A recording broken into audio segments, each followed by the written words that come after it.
Hi people, my name is Mo Fakorede and I am a filmmaker and a film director, and you're watching ConsumerHalla TV. ConsumerHalla TV is everything consumer advocacy, consumer rights, everything that has to do with consumers. On this TV, you'd watch, you'd learn, you'd be educated, and you'd be entertained. Keep watching ConsumerHalla TV. My name is Olubukola Ozone, a photographer and a social media enthusiast. You're watching ConsumerHalla TV. It's a consumer advocacy TV. If you have a problem, anything, any consumer related problem, just holla at them, just like their name implies, and they're going to get it sorted for you. Keep watching, stay tuned. Thank you very much. Hi guys, my name is Joba Jalabi. I'm a marketing communications professional. I currently lead marketing at Flash Change, a fintech startup. Keep watching ConsumerHalla TV, a consumer advocacy channel. Hello, my name is Sharon Rotimi. I'm an actor and I am on ConsumerHalla TV. Now, ConsumerHalla TV is a consumer advocacy channel. So if you have any issues, consumer-related issues with brands and services, you can reach out to them and they'll be sure to handle it or to cater to you. Thank you so much. Hi guys, my name is Iyebiye Adeton. I'm a film poster. This is ConsumerHalla TV. It's a consumer advocacy channel. We show content on consumers-based news, entertainment, and all of that. So I urge you guys to stay tuned to ConsumerHalla TV. My name is Anolo. I'm a strategy and sales professional, currently working with Obey, and you're watching ConsumerHalla TV. I mean, this is one of the channels that you don't want to but stay on. Consumer advocacy, brand promotion, everything consumer, watching it. Voice to consumers, voice to consumers. Bring awareness to the brand industry, and we'll have a better quality for value in Nigeria and in the global space. Please continue to watch ConsumerHalla TV, because it is here to make things work better for you. It is on this note that I would like to say a big congratulations to the chairman and CEO of ConsumerHalla TV, Pastor Tunde Olufowora, and all the staffs of this great organization. Thank you for what you do. You are making things happen for us, and I pray that God bless you. Thank you. Hello, my name is Toyin Balogun. I'm here to give a shout out to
promoting partnerships in agricultural value chains, agro-processing, logistics, and technology. The call was made during the France-Nigeria Business and Human Capital Development Forum held in Lagos.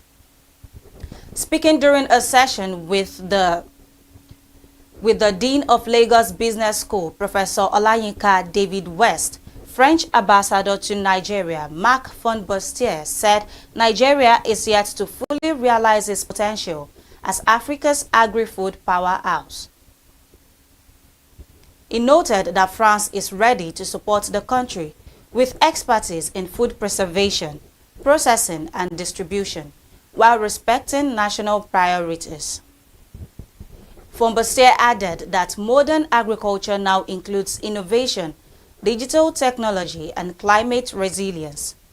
He pledged continued support for Nigerian universities, researchers, and technology startups, noting that stronger collaboration could help build resilient food systems and boost rural economies. The Nigerian Upstream Petroleum Regulatory Commission and the Federal Ministry of Defense have agreed to deepen collaboration to protect oil and gas infrastructure across the country. The strategy combines security operations, community engagement, and other non-kinetic measures to sustain crude oil production growth. The commitment was reaffirmed during a visit by military officials to the Commission's headquarters in Abuja. The initiative comes as Nigeria records gradual improvements in crude production after years of disruption. According to a statement issued by the Commission, both institutions are committed to promoting peace and stability in host communities, while tackling pipeline vandalism, crude theft, and insecurity. Speaking at the meeting, Commission's Chief Executive Orishemeyiwa Eyeson said recent gains in production were driven by coordinated efforts between regulators and security agencies. She noted that protecting energy assets through community development remains critical to economic recovery. The federal government has inaugurated a 505 kilowatt interconnected solar mini grid in Epe, Lagos State. Located within the Majoda communities in Eredo, the project is expected to provide stable electricity to more than 8,000 residents. Authorities also flagged off plans for an additional 5 megawatt expansion project. Minister of Power Joseph Tegbe said the initiative reflects government efforts to deploy decentralized energy solutions that improve livelihoods and create jobs. He commended the Rural Electrification Agency and its managing director, Abba Aliyu, for expanding energy access across rural communities. Tegbe disclosed that over 1,000 mini-grids are currently under development nationwide to bridge the electricity access gap. He added that solar home systems deployed under a World Bank-backed program have already reached more than 3.9 million Nigerians. Dangote Petroleum Refinery has denied claims that Nigerian marketers are reimporting its exported fuel from Togo. The company described reports linking its product to the Lome trading hub as misleading and unsupported by available trade data and market realities. Management said its primary objective remains supplying the Nigerian market and maintaining product availability locally. It argued that allowing imported products to compete directly with its own output would contradict its commercial interest and operating model. The refinery further stated that transporting fuel to Lome and back would add between $82 and $90 per metric ton in logistics costs, making such transactions commercially unattractive. It added that strict product tracking systems are in place to monitor supply movements. New data from the Central Bank of Nigeria show that credit to the federal government rose sharply over the 12 months ending May 2026. Total credit increased to 40.38 trillion naira from 22.99 trillion naira recorded a year earlier, highlighting growing government borrowing. The increase represents a 75.6% rise year-on-year. On a monthly basis, government borrowing expanded by 779.7 billion naira from the 39.6 trillion naira reported in April 2026. The figures suggest continued reliance on domestic financing despite tight monetary conditions. Banking sector data indicates that lenders remain heavily invested in government securities such as treasury bills and bonds.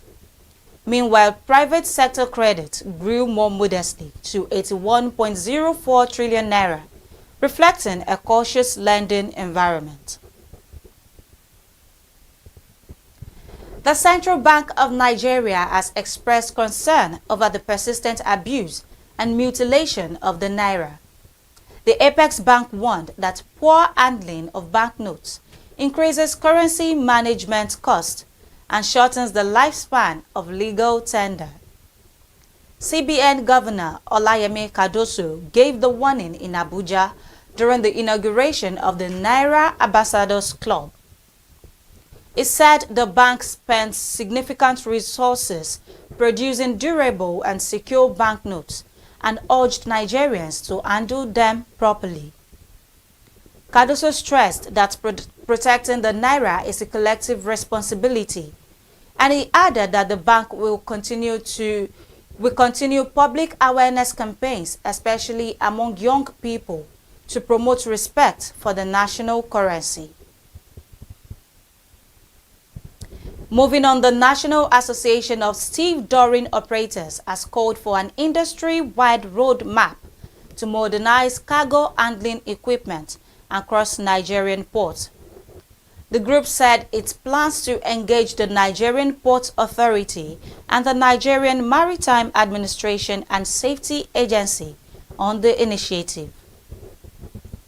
Speaking during the 2026 Dock Workers' Day event in Lagos, Association President Bolaji Sumola said operators require access to financing mechanisms to meet emerging environmental and operational standards. He noted that grain compliance should not become an unfunded burden on businesses. The association also urged the Ministry of Marine and Blue Economy to integrate environmental performance targets into ongoing port modernization efforts. It maintained that future investments should focus on cleaner equipment, better waste management, and improved efficiency. APM Terminals Apapa has reaffirmed its commitment to supporting Nigeria's export growth through infrastructure investments and technology-driven solutions.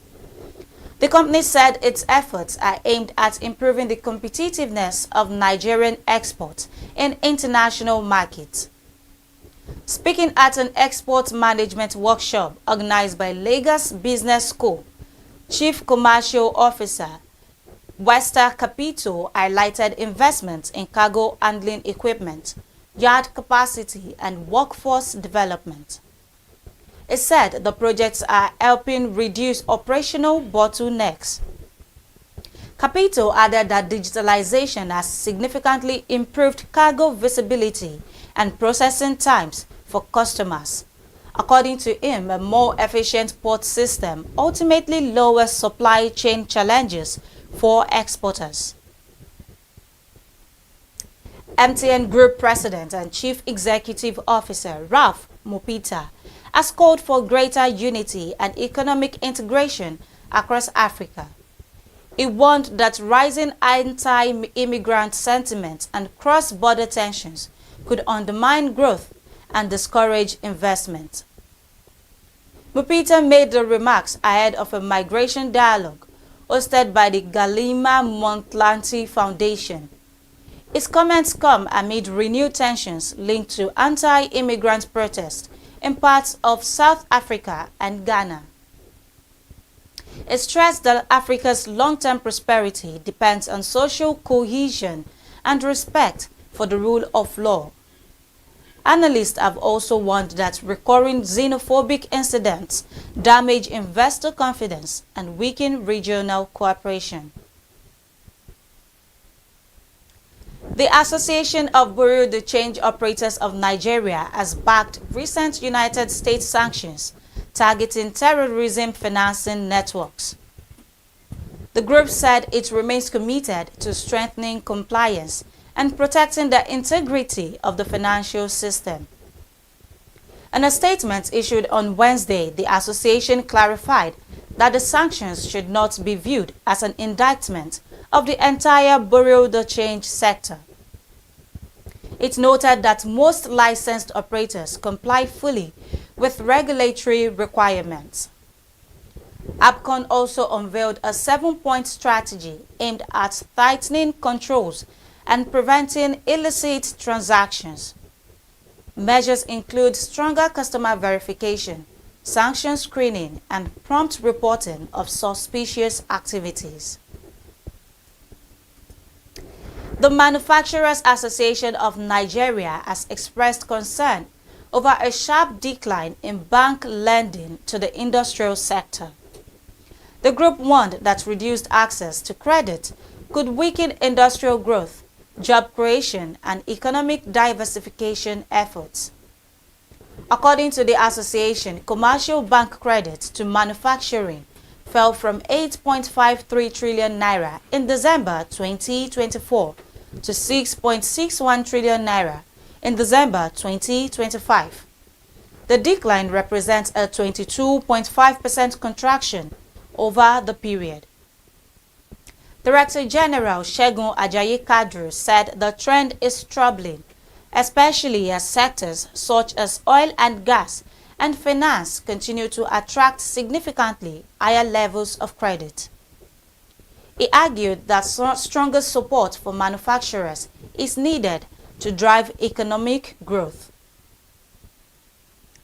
The Special Advisor to the Lagos State Governor on Climate Change and Circular Economy, Titilayo Oshodi, says deploying 80 million green cook stoves could significantly boost Nigeria's economy. She said the initiative would improve public health, create jobs, and reduce carbon emissions. Speaking during a project implementation retreat organized by Green Plinth Africa Limited, Oshodi described the program as one of Africa's most ambitious clean energy projects. She noted growing international interest in practical climate solutions. Titilayo Oshodi added that clean cooking should be viewed as both an environmental and economic development tool. She pointed to successful pilot projects in Makoko, Lagos, where households recorded improved fuel efficiency and lower energy costs. United States President Donald Trump has ordered an investigation into major energy companies over allegations of price gouging. Speaking at the White House, Trump said fuel prices should be lower following recent declines in global oil prices. It specifically mentioned Chevron, ExxonMobil, Shell, and BP, arguing that consumers are not benefiting enough from falling wholesale energy costs. The president subsequently directed the Department of Justice to review pricing practices in the sector. Industry representatives responded that retail fuel prices do not move at the same pace as crude oil prices. However, U.S. officials said they would continue monitoring the market to ensure consumers receive the benefits of lower energy costs. And that is all on the news at 8 on ConsumerHalla TV. Do follow us across all social media platforms on ConsumerHalla TV on Instagram, Facebook, TikTok, X, and YouTube. I am Peace Nwoke, and this is a good morning to you.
consumers, welcome back to another episode of Market Today on ConsumerHalla TV. Now, looking good is a major part of the Nigerian culture, whether it's to work, church, events, parties, and everyday outings. Looking good, being fashionable is a major part of our daily lives. But with inflation affecting the cost of goods and services, many Nigerians continue to wonder how expensive or what does it cost to be fashionable in today's economy. Interestingly, we have been to Oshodi Market last year and we asked about the prices of clothing materials and fabrics. And today we are back again at this market to ask the same question. What is the current prices of clothing materials or fabrics in this market? Today we are asking the traders if the prices has changed, and if it has, how wide is the margin? We are also asking them if the consumers are still buying in the same quantity as before, and how are they coping with the harsh realities of staying fashionable in Nigeria's economy. My name is Pisunweke and this is me on Market Today for ConsumerHalla TV. Come with me, guys. Let's go explore.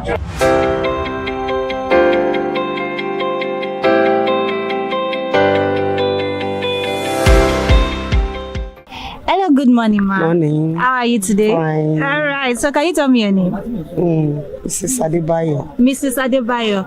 What do you sell in Oshodi Market? We sell lace, fabrics. We have lace, polish. We have jacquard. We have voile. We have cord. We have atiku. Okay. We have gele. We have everything. You have everything. You have anything Fabrics. Okay, so let's talk about the prices. You know, based on the types that you've mentioned polish, you've mentioned cord, you've mentioned voile. Let's talk about the prices. How do you sell them? It depends. Low quality, high quality. Yes. Okay, so we have, low quality. Which one is low quality? Which one is high quality? It depends. We have one fabric, low quality, medium, and high. Okay. Is it for each of the lace? Everything. Okay, so let's start with polish. Okay. Can you tell me the price for the low quality, the medium, and the big quality? The low quality starts from 20k. Okay. We have 35, 40. We have 60. Okay.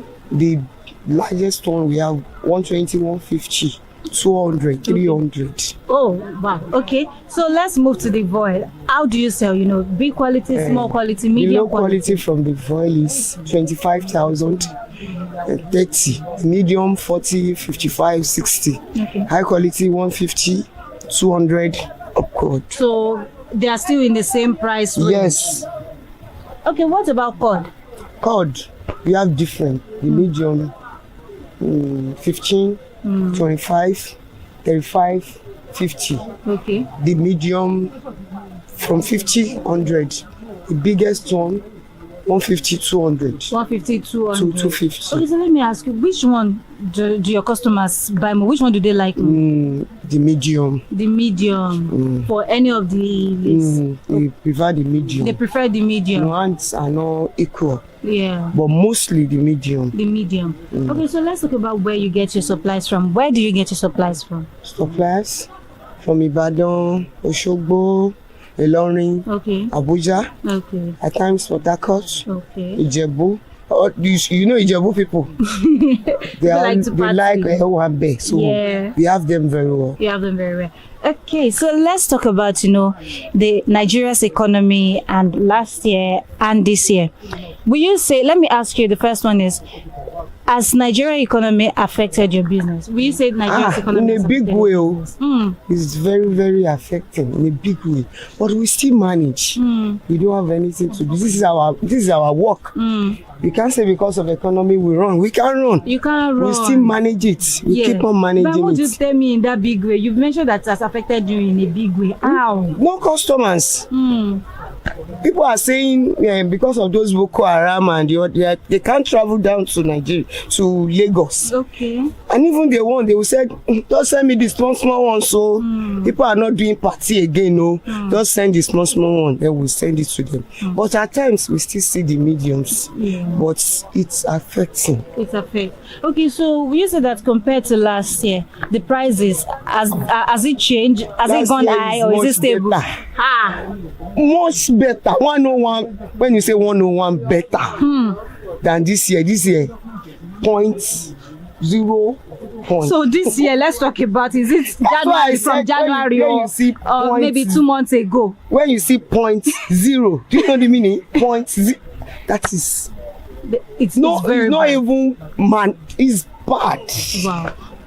But we still manage. You still manage. Because we don't have anywhere to go. Okay, so talking about managing, how do your customers react when you tell them the price and they're like, oh, it's too high, the price is too high, I can't afford this. How do you make sure they know this economy now, that this is how it is now. Exchange rate is affecting. So there's nothing we can do.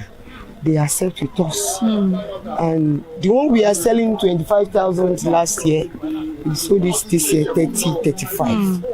But they accept because they want to sell to their customer too. So there's nothing we can do. They manage with us. We manage with them. So.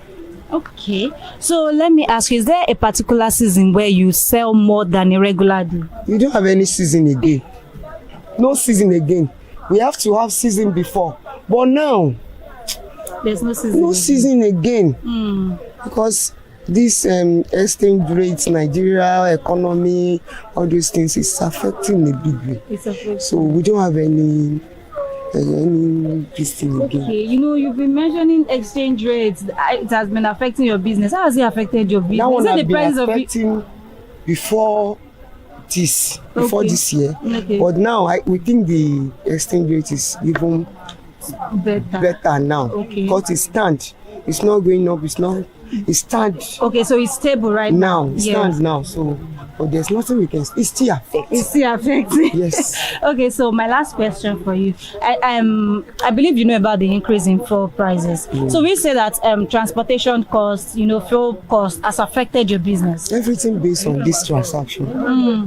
Still based on this transaction. So it's affecting. It's even before last year, we can say the exchange rates or fuel or transportation, everything has low management. But now, it's not good. It's not good. It's not good at all. All right. Thank you so much for your time, ma. Thank you.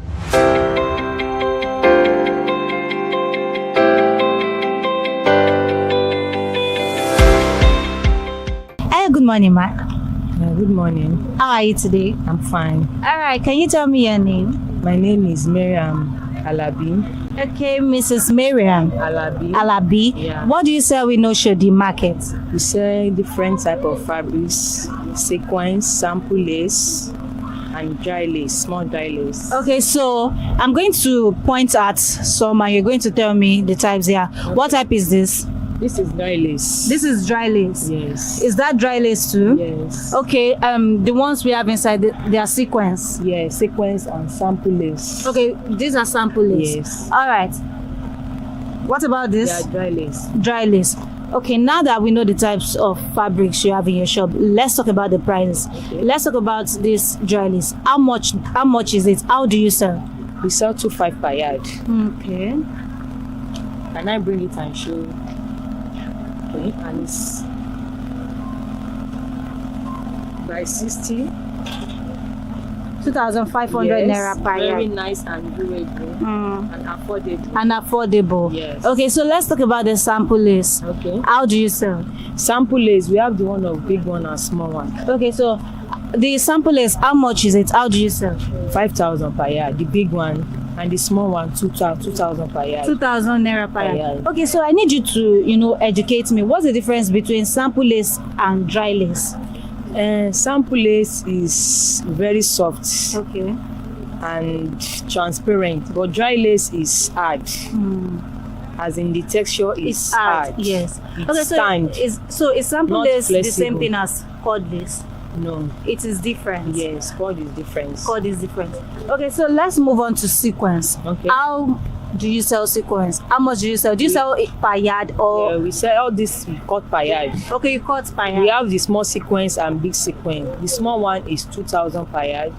The medium one is 2,500. The big one is 3,000 per yard. Okay, so 2,000, 2,500, 3,000 naira per yard. Yes. All right, so let's talk about where you get your goods from. Where do you buy from?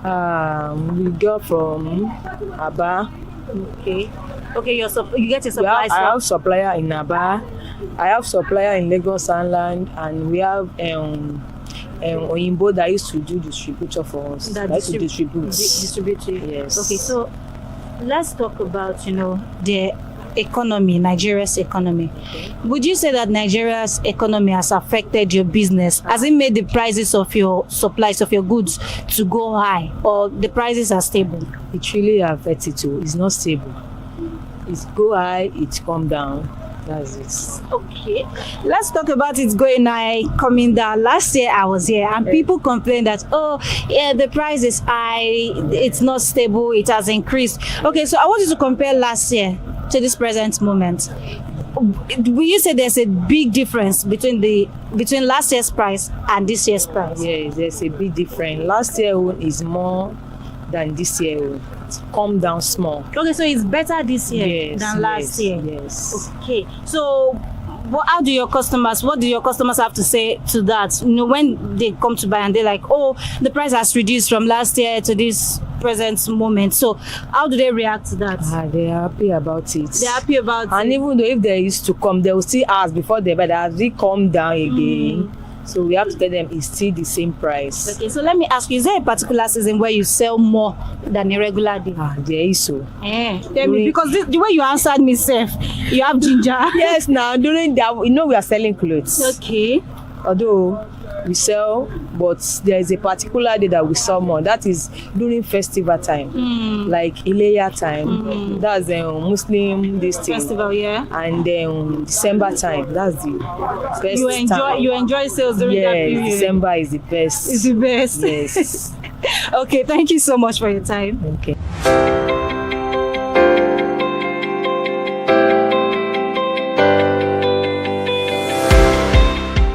Hello, good morning, ma. Good morning too. How are you today? I'm fine. All right, can you tell me your name? My name is Kubrat Jami Olabisi. All right, Mrs. Kubrat. Okay, so what do you sell in Oshodi market? We are selling Ashoke. Ashoke. All right, so let's talk about the different types of Ashoke that you have here. We have many types. So let's talk about them. This one is 80,000. We have big one that is 20,000. We have loom 40,000. We have Jawu is 40,000, 35. We have Kente. Kente is 40,000 naira per bundle. Kente, okay. It's 40,000 naira. Okay. Per bundle. This is Jawu. This is Jawu. This is the colors. Okay. The Jawu is 30,000 naira per bundle. That is the last price. We are selling it sources price. Okay. This one now is big one.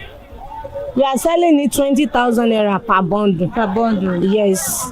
So which one does your customer ask for the most? No one that we are not selling. We are selling big one. We are selling small one. So in this shop now, which one is the most affordable Ashoke we can find in this shop? And which one is the most expensive Ashoke we can find in this shop? It's this one. It's 40,000. It's loom. Loom. Yes, okay. We are calling it loom. This is loom. Okay. It's 40,000 naira. Yes. Okay. So let's talk about where you get your supplies from. Where do you buy your supplies from? We are supplying us from Ilorin.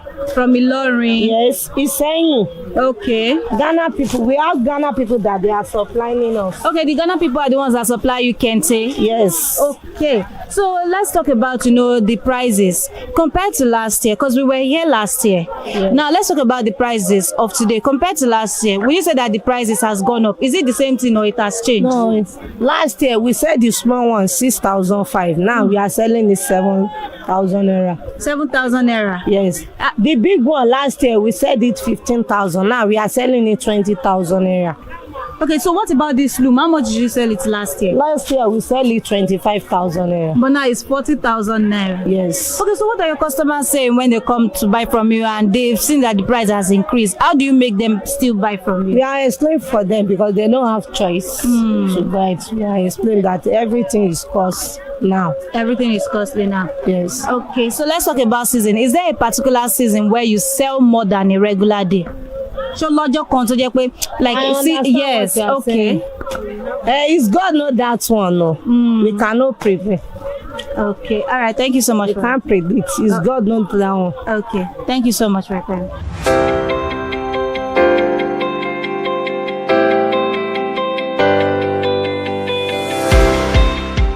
Hello, good morning, ma. Good morning, sister. How are you today? I'm fine, thank you. All right, so can you tell me your name? Omowumi. All right, Mrs. Omowumi. All right, so what do you sell in Oshodi market? We sell Ashoke, Sego, and Damask. Okay, Ashoke, Sego, and Damask.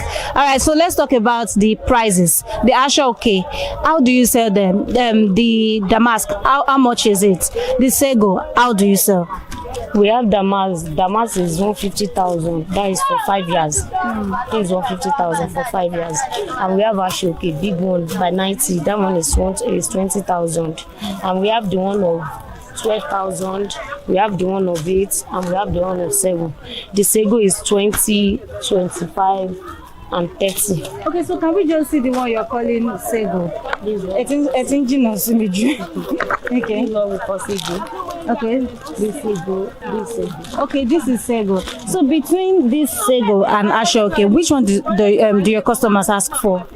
The boats. Both of them? The boats, because they are using the boats. Okay.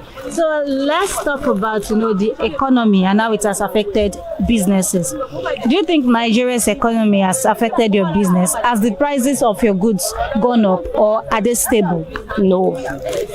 The economy of Nigeria has affected both in Ashoke and in Damask, because this now, before we used to buy it for at least, let's say, per one let me just calculate per one. Before we used to buy it like 6,000, 7,000, but from now we are buying per one for 12,000, 13,000, and 14,000. And the price of this, before we are buying this 20,000 naira Ashoke, we used to buy it for 9,000, but now it's 14, 15, 16. Then you so sell it for 20. when we sell it for 20.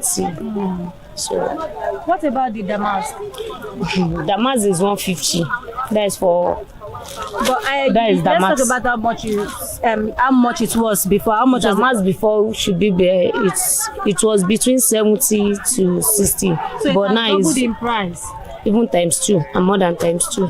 Because it was 60, 70, but now it's 150. So all these changes, was it between last year and this present moment? It was between early last year to this year, sure. That was when the price just changed.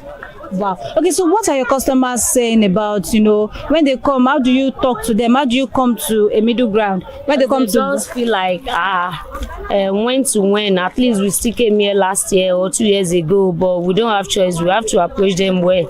We are sorry, it's not our fault. It's the fault of the people doing it, this and that. So that is how we wish to tell them. That's how you talk to them. That is it. Okay. So where do you, talking about, the supplies that you have here, where do you get them from? We get them from Iseyin, Ghana, and Ilorin. That's where we get them from. So do you know about the recent the increase in fuel price? No, I don't know. So you are saying I don't buy fuel. Because you don't buy fuel. So you are saying that I'm not using it. So what you are saying now is it did not affect your business in any way. It affects, because if they come now, if we say how much is this now, last week, 2 weeks ago, there are some goods that they brought, we still bought them for between 6,000, but they are outside now, we've not even checked it. They are saying they are going to sell it for 6,500, and we are selling 775. So when we ask, they say fuel is cost, this and that. So I don't buy fuel, so how will I know if the fuel is cost or not? But I used to hear fuel is cost. So, okay. Thank you so much for your time, ma'am. You're welcome.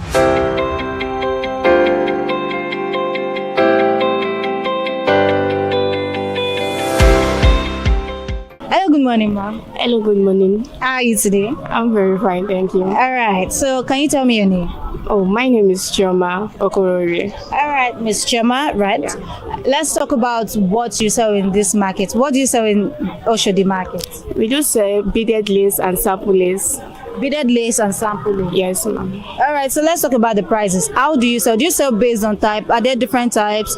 They are on different ranges though. Okay. We have different ranges. We have the one of 10 upward. We have the one of 10, 15, 20, 30, 35, 50, depending on the one you want. Okay, depends on the one, the person. Yeah. So between the beaded lace and the sample lace, which one is more expensive?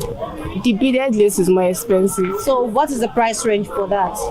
The beaded lace, we have, that is one of 10, 15, 20, 35, 50, okay, depending on the one you want. Okay. While our sample lace, we have the one of 7, 5, 6. Okay. But 5,000 is our list. The list price. Yes.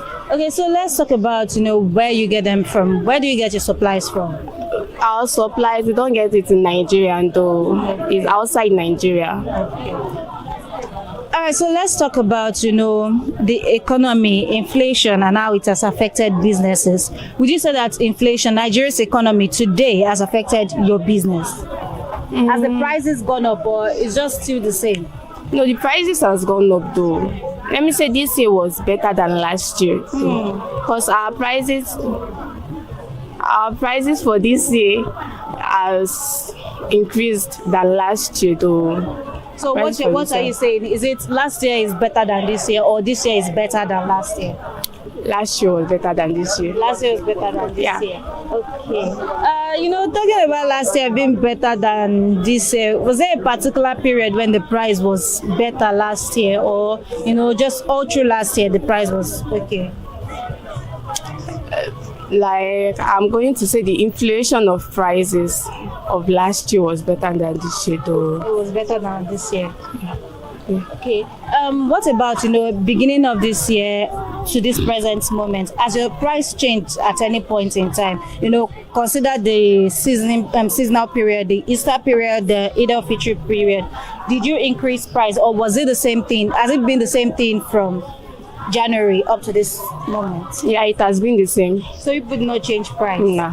Okay. So how do you, talk to your customers, or how do you get to a middle ground with your customers when you tell them the price and, they react and be like, oh, the price is too high, the price has gone up. How do you get them to still buy from you? Though we talk to the customers lovely, like we joke with them. Apart from that, we joke with them to let them know that this price is so amount too. It's not for you guys to pay, because we are going to pay our staff from the whole thing. We are going to pay our shop rents, NEPA bills, and other bills. Expenses are there, so we have to let them know that this is what we do. That is why the money is like this. We added some other things. We need to pay shop bill and other things, you understand? Okay, so my last question for you, would you say there's a particular season where you make more sales compared to a regular day? During the festive season. You make more sales? Yeah. All right, thank you so much for your time.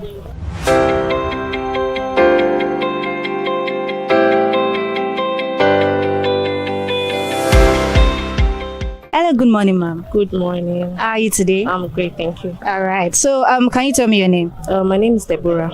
All right, Miss Deborah, right? All right. So, can you tell me what you sell in Oshodi market? I sell fabrics. I sell Ankara. I sell Georges. I sell crepe. That's what I sell. That's what you sell. All right. So let's talk about the materials that you sell. Are there different types? And if there are different types, how do you sell based on the types? Ankara, for instance, is of different grade. There's big, there's small, there's medium. But what I'm into is just big Ankara. Big Ankara? Yes. Okay, so how much is the big Ankara that you have here? Let's say from 12,000 upward. You should be able to get any design that you like. Any design?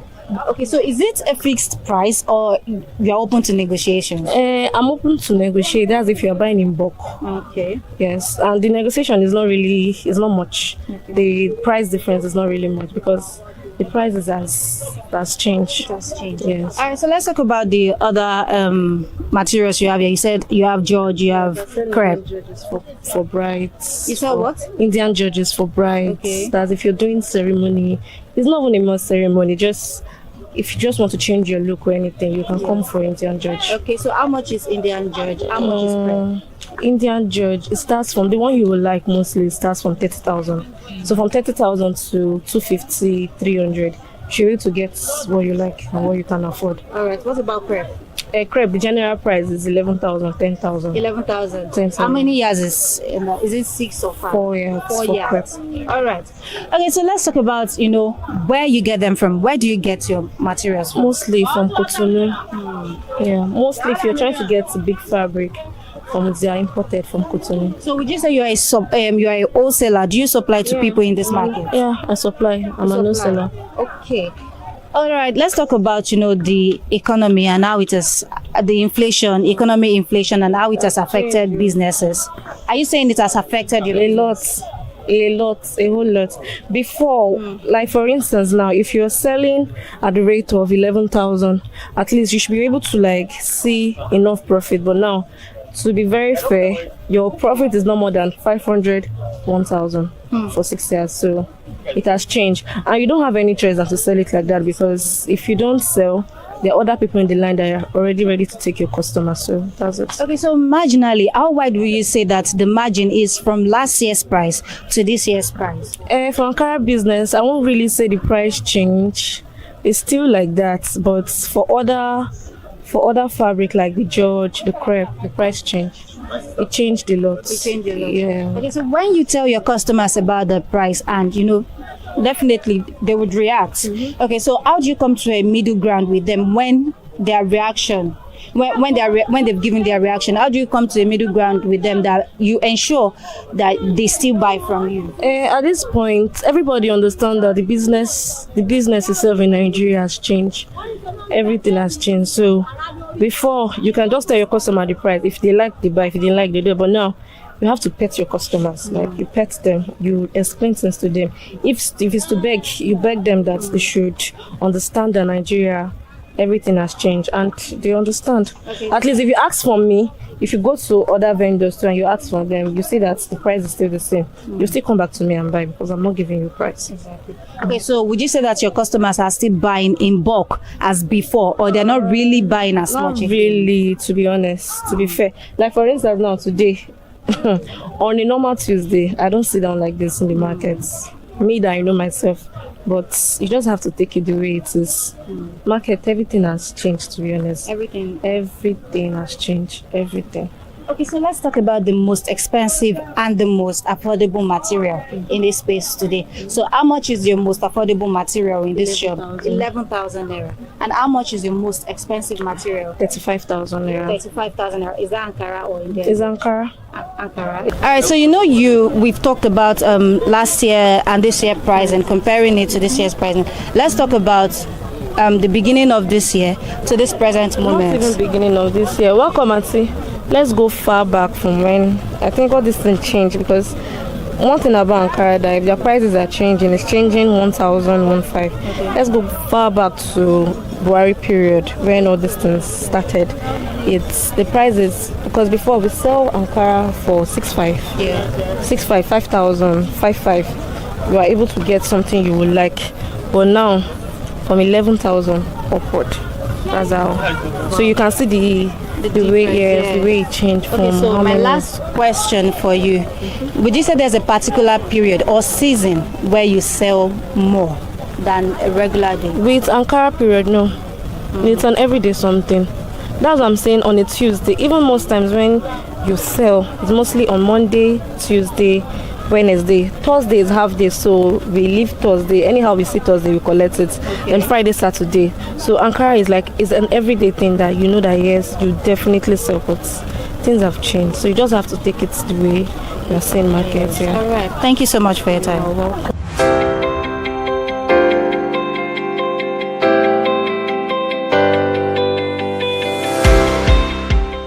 Hello, good morning, ma. Good morning. How are you today? I'm fine. All right. Can you tell me your name? Mrs. Adebayo. Mrs. Adebayo, what do you sell in Oshodi market? Ankara clothes. Ankara is only Ankara clothes. Okay. So let's talk about are there types of Ankara? Are there sizes? Yes, there are different type of Ankara. Okay. We have big one, we have small one, we have medium size. Okay. We have was. So any I suggest any one that you want. Okay. So let's talk about the ones you have in the shop today. Which size, what type do you have in the shop today, and how much do you sell them? I have big one. All these 66 has big one. Yeah. We are selling it for 12,000. Okay. I have wax. Big one. 11,000, 12,000, different price. This one medium size, medium height targets for 4,000, and we have small one, 33,000. 33,000 naira. Yes. Okay, so let me ask you. Looking at the economy, looking at Nigeria's economy today, would you say that the economy is favorable to your business? No, it's not favorable to our business. So the business is very dull now. Since morning now, I just sell market. Since morning that I've reached here now, since after 8. Now I just open market. I just sell one cloth today. So this year is even harder than the last year. It's harder than last year. This year is terrible. Because when we were here last year, you mentioned that things were, were not that good. And then coming again this year, you are still saying that things are not that good. That last year is even better than this year. We even see small markets, but this year we don't know what happened at all. You see everywhere that is if you enter market now, only the marketer that you see that they will be on. You cannot see customer. If you enter different shop like 10 or 20 shops now, before you see customer in front of anybody, you not see less than 3 or 4 shops. You see customer. See everywhere that is dry. Yeah. There's no market.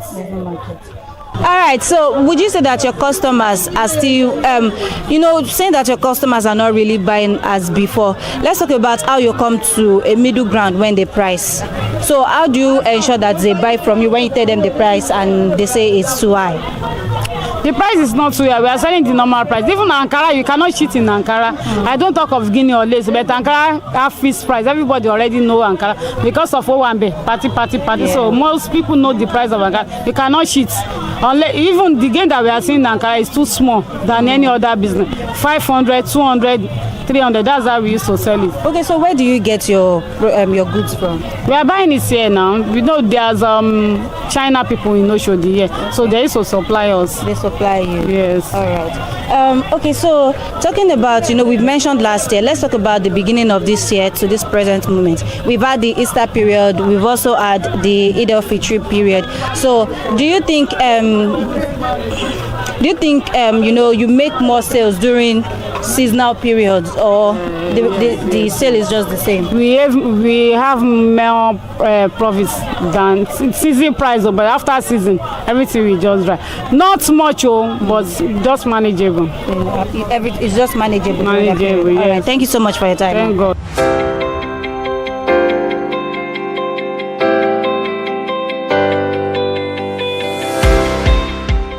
So how much does it cost to stay fashionable in Nigeria's economy today? Hello consumers, hope you've enjoyed today's episode of Market Today on ConsumerHalla TV.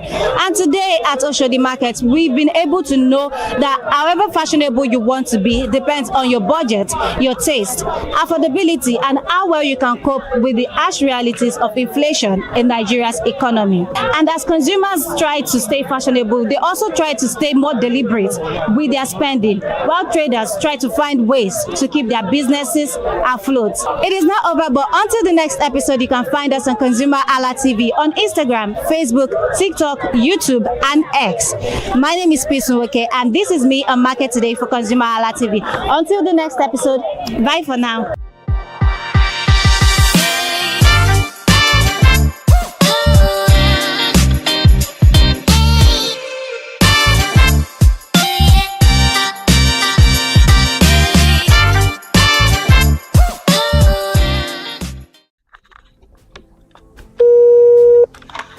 Hello consumers, you have the right to be heard, absolutely. So join us on the conversation, share your brand experience, where you tell us all your experiences about brand on the outer world via our YouTube channel every Wednesday from the hour of 4:20 to 5:20. You can watch us via our YouTube channel, ConsumerHalla TV, and subscription is free. Follow us on all our social media platforms, ConsumerHalla TV. Share your brand experience. It's about storytelling. It's about experiences. Hello consumers, you're welcome to another exciting exciting episode of Consumer Voice on ConsumerHallaTV. I am Matilda Omenai. As you already know, Consumer Voice is a show where we'll be visiting different places in Lagos to check out people's preferences, hear what the consumers have to say about different leading brands that they make use of. Hello, it's your boy here, Iremofeko Forola, and you know what? They call me the AWUF General Overseer. Every day is a blessing and it is meant to be enjoyed maximally with AWUF packages that put a smile on our faces. And guess what? That is why this show AWUF is for you. You can get to know about trendy market slashes, promos, offers and juicy deals that put a smile on your faces, and you can always enjoy them maximally. And you know one thing that is so interesting about this show? It is a blend of English and Pidgin. As I dey run you English, now I go to marry am with Pidgin, make them spicy. So catch me every time on the show to enjoy more about trendy AWUF packages. Public service announcement. Hello consumers, I am Kikelomo Ajibola and welcome to the Scam Alert segment on ConsumerHalla TV. Scam Alert educates viewers about various scams affecting consumers. We learn tips on how to identify fraudulent activities and provide advice on protecting our personal information. We aim to raise awareness and empower viewers to avoid falling victim to scams. We cover various topics such as phishing, identity theft, fraudulent investment schemes, and many more. You want to catch up on how these scammers invade our lives? Join us every Tuesday by 12:30 p.m. for Scam Alert on our YouTube channel at ConsumerHalla TV. Subscription is absolutely free. And in case you're not following us across all our social media platforms, follow us on Instagram, Facebook, X, TikTok at ConsumerHalla TV. Don't say I didn't do anything for you this 2025. Bye. Welcome to In the Marketplace. We are taking you on a journey behind the scene of Nigeria's most vibrant market.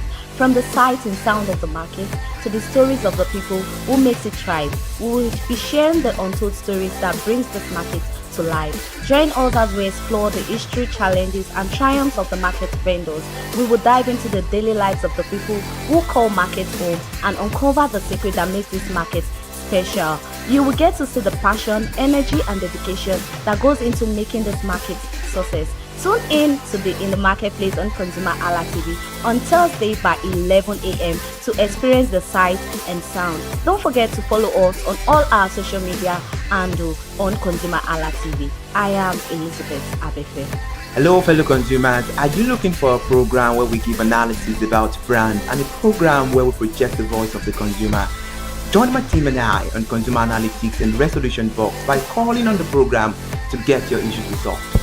And in case you are wondering where Consumer Analytics and Resolution Box will be showing, please join us on our YouTube channel at ConsumerHalla TV.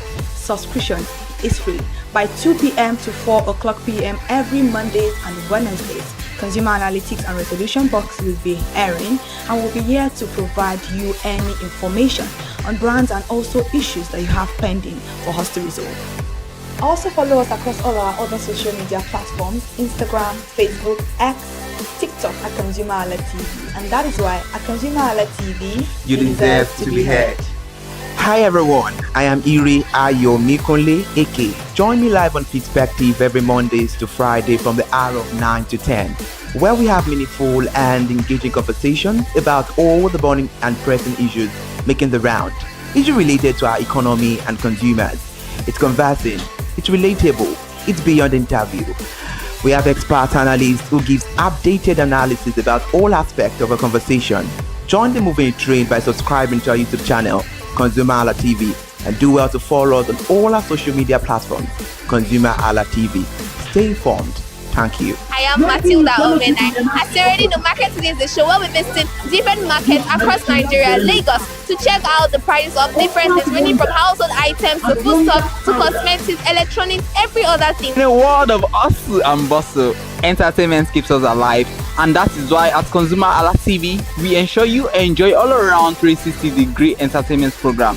Screen Time is the show for you, where you enjoy top 5 countdown, celebrity of the week, exclusive interview, and other segments. Don't mind me, it's just a jealous person. Oh, It's new movie release, updates, and screen time. I'm going to enjoy myself because this is my favorite time on the program. I get to recommend good movie for you, and I'm also waiting for you to recommend movies to me also in the comment section. Screen time is not just all about entertainment, it is relaxing and also educational. So that is why we are bringing to you Screen Time on ConsumerHallaTV. And in case you're wondering where to join us every Mondays by 5 o'clock p.m. at ConsumerHallaTV on our YouTube channel. Subscription is very free, and in case you have not followed us across all our social media platforms, please do so. We are begging you, on Instagram, Facebook, Twitter, and also TikTok at ConsumerHallaTV. What are you waiting for? Click on that follow and subscribe right now. And from the I to the R to the E to the M to the F to the E, my name is Iremofe Koforola, the man always clothed in wealth and strength. And I am Kikelomo Ajibola. Ta-da!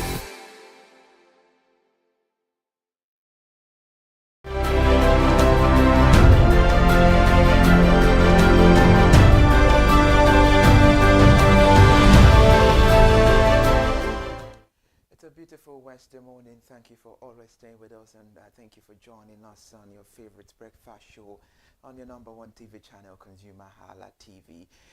This is where we discuss all burning and pressing issues making the rounds on Perspective, your favorite breakfast show.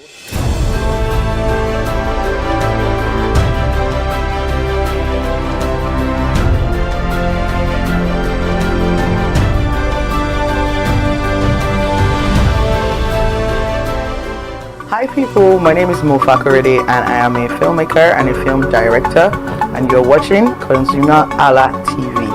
ConsumerHallaTV is everything consumer advocacy, consumer rights, everything that has to do with consumers. On this TV, you'll watch, you'll learn, you'll be educated, and you'll be entertained. Keep watching ConsumerHalla. My name is Olubukola Ozone, a photographer and a social media enthusiast. You're watching ConsumerHallaTV.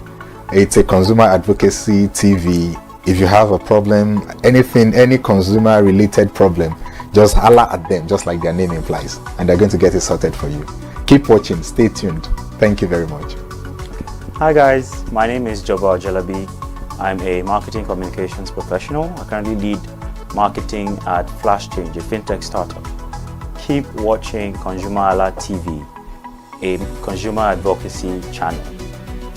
Hello, my name is Rotimi.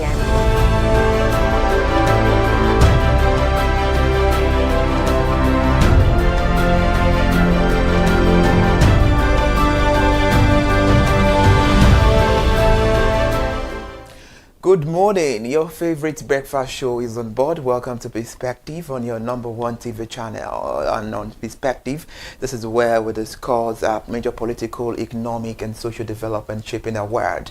I'm Irihayomi Koleke. You know that we always have one or two to talk about in the conversation, and this morning is not exceptional. We're turning our attention to the United Kingdom, where the Prime Minister, Keir Starmer, has announced his resignation less than 2 years after leading the Labour Party to a historic election victory in 2024. His departure follows a mounting pressure within the Labour Party, declining public support, poor electoral performances, and growing challenges from opposition parties. Reports suggest that former Manchester Mayor Andy Burnham is emerging as a leading contender to succeed him. And the development raises important questions about political leadership, public trust, governance, economic management, and the future direction of one of the world's oldest democracies in the world. To help us unpack this issue, we're joined by global affairs analyst Mr. Ejike Okpa, all the way from Dallas, Texas. Good morning. Thank you for joining us on the conversation, Mr. Ejike. It's always a pleasure to have you on board. Hey, thank you for having me. Right, let's begin the conversation. Yes, I can hear you. Good morning. Thank you for joining us always. Okay, thank you.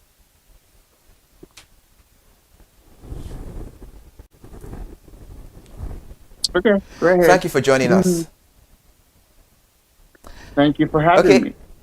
All right, same here. Now let's proceed into the conversation because this issue has been in the airwaves and a lot of people have been talking about it despite the fact that it happened via the foreign scene. We know that under the UK system, the parliamentary, length is 5 years, and this just happened within a short notice. So what's your immediate reaction to the announcement that Keir Starmer is stepping down as Prime Minister after less than 2 years in office? Let's start a conversation from there. Well, I think in the Prime Minister's case, the parts not the British people don't vote like in the American case where we vote for our president. In this case, it's your party that selects you. So if your party, so the members gather in the house, in the house or in the parliament, and they select so who becomes the prime minister.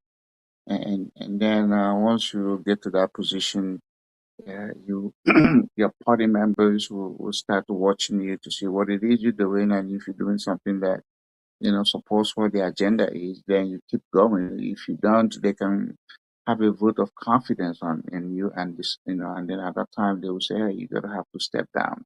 So that's the difference in the way we elect presidents or the way they do it, for instance, in Nigeria.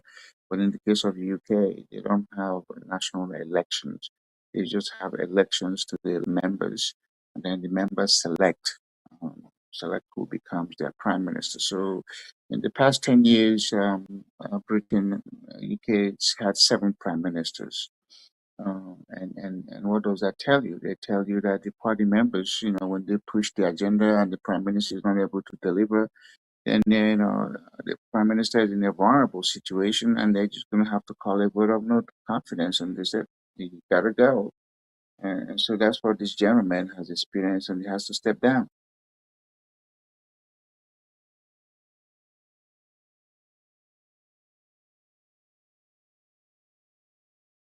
So how significant is this resignation in the context of British political history? I mean, it's significant because they're vacuuming, but they're going to have to fill it because you can't stay without the prime minister. So now, I think he set the date when he's going to leave, and then the members of the Labour Party members are now going to say who is next. Who's going to be selected, and then of course, the process. The king, in this case, King Charles, is going to now, say go for it, and then once that person is selected, they get the authority or they get the approval from the king. Again, that's where you have the monarchy, and then the parliament. In Nigeria doesn't have that. US doesn't have that. Britain is still, I think, Britain is still, the only country that I know, that has that kind of form of government where the monarchy, comes around and said, "Okay, you're gone. You guys go select somebody," and then that somebody comes in and get approval, and then they go to work. So again, the British system, has worked for them, but I think because you have a monarchy and then you have a modern state leadership, it's always a conflict. I've never been a fan or subscriber of monarchies. I've never been. I think it works well only in the Middle East, but for Britain, where you know, in UK, where they don't even call them citizens, they call them subjects. If you go back in history, they consider the British subjects. This is an empire. So citizens' system of government is different. So the in a citizenship economy, country like the US, the citizens make the ultimate decision. But in the UK, it is the monarchy, and it works for them, but it doesn't work for most people, and that's what you see going on. In 10 years, you have 7 prime ministers. They had a lady who didn't even stand. You had an Indian-born guy who didn't last, and then the person after, so, but hey, it's still that is doing what it's doing, but the British Prime Minister on the global stage doesn't have a whole lot of respect. All right.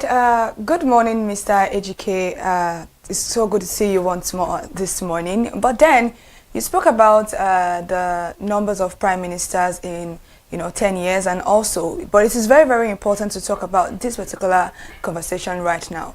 What factor do you believe contributed most to Starmer's downfall? Well, whatever contributed, there's no one thing you could say this is what led to it. Because the party members are going to be watching. They think he's not conservative enough. They think he's a it was soft on the issue of foreigners coming to America. You could see it. A whole lot of Western European countries are having issues with having let in so many people that are coming in and they are not embracing or they're not assimilating, to this culture. And this should send a signal to anybody. I think we're back in 1980s in Nigeria. You can see when Nigeria wake up one day and say Ghana must go, and that's led to that slang, Ghana must go. And I think there's a bag they called Ghana must go. Ghana did it to Nigeria first, and then so uh, this guy wasn't doing well. He wasn't being fun enough, as to saying no to Muslims. There have been cases, there have cases of a Muslim guy killing somebody, and everybody sort of like sided on the guy or the accused instead of condemning it. You see that going on now. There's what they call this political correctness, even when something is wrong. Just because you don't want to offend somebody who is even offending you, you just don't have to, this tongue in cheek. I think everybody, if somebody comes in the always this basic definition of nations. We know it's for and are you going to sign up? And then somebody is talking and you keep quiet. What do you do? They might as well put their head on your coffee table. So immigration is good. We have to have people who voluntarily go somewhere else. That's what they want to do. But you don't, I'm in America and I'm walking around with, red cap and thing and, wearing what then it's like, that is important.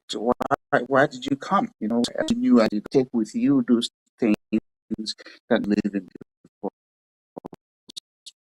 place. So if the Muslims that are going to Sharia court and carry gun, knives in the from the that is allowed, then you should have stayed you are coming from. You should have emphasized it's a barrier to come all. Then everybody is diluted and everybody is valued, and then how did we have this thing that no one should invite ants into your home? And I don't think human beings are ants, but it's a good expression. If you invite ants into your home, they're going to find you. It's a boundary, and that boundary has to be based on the values. Every country has something they are known for, and if what you're known for is getting devalued, they're coming in as refugees or coming in as asylum seekers, then no, tough luck. I use my home as an example. You can't come in and do kick out. So countries should be homes for come in, say here are the rules. You want the rule, you're gonna obey these rules, or you don't have to come in. All right. Interesting. Apologies to our listeners who couldn't hear what Mr. Ejike was saying earlier. I guess the network is being bad slightly. Mr. Ejike, I'm sure you can hear me. This issue is a very sensitive one, and it is a global affairs conversation. And on the foreign scene like this, when issues happen, there are a lot of opinions about it, and absolutely, people are entitled to their own point of view. But it's just that, you know, we have to verify and filter the right conversation and the right perspective. So many analysts point to declining the public confidence in his leadership. Why do you think voters became disillusioned so quickly? Well, again, it's good. I think leaders should be tested as often as possible. They don't have to win an election, and they're given 4 or 5 years, and then only to come back and seek re-election. I think there should be, parameters. There should be things that if you don't do this thing within this time, we're gonna do a recall. In America, we try to recall some people, or we try to impeach them. I don't know whether the British people system has what they call impeachment. They just the party members. Remember now, it's not every people don't just vote for prime minister. They vote for their members who now select a prime minister. So members keep an eye on who the prime minister is, and they say, hey, you're not doing it, and within this time we're hoping that you have made this change, because there are caucuses. When I mean caucuses, there are committees in the House, parliament in this case, that monitor this stuff. And once they say it, because, being in office, some people are jealous, some people are going to find fault, and which is fine. So you got to be up and doing. You gotta try to, please and appease, people. But sometimes, you can't give more than you have to offer. And then when you don't do that, I think the best thing is to say, hey, guys, I have to step out. This is not working out for me. Because you can't please everybody, but at least you can do certain things within certain, bandwidth that can say, okay, you're doing the job, we understand, and we're going to support for you. But when you are pulling in one direction and your members want you to go in one direction, and they have the vote, remember they have the vote, and they will call the vote, and they can, start the process. They don't wake up one day and say, hey, you got to go. They probably monitored him, and they probably, wanted him to show them that he can get back to what it is that is fundamental to the Labour Party, that they voted him as prime minister. But each human being need to say, I can do this, and it was up to him and said, okay, you resign, and we'll give you time to step aside, and while we're looking for the new leader. Well, it's very, very important to talk about economy when it comes to conversations like this, and I think that is one of the reasons why this particular conversation was even brought up in the first place. But then, Mr. Ejike, to what extent the economic challenges and the cost of living crisis affect his administration? It's always, it's always the issue. You hear cost of living, you hear about inflation, you hear about no jobs, you hear about, the things that matter to people: housing, food, shelter, public safety. Those things which is basic to everybody, which everybody who lives in a particular political jurisdiction expects, and their leader is not in it, then it's going to start causing shock wave, and that wave is going to do what is going to migrate to where the leader is. It's not like in Africa, Nigeria, let me be example, where you see members of president's family or governor, throwing parties and celebrating, or flashing cars and showing that God has buttered their bread, while people are suffering, because the Nigerian political system has no recourse. It has no recourse to force the leaders to do something for the people. Instead, the people by default, because they have nothing else to do, to say, hey, I can beat them, let me join them. So the person that is abusing you, you become somebody to be celebrated because you're hungry. If people really want to, play with your mind, they have to psychologically do it. And that psychology is to make you feel like even when I'm stepping on your toes, instead of you say stop doing that, then you're still gonna say, oh, it's okay, no matter. We use the local Nigerian lingo, no matter. God go bless you. That's why you see somebody slap you, turn around, kick you, and if invite you, give you a little bread, and you start praying for them. Only in a country or in a culture where people have been psychologically, minimized by their own people. So going back to the main subject here, which is UK, the citizens of that were not feeling happy that their prime minister was doing his best, to give them the basic things they want, which is in the economy where where's the wage going?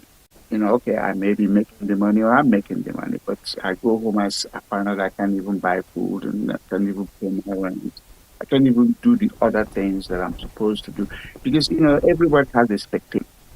And when those expectations are not met, whether those expectations are rightful or due, but they are unnecessary. People, you got to be their leader, telling them, hey, this thing you think you deserve or you expect is not possible, and this is why.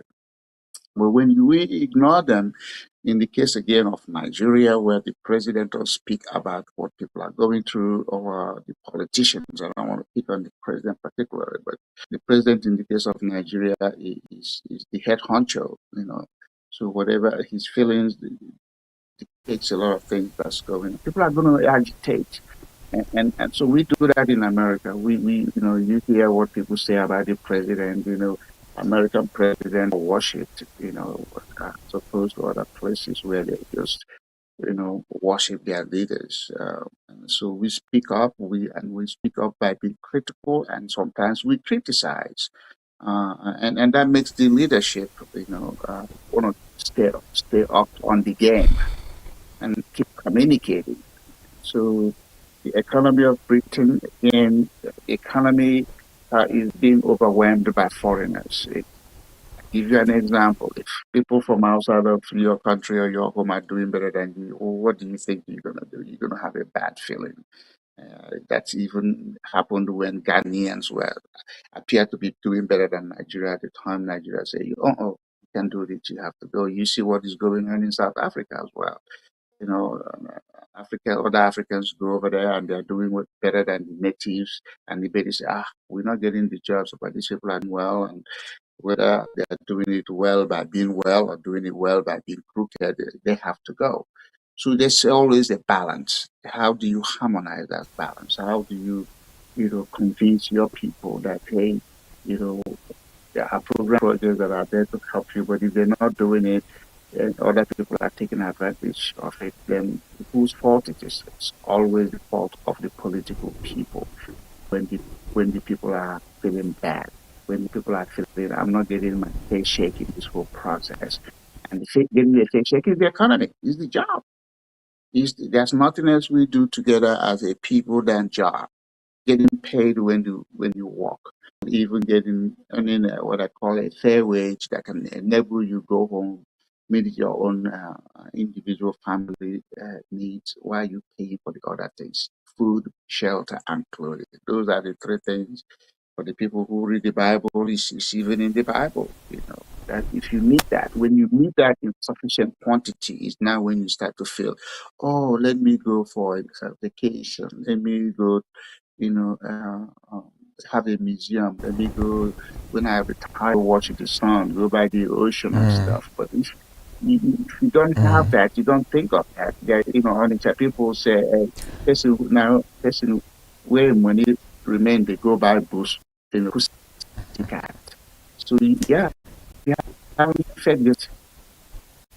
All right, Mr. Ejike, that's interesting. Now to round up the conversation this morning, let's divert our attention to the party, talking about Labour Party.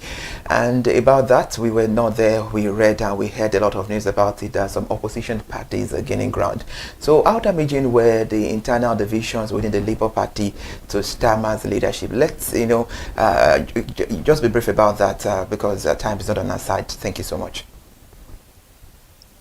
Well, the opposition come from the other side, the conservative, the conservatives on the other side. Now, jumping on the Labour, and then within the Labour Party is another opposition that's opposed their own candidate. So, that's the nature of politics. There's got to be people who say, oh, you Prime Minister, I can do a better job. And if they feel that way, they start to call the whisper.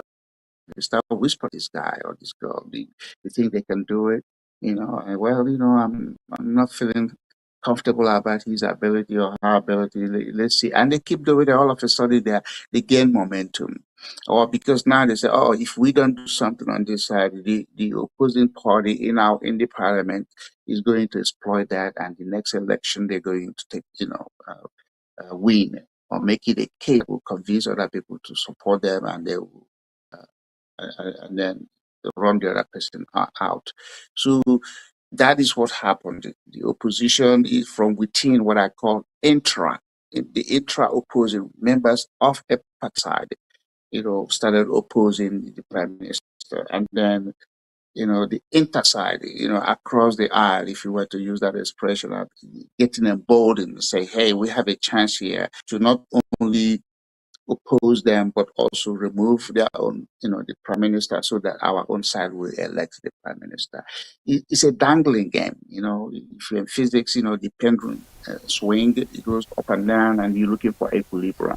The other equilibrium has to be also within a particular party, and then also, appeal to the other side to give you a chance or allow you time to keep going. Politics is not science, and this expression is what I want to use to define it. What makes an airplane take off, a particular air model, whether it's 777 or Airbus or whatever else, what makes it take off and land is the same science and engineering. You have to maintain that speed to achieve altitude and do all the land. That engine you can change, or science. And just like appendicitis, when you're doing surgery, it's a specific thing you go there and do. When it comes to politics and human social relationship, that's not, it changes by mood, it changes by sentiments, it changes by culture. Even when people are coming from the same family members, just look at your own siblings and the people that are immediate to you. You don't get along with them, but you're going to have to, do this fish-tailing thing, balancing act.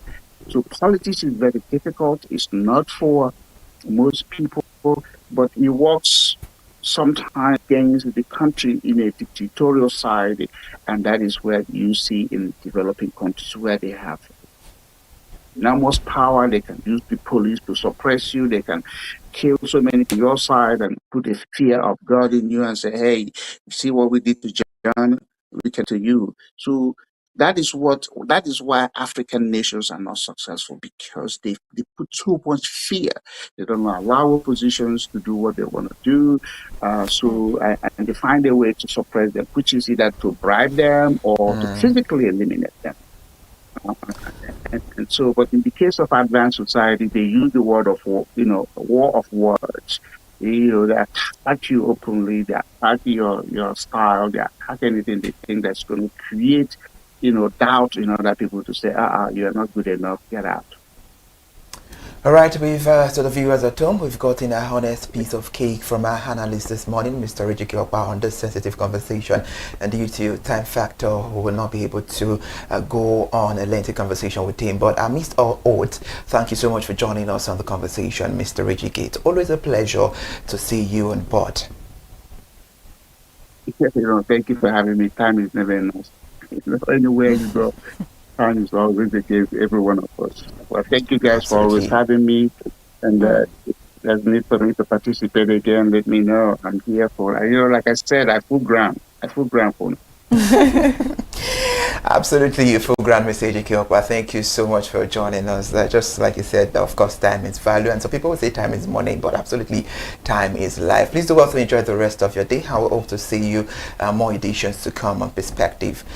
That was our guest on the conversation this beautiful morning, Mr. Ejikeokpa, joining us on the Keistama's resignation. And what next for the United Kingdom? Absolutely, that's a whole lot. And the customer's resignation marks another dramatic chapter in modern, British politics. While leadership changes are a normal part of the democracy, the speed with which political fortunes can rise and fall highlight the growing pressure on government to deliver results. And in an increasingly demanding political environment, the coming weeks will determine not only who leads the Labour Party, but also the direction of the United Kingdom at a time of economic uncertainty, geopolitical tensions, and shifting voter expectations. Okay, well, thanks to Mr. Rijeke again. Now we are moving to the second phase of the conversation. Just like I told you when we started the conversation, Kike, we're always having one or two on perspective. Let's take a short break. We'll be right back.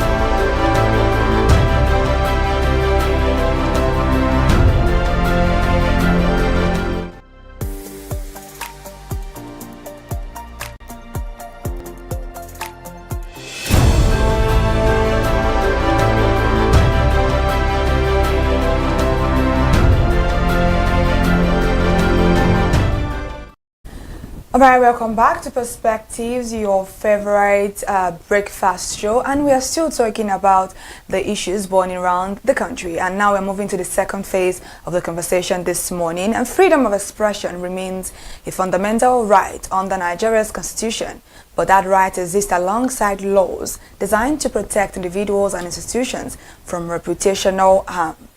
Recent court proceedings involving a civil society organization and security officials have renewed public discussions about where the boundaries of lawful expression begin and end. The reported ruling, which awarded damages over allegations made against security personnel, has generated a debate among legal practitioners, civil society groups, and human rights advocates. While some view the judgment as an affirmation of the law of defamation, others argue that it raises important questions about civic advocacy, accountability, and the ability of organizations to raise concerns on matters of public interest. The development highlights the continuing challenge of balancing constitutional protections for free speech with legal safeguards against false and damaging claims. All right, absolutely. And on the conversation this beautiful Wednesday morning to help us examine the legal issues arising from this debate, we're joined by Igwe E. Udoka, principal partner at Amadi, and is a legal consult, joining us on the conversation. Good morning, Barrister. Thank you for your time, and it's a pleasure to have you on board. Good morning. Thank you for having me. Right, good morning. All right, straight into it. Talking about, the freedom of expression. The freedom of expression, a lot of people are always saying, I'm entitled to it. Freedom of expression, it is my right. I have freedom of speech and all of that. But from a legal perspective, how should this ruling be interpreted within Nigeria's constitutional framework on freedom of expression? Sorry, I didn't get you. I said from a legal perspective, how should this ruling be interpreted within Nigeria's constitutional framework on freedom of expression? Well, again, we have to look at the broader constitutional architecture of Nigeria, which obviously we know that it guarantees rights of citizens, especially right to expression and other numerous rights as enshrined in the section 39 of the Nigerian Constitution. But you should also understand that those rights are not absolute. Those rights most times cannot really be expressed in a certain manner. There is a limit to how both civil society and individuals should express those rights. So when you look at the ruling itself, it represents an attempt by the court to draw a boundary between protected speech speeches which are protected, and legally actionable speech. I think the constitutional question itself concerns proportionality in a democratic society. Restrictions of free speech has to be proportionate, and the legitimacy also comes into question. So I think generally freedom of speech is there, freedom of expression is there in the constitution, but at the end of the day, it's not absolute. One ought to be very careful so you know when you've crossed the boundary. All right, Barrister Doka, you just said one must be very, very careful, even though we have this written in our constitution that is freedom of expression and freedom of speech. So at what point does public criticism of government officials become legally actionable defamation? Well, perhaps this is the most important question. A government position is a public position, which they ought to be open for criticism because they occupy a public office. But again, we have to differentiate between facts and fiction. You you cannot see somebody like the former governor of Kano State, Ganduje. You can't see him today and accuse him of pocketing dollars and he will sue you for defamation. No, because the facts are there. It's already proven. The video is everywhere. But when you wake up tomorrow and then you publish things which are not facts, things which you cannot prove, because defamation is when you allege, if you are able to prove your allegation, it is not defamation. Defamations are more like those things you can't prove, and which we know that most times the critics go beyond proving or go beyond publishing facts or speaking facts. Most times they just go around with fiction. So you have to draw a line between facts and lies and propaganda and the rest of them. So I think that's just the line. It has to be facts. If it's not facts, then they can sue. All right. We know that about this case of study about this issue at hand, we know that a court awarded damages for defamation about that. So talking about the civil society organizations, can civil society organizations be held liable for raising human rights concerns in the public interest?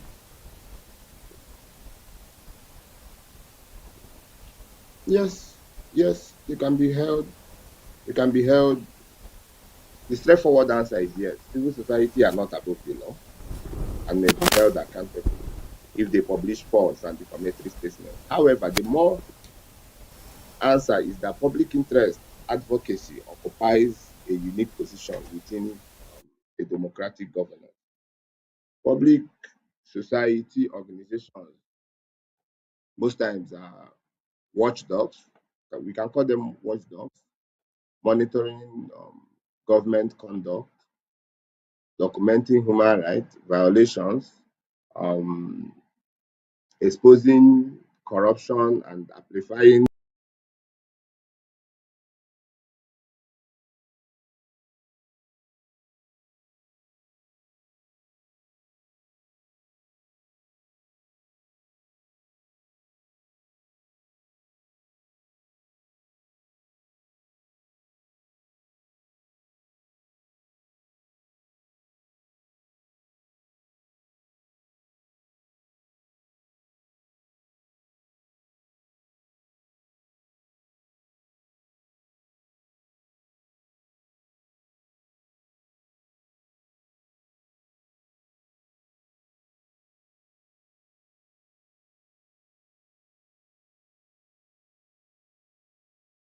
fish unchecked.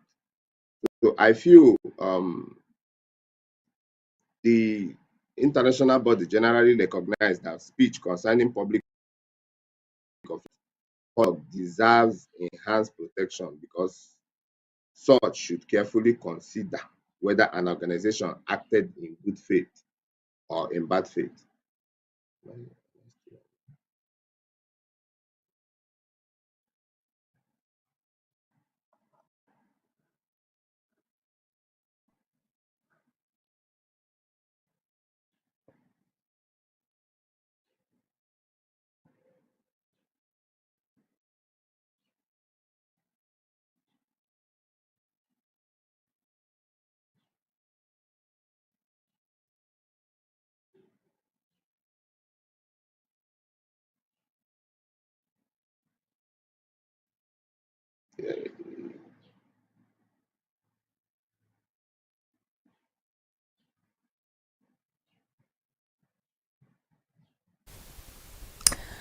All right, sorry, Barrister Udoka. There's a little bit of network issues in the studio, but then right now you spoke a little bit about the court of law, and you also spoke about the thin line between freedom of speech and also defamation.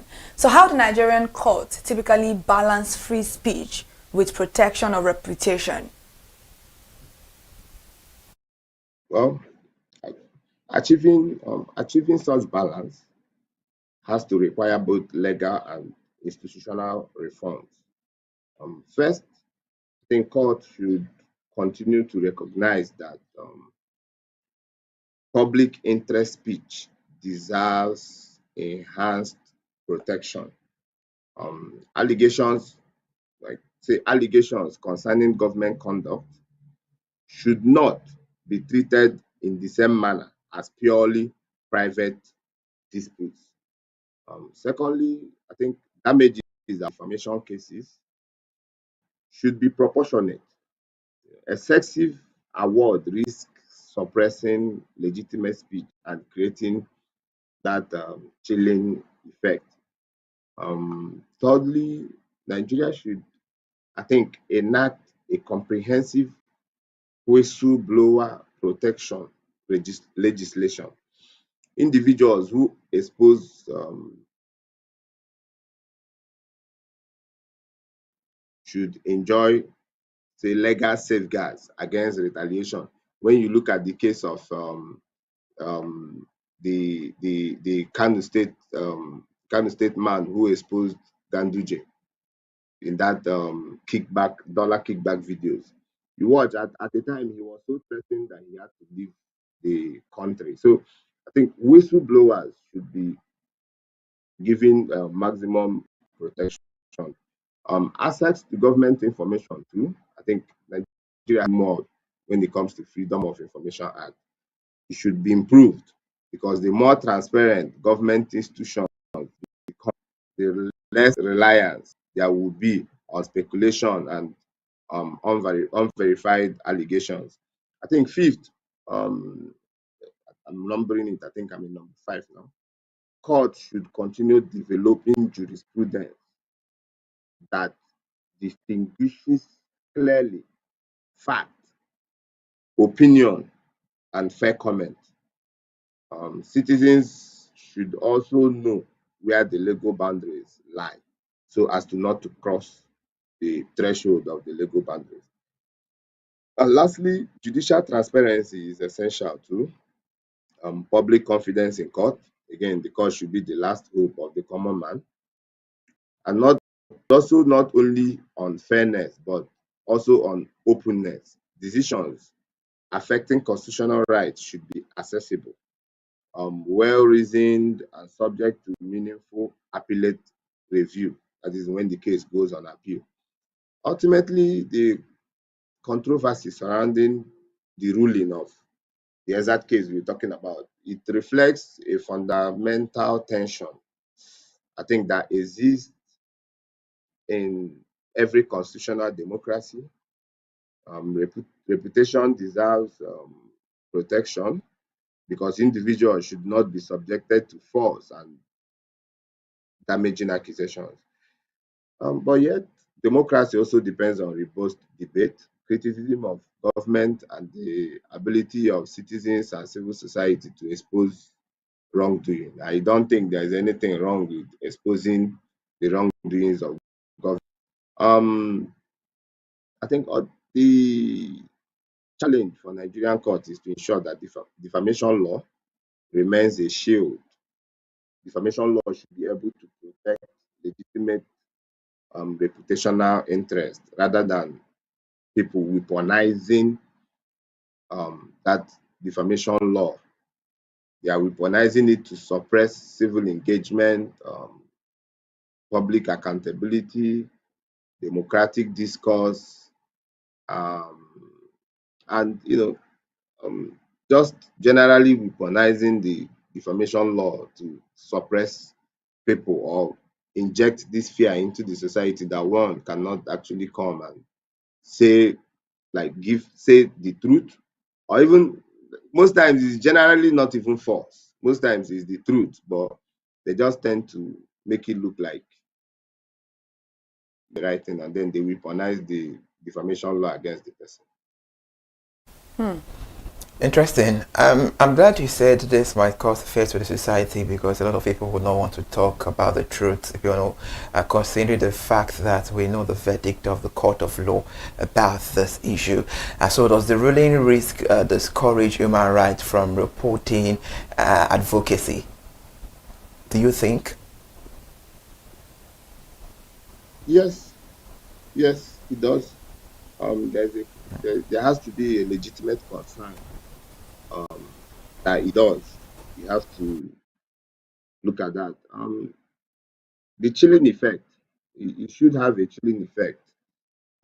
When an individual or an organization refrain from exercising lawful rights because of fear and adverse consequences. When they say freedom of speech is guaranteed, but freedom after speech may not be guaranteed. It injects fear into not just individuals but organizations too. And in this context, a substantial damage award against a human rights organization, it may lead other organizations to become more cautious when reporting alleged abuses. The danger is not necessarily that organizations will stop reporting altogether. Rather, they may avoid investigating controversial matters, especially the ones that has to do with the security agencies. They may also refrain from naming powerful actors or decline to publish information that could trigger litigation. They have to draw a thin line between what they should publish and the consequences that will come after they might have published. Democratic societies depend heavily on independent watchdog organizations. In many instances, civil society groups uncover information that would otherwise remain hidden. Their reports often trigger investigations, policy reforms, and other judicial interventions. So, therefore, while the law must protect reputations, courts should also consider the broad societal consequences of decisions that may discourage public interest advocacy. I think excessive damages that the court award, particularly against most of these non-profit organizations, may have consequences extending far beyond the immediate the litigation itself, because it might affect the general public when it comes to reporting cases that might lead to litigation. Most of them should be scared. If it's me too, I'll be scared if I am being awarded such damages again. All right, Barrister Udoka. So what constitutes abuse of court process in cases involving civic groups and government agencies?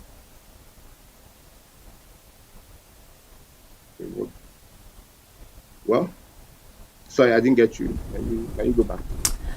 I said, what constitutes abuse of court process in cases involving civic groups and government agencies?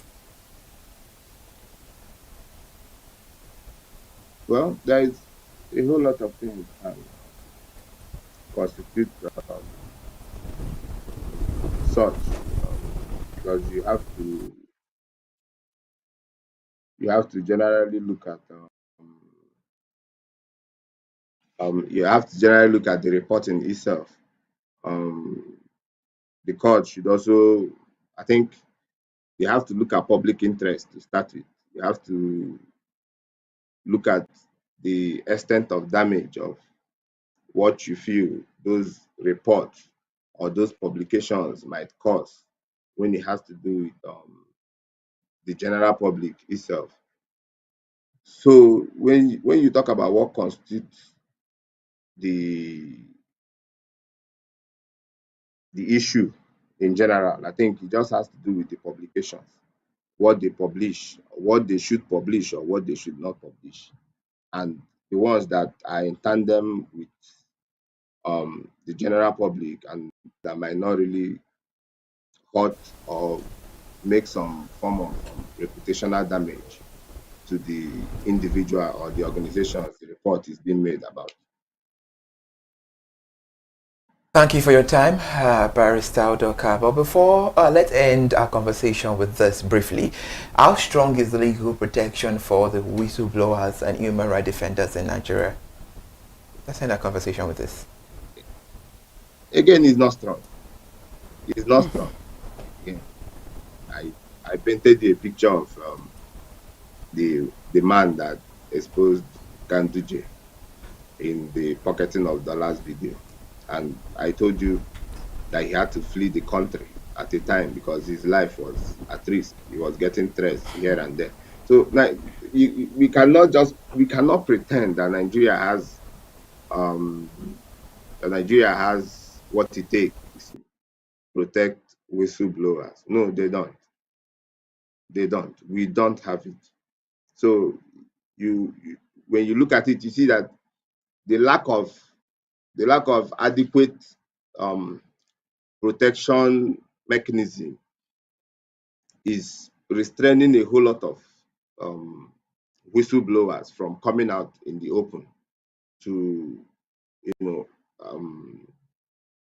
tell their stories or expose individuals or organizations and all. And then cases like this also helps to put that fear into them to come out and expose whatever they want to expose. So we don't have these mechanisms to protect whistleblowers. And as such, you and I both know the consequences of such. Most of them wouldn't even try to come out in the open. I wouldn't, like, I myself, if I had something to expose, I don't think I would have to do that. All right, thank you so much for your time, Barrister Udoka. Your legal perspective on these conversations were broad, were straight, simple, and understandable. Thank you so much for this. We appreciate you. Thank you. Thank you for having me. I appreciate it. You could always have me again. I'm always available. Absolutely, absolutely. I was about to saying that. Thank you so much for your time, and do well to enjoy the rest of your day. Thank you. Okay, that our guest on the show, Barrister Udoka Igwe, is the principal partner at Amadi Aneze Legal Consult, joining us on a conversation this beautiful morning about civic groups and the limit of free speech in Nigeria. And Kike, I can talk. I have freedom of speech, freedom of expression. No, do pass yourself. But then there is a saying, after in the Constitution that says freedom of speech, freedom of expression, but you should know that there are consequences after those speech. Yeah, my hand no deal. So our discussion today has highlighted the complex relationship between freedom of expression, public accountability, and the protection of reputation under the Nigerian law. And in Section 39 of the Constitution guarantees the right to freedom of expression, while defamation laws provide legal remedies where statements are found to have caused unjustified reputational harm.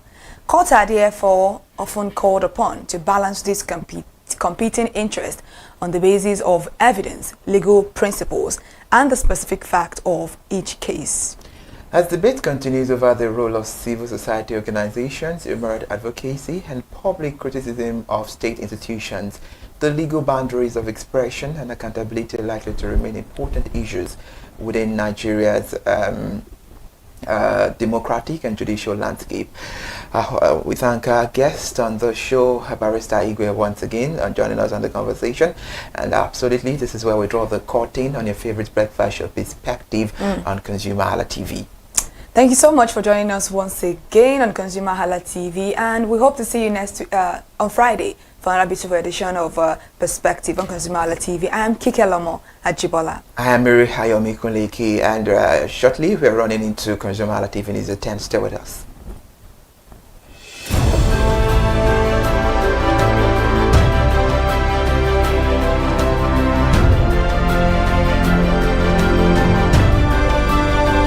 Hi So my name is Fakarede and I am a filmmaker and a film director, and you're watching ConsumerHalla TV. ConsumerHalla TV is everything consumer advocacy, consumer rights, everything that has to do with consumers. On this TV, you'd watch, you'd learn, you'd be educated, and you'd be entertained. Keep watching ConsumerHalla TV. My name is Olubukola Ozone, a photographer and a social media enthusiast. You're watching ConsumerHalla TV. It's a consumer advocacy TV. If you have a problem, anything, any consumer related problem, just holla at them, just like their name implies, and they're going to get it sorted for you. Keep watching, stay tuned. Thank you very much. Hi guys, my name is Joba Jalabi. I'm a marketing communications professional. I currently lead marketing at Flash Change, a fintech startup. Keep watching ConsumerHalla TV, a consumer advocacy channel. Hello, my name is Rotimi. I'm an actor and I am on ConsumerHalla TV. Now, ConsumerHalla TV is a consumer advocacy channel. So if you have any issues, consumer-related issues with brands and services, you can reach out to them and they'll be sure to handle it or to cater to you. Thank you so much.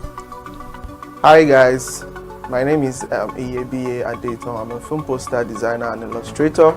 This is ConsumerHalla TV. It's a consumer advocacy channel. We show content on consumers-based news, entertainment, and all of that. So I urge you guys to stay tuned to ConsumerHalla TV. My name is Anoluwapo Alao, a sales consultant for Star Times Nigeria. This is a ConsumerHalla TV, where they discuss anything consumer needs and get knowledge about anything about consumer. So keep watching it. Hi, my name is Adebola Ogushino. I'm a filmmaker and you're watching ConsumerHalla TV. Any consumer related issues, they've got you. Hi, my name is Stephen Olorunshisi. I'm a strategy and sales professional, currently working with Obey, and you're watching ConsumerHalla TV. I mean, this is one of the channels that you don't want to but stay on. Consumer advocacy, brand promotion, everything consumer, what you need to learn for your business to grow. This is a channel where you learn, where you experience entertainment too, but it's good for businesses, for brands, and for an entrepreneur. If you want to know more about businesses, want to know more about brands, please stay watching. All right, thank you so much, ConsumerHalla TV. Keep watching.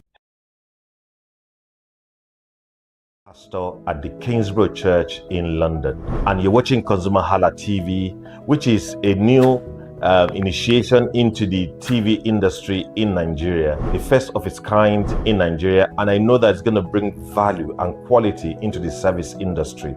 ConsumerHalla TV is here to offer value to service industry and to give a voice to consumers, bring awareness to the brand industry, and also bring education to what it is to have quality for what you paid for. I know that through ConsumerHalla TV, you are going to be able to get what you have paid for quality-wise and also give a voice to you in wherever it is that you do. I am here to support and give a shout out to say that keep watching ConsumerHalla TV and we'll have a better quality for value in Nigeria and in the global space. Please continue to watch ConsumerHalla TV because it is here to make things work better for you. It is on this note that I would like to say a big congratulations to the chairman and CEO of ConsumerHalla TV, Pastor Tunde Olufowora, and all the staffs of this great organization. Thank you for what you do. You are making things happen for us, and I pray that God bless you. Thank you. Hello, my name is Toyin Balogun. I'm here to give a shout out to ConsumerHalla TV, #1 platform helping you to shop smart, spend wisely, and live better. Anytime you have any kind of issues with your shopping, or you want to know a very honest review, please contact ConsumerHalla TV, here to help you. And please join the community where we can all make life easy and better for all of us. Hey there, do you know in the world today, everyone is a consumer. And as consumers, we all have the right to be heard.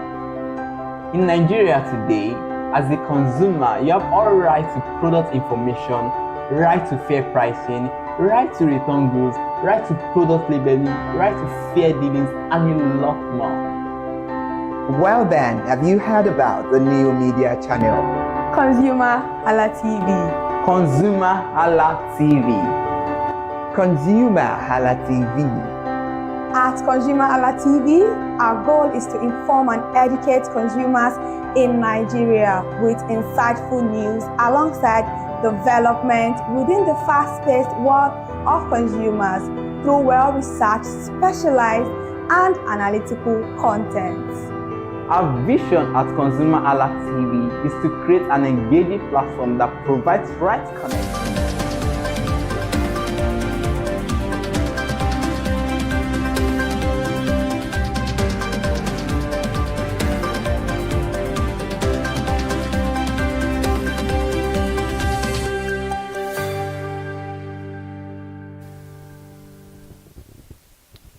Good morning and welcome to the news at 10 on ConsumerHalla TV.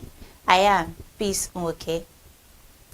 The Lagos Business School and the French government have identified agribusiness and food systems as key areas for stronger economic cooperation between Nigeria and France. Both sides are promoting partnerships in agricultural value chains, agro-processing, logistics, and technology. The call was made during the France-Nigeria Business and Human Capital Development Forum held in Lagos. Speaking during a session with the Dean of Lagos Business School, Professor Olayinka David West, French ambassador to Nigeria, Marc von Bastia, said Nigeria is yet to fully realize its potential as Africa's agri-food powerhouse. He noted that France is ready to support the country with expertise in food preservation, processing, and distribution while respecting national priorities. Van Bastia added that modern agriculture now includes innovation, digital technology, and climate resilience. He pledged continued support for Nigerian universities, researchers, and technology startups, noting that stronger collaboration could help build resilient food systems and boost rural economies. The Nigerian Upstream Petroleum Regulatory Commission and the Federal Ministry of Defense have agreed to deepen collaboration to protect oil and gas infrastructure across the country. The strategy combines security operations, community engagement, and other non-kinetic measures to sustain crude oil production growth. The commitment was reaffirmed during a visit by military officials to the Commission's headquarters in Abuja. The initiative comes as Nigeria records gradual improvements in crude production after years of disruption. According to a statement issued by the Commission, both institutions are committed to promoting peace and stability in host communities while tackling pipeline vandalism, crude theft, and insecurity. Speaking at the meeting, Commission Chief Executive Orishemeyiwa Eyeson said recent gains in production were driven by coordinated efforts between regulators and security agencies. She noted that protecting energy assets through community development remains critical to economic recovery. The federal government has inaugurated a 505 kilowatt interconnected solar mini-grid in Epe, Lagos State. Located within the Majoda communities in Eredo, the project is expected to provide stable electricity to more than 8,000 residents. Authorities also flagged off plans for an additional 5 megawatt expansion project.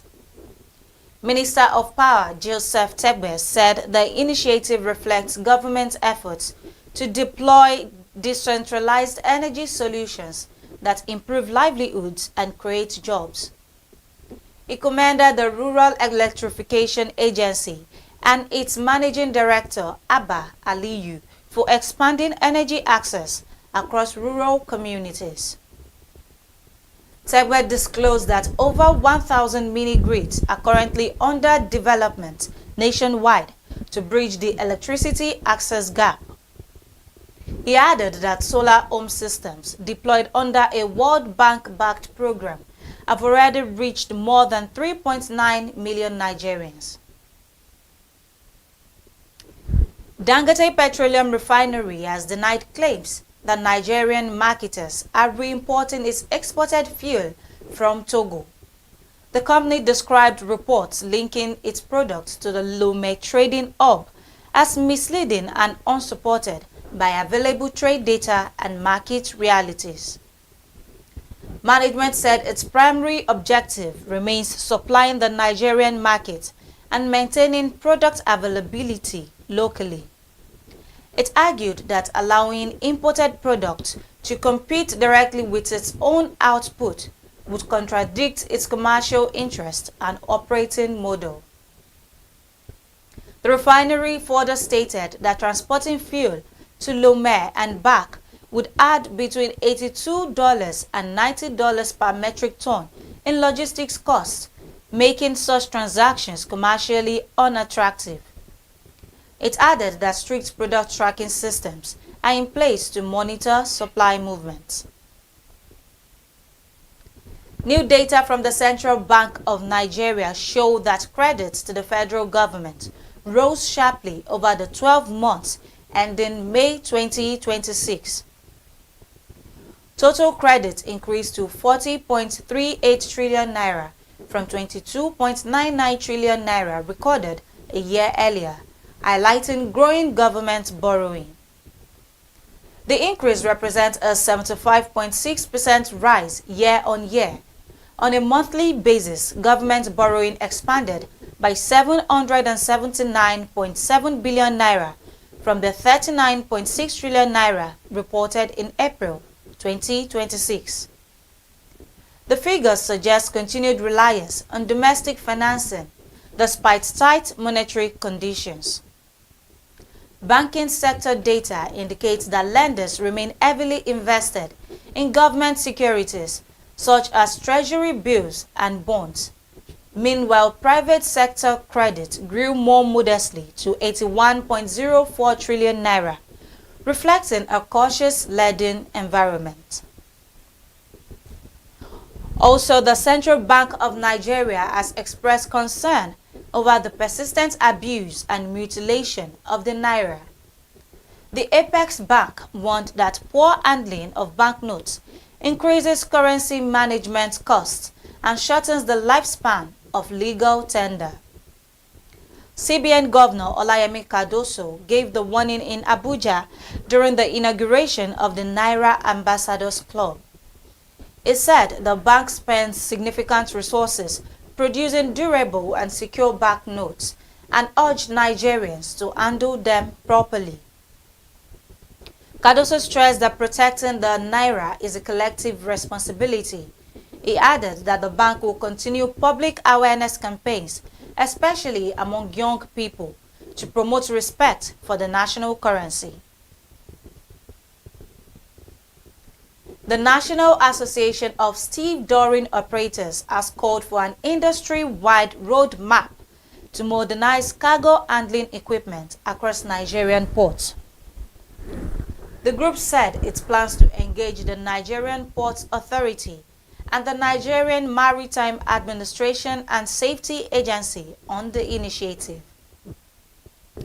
Speaking during the 2026 Dock Workers' Day event in Lagos, Association President Bolaji Sumola said operators require access to financing mechanisms to meet emerging environmental and operational standards. He noted that green compliance should not become an unfunded burden on businesses. The association also urged the Ministry of Marine and Blue Economy to integrate environmental performance targets into ongoing port modernization efforts. It maintained that future investment should focus on cleaner equipment, better waste management, and improved efficiency. APM Terminals Apapa has reaffirmed its commitment to supporting Nigeria's export growth through infrastructure investments and technology-driven solutions. The company said its efforts are aimed at improving the competitiveness of Nigerian exports in international markets. Speaking at an export management workshop organized by Lagos Business School, Chief Commercial Officer Wester Capito highlighted investments in cargo handling equipment, yard capacity, and workforce development. He said the projects are helping reduce operational bottlenecks. Capito added that digitalization has significantly improved cargo visibility and processing times for customers. According to him, a more efficient port system ultimately lowers supply chain challenges for exporters. Moving on, MTN Group President and Chief Executive Officer Ralph Mupita has called for greater unity and economic integration across Africa. He warned that rising anti-immigrant sentiments and cross-border tensions could undermine growth and discourage investment. Mupita made the remarks ahead of a migration dialogue hosted by the Galima Motlanthe Foundation. His comments come amid renewed tensions linked to anti-immigrant protests in parts of South Africa and Ghana.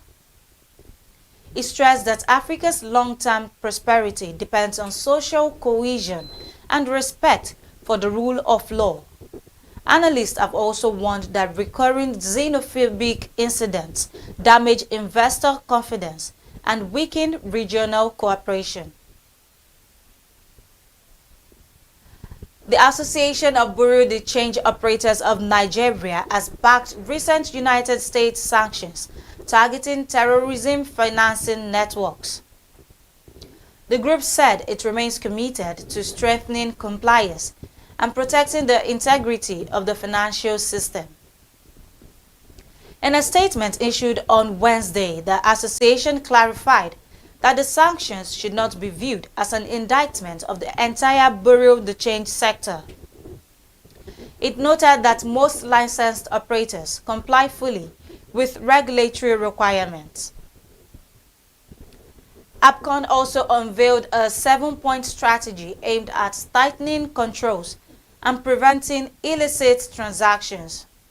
Measures include stronger customer verification, sanction screening, and prompt reporting of suspicious activities. The Manufacturers Association of Nigeria has expressed concern over a sharp decline in bank lending to the industrial sector. The group warned that reduced access to credit could weaken industrial growth, job creation, and economic diversification efforts.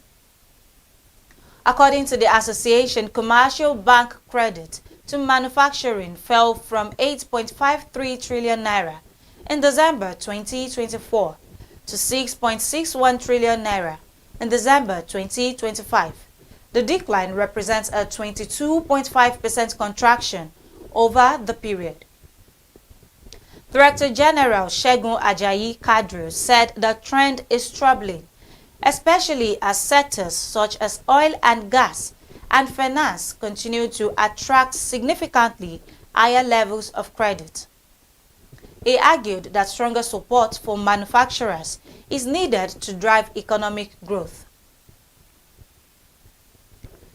The Special Advisor to the Lagos State Governor on Climate Change and Circular Economy, Titilayo Oshodi, says deploying 80 million green cook stoves could significantly boost Nigeria's economy. She said the initiative would improve public health, create jobs, and reduce carbon emissions. Speaking during a project implementation retreat organized by Green Plinth Africa Limited, Titilayo Oshodi described the program as one of Africa's most ambitious clean energy projects. She noted growing international interest in practical climate solutions. Titilayo added that clean cooking should be viewed as both an environmental and economic development tool. She pointed to successful pilot projects in Makoko, Lagos, where households recorded improved fuel efficiency and lower energy costs. United States President Donald Trump has ordered an investigation into major energy companies over allegations of price gouging. Speaking at the White House, Trump said fuel prices should be lower following recent declines in global oil prices. He specifically mentioned Chevron, ExxonMobil, Shell, and BP, arguing that consumers are not benefiting enough from falling wholesale energy costs. The president subsequently directed the Department of Justice to review pricing practices in the sector. Industry representatives responded that retail fuel prices do not move at the same pace as crude oil prices. However, U.S. officials said they will continue monitoring the market to ensure consumers receive the benefits of lower energy costs. And that is all on the news at 10 on ConsumerHallaTV. Do follow us across all social media platforms on ConsumerHallaTV on Instagram, Facebook, TikTok, X, and YouTube. I am Peace Nwoke, and this is a good morning to you.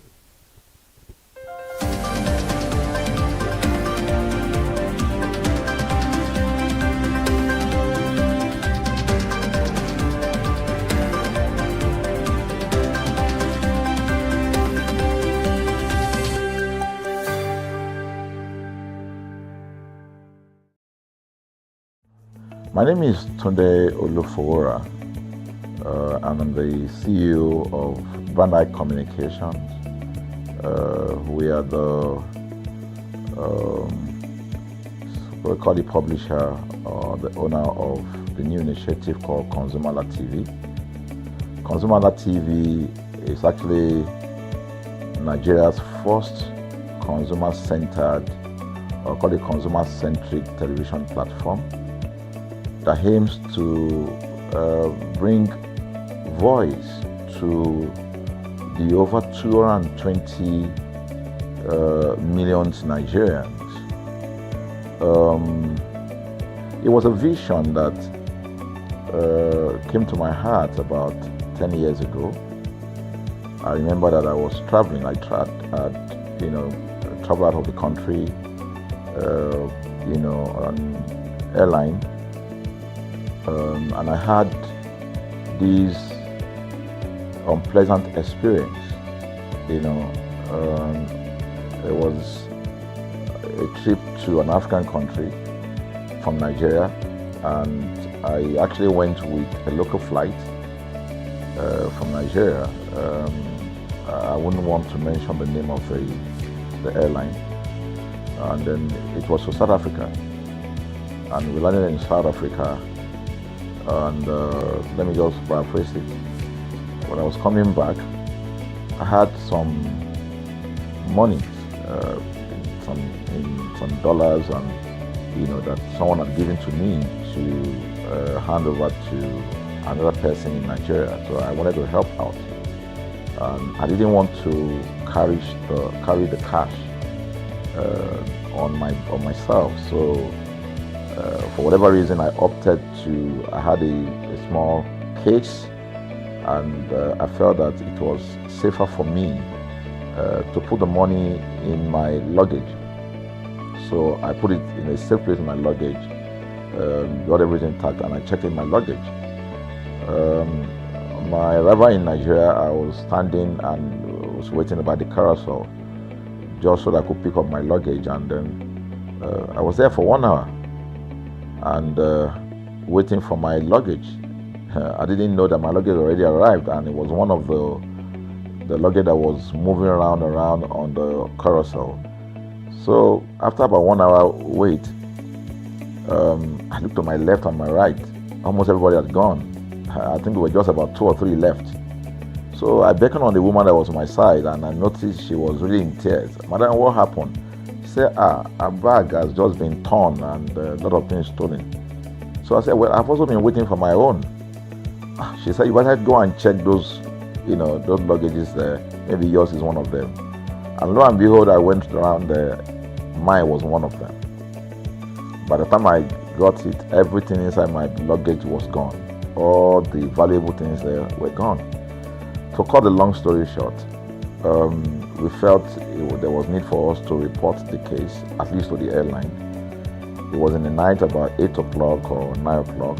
We went in to go and see the officer that was in charge. As soon as we got in there, the officer said, "Oh, so sorry, but you will have to go to our head office in somewhere in Victoria Island, to lodge a complaint." Okay. So the next day we went to the Victoria Island and we lodged a complaint, and that was it. And since that.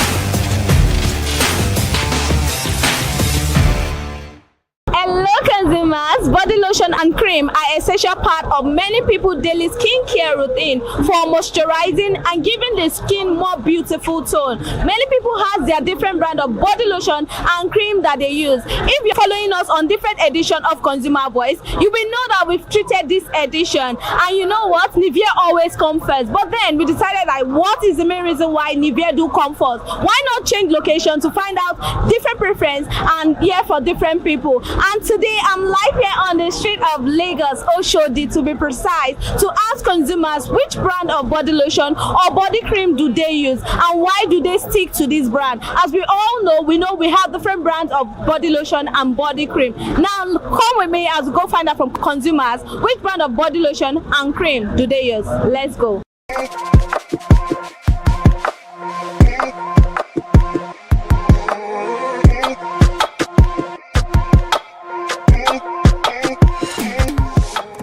Good morning. Good morning. How are you? I'm fine. Okay, so what is your name? My name is Mr. Chisom. Mr. Chisom what? Yeah, Chisom Haji. Oh, Haji. Oh, now, which brand of body cream do you use or body lotion? Nivea. Nivea. So for how long have you been using Nivea? 1 year and 1 year and 1 year and. Okay. Okay, 1.5 right now. Yeah. Okay, now, so apart from Nivea, which other body lotion have you tried using?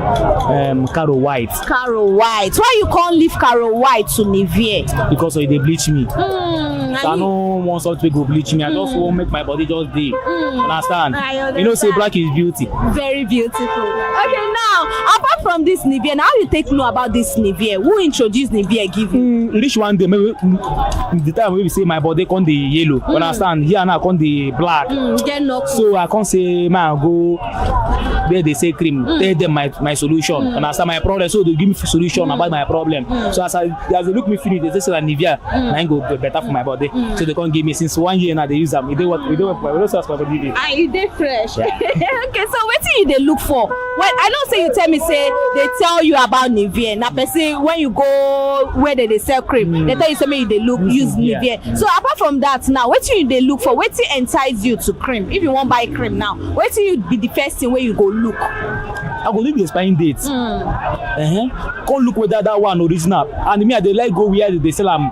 Where we say they are selling wholesale. So understand? Where we say I know say this people they say no be a crack, no be 1419 they won't do me. No say fake don't do now, so you know that kind of thing. So that's why. Okay, now this Nivea now I want to make you rate them over 10 based on how you they use them. How you take go rate them? If they say my rate, I go rate them from 1 to 10. Wow. She na 9 over 10. You won't give them a 8 over 10. 10 over 10. Yeah. Okay, now I want to take you back to when you they grow. Waiting with the cream where your mama and papa they use for you then. You know waiting be a lucky. A lucky.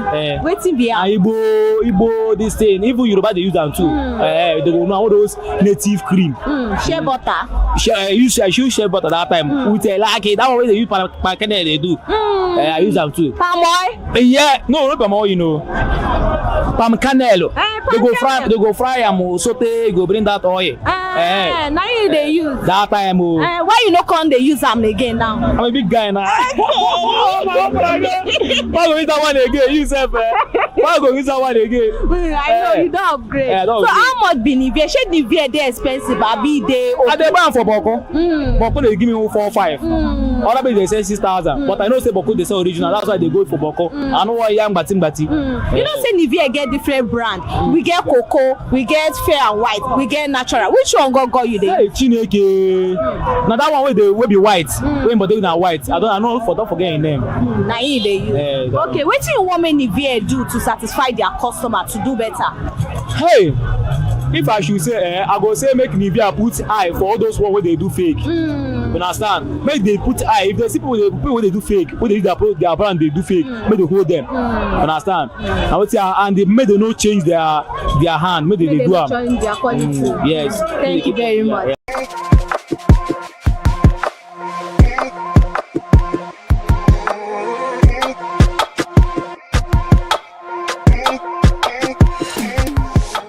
Good morning, ma.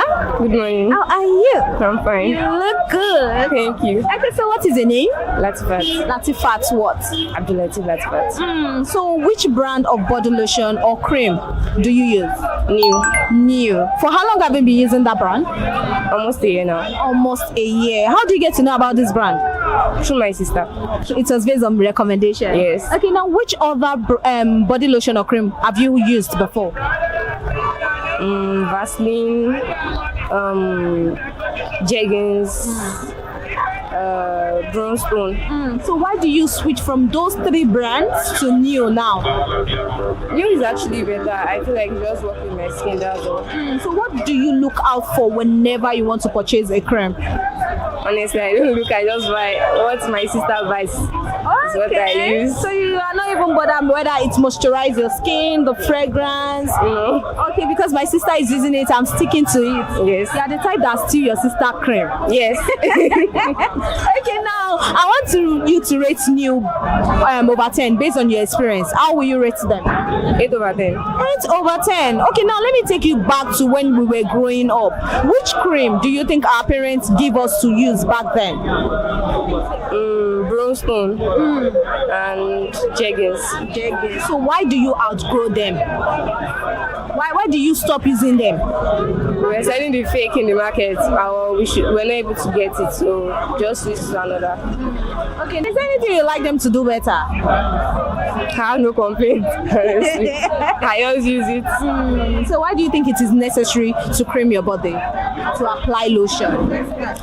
I use mine because I don't want the dry skin, that's all. How expensive is New? I don't know. Oh, that's true. I don't know, my sister. Okay, thank you so much.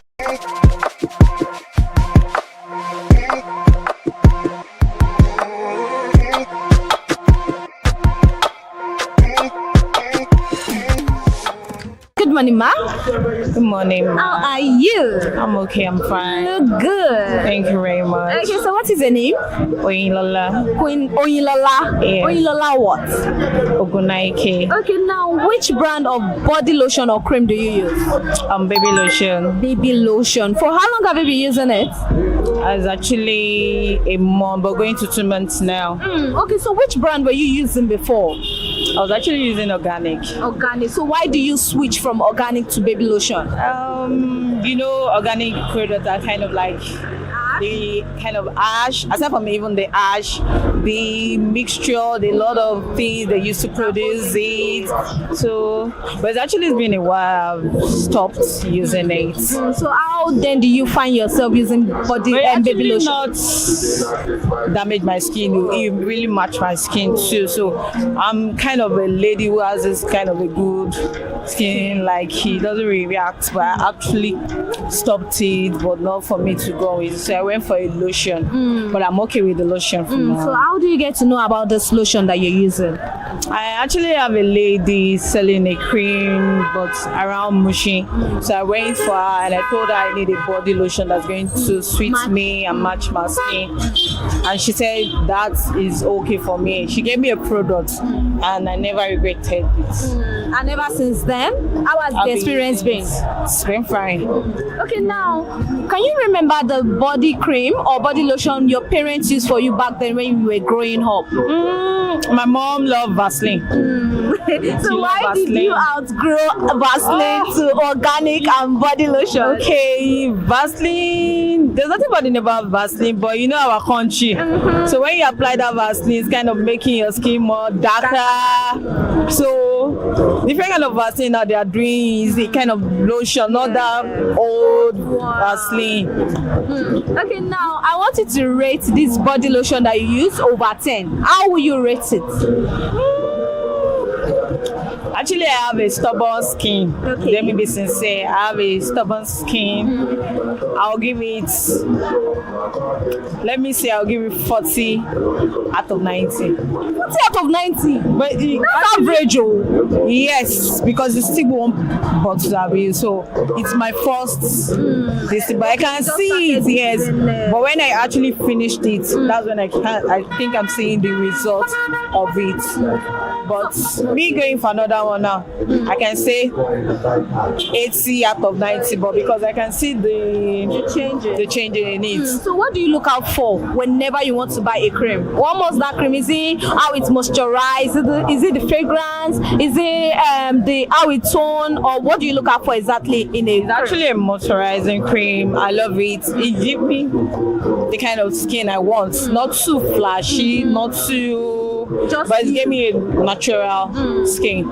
So how expensive or how affordable? It's not that expensive. It's 7K. 7,000. How does it last? At least 2 months if you know how to use a cream. 2 months to 2.5 months. Okay, I know you said you just started using this cream, but then let me still ask you, what's that thing you want this brand to do better to satisfy their customer? But what will I say is that, you know, Nigeria, when they see some products is moving on, they want to like stop the quantity they are putting in. Instead of them to leave that quantity and maybe they can add money to the product to increase it, but the advice I'll give them is just that they should just leave it the way it is. They should not change, not to add anything. The way they've produced it, they bring it out. They should just leave it like that. Okay, thank you very much, ma. You're welcome.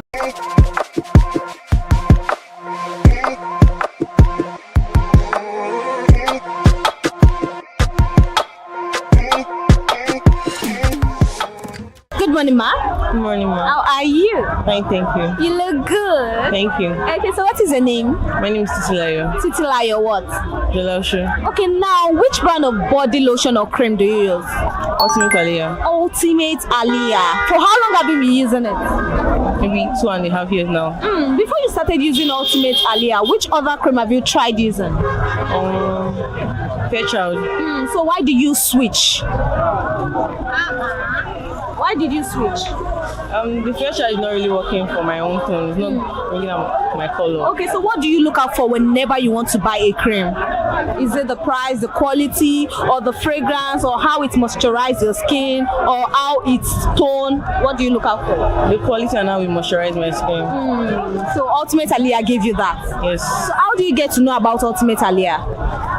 I went to a shop in Ireland. Yeah, then I asked them to give me something that would match my tone. That's what they gave me. So it was based on recommendation. Yes. Okay, now why growing up now, which body cream or lotion do your parents use for you back then? Do you remember? Or while you were growing, which cream do you know your parents give you to cream? I've always used Fairchild. Okay, so you actually decided to change because it wasn't giving you the tone. Yes. So I want you to rate Ultimate Aliyah over 10 based on your experience. How will you rate them? 9 over 10. 9 over 10? How expensive is Ultimate Aliyah?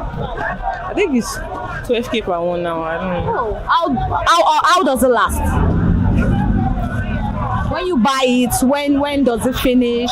How many months?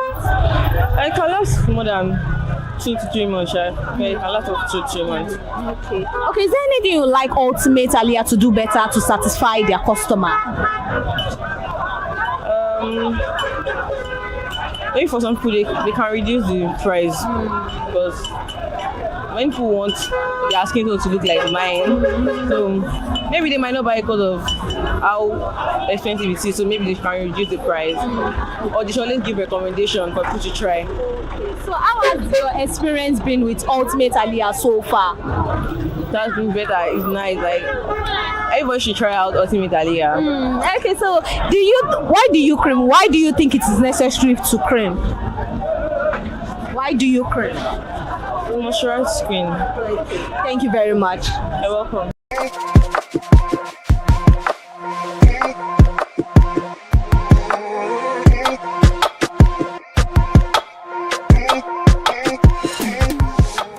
Good morning, ma. Yeah, good morning. How are you? I'm fine. Okay, so what is your name? My name is Odwayo. Odwayo what? Odwayo Molly. Okay, now which brand of body lotion or cream do you use? Shea butter. Shea butter. For how long have you been using shea butter? It has been long. I'm still using it up to now. Wow. Okay, so why do you like shea butter? What makes you stick to this particular brand? To make my body to be fresh. That's why I'm still using the cream. Not all this cream that I used to bleach, but the cream is okay to make your body to be fresh and smooth. Okay, now why growing up, which body cream or body lotion do your parents use for you back then?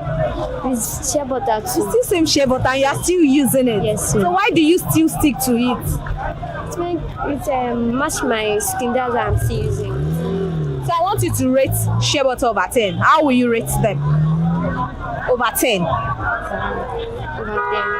Is it 8 over 10, 7 over 10, 6, 5, or 10, 10? I'll give them 10, 10 because it's very okay. So how do you get your shea butter? You know we have branded one now. Is it the branded one you're using or the normal one I'm using? So how much on do you buy? There's one on 1,500, 2,000. I used to buy them at the supermarkets. That's why. So how does it last? When you buy it, how does it last? When does it finish? It needs to last, let's say 2 weeks. 2 weeks, yes. Okay. Why do you think it is necessary for you to cream your body? Why do you cream? It's good to cream because if you don't cream your body, it will be somehow white. Your face will be white. So it's for you to be glowing. Yes. That is why. Yes, to be shining. Thank you very much. Yeah.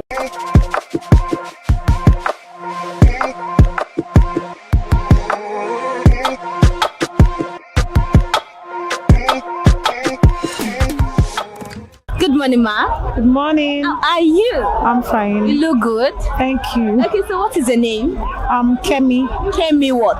Ajayi. Ajayi. Now, which brand of body lotion or cream do you use? Okay, so I use Nivea.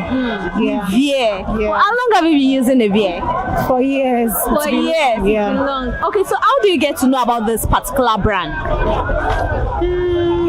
Just based on recommendation, or you saw the advert, or how do you come to know about it? Okay, like adverts is parts.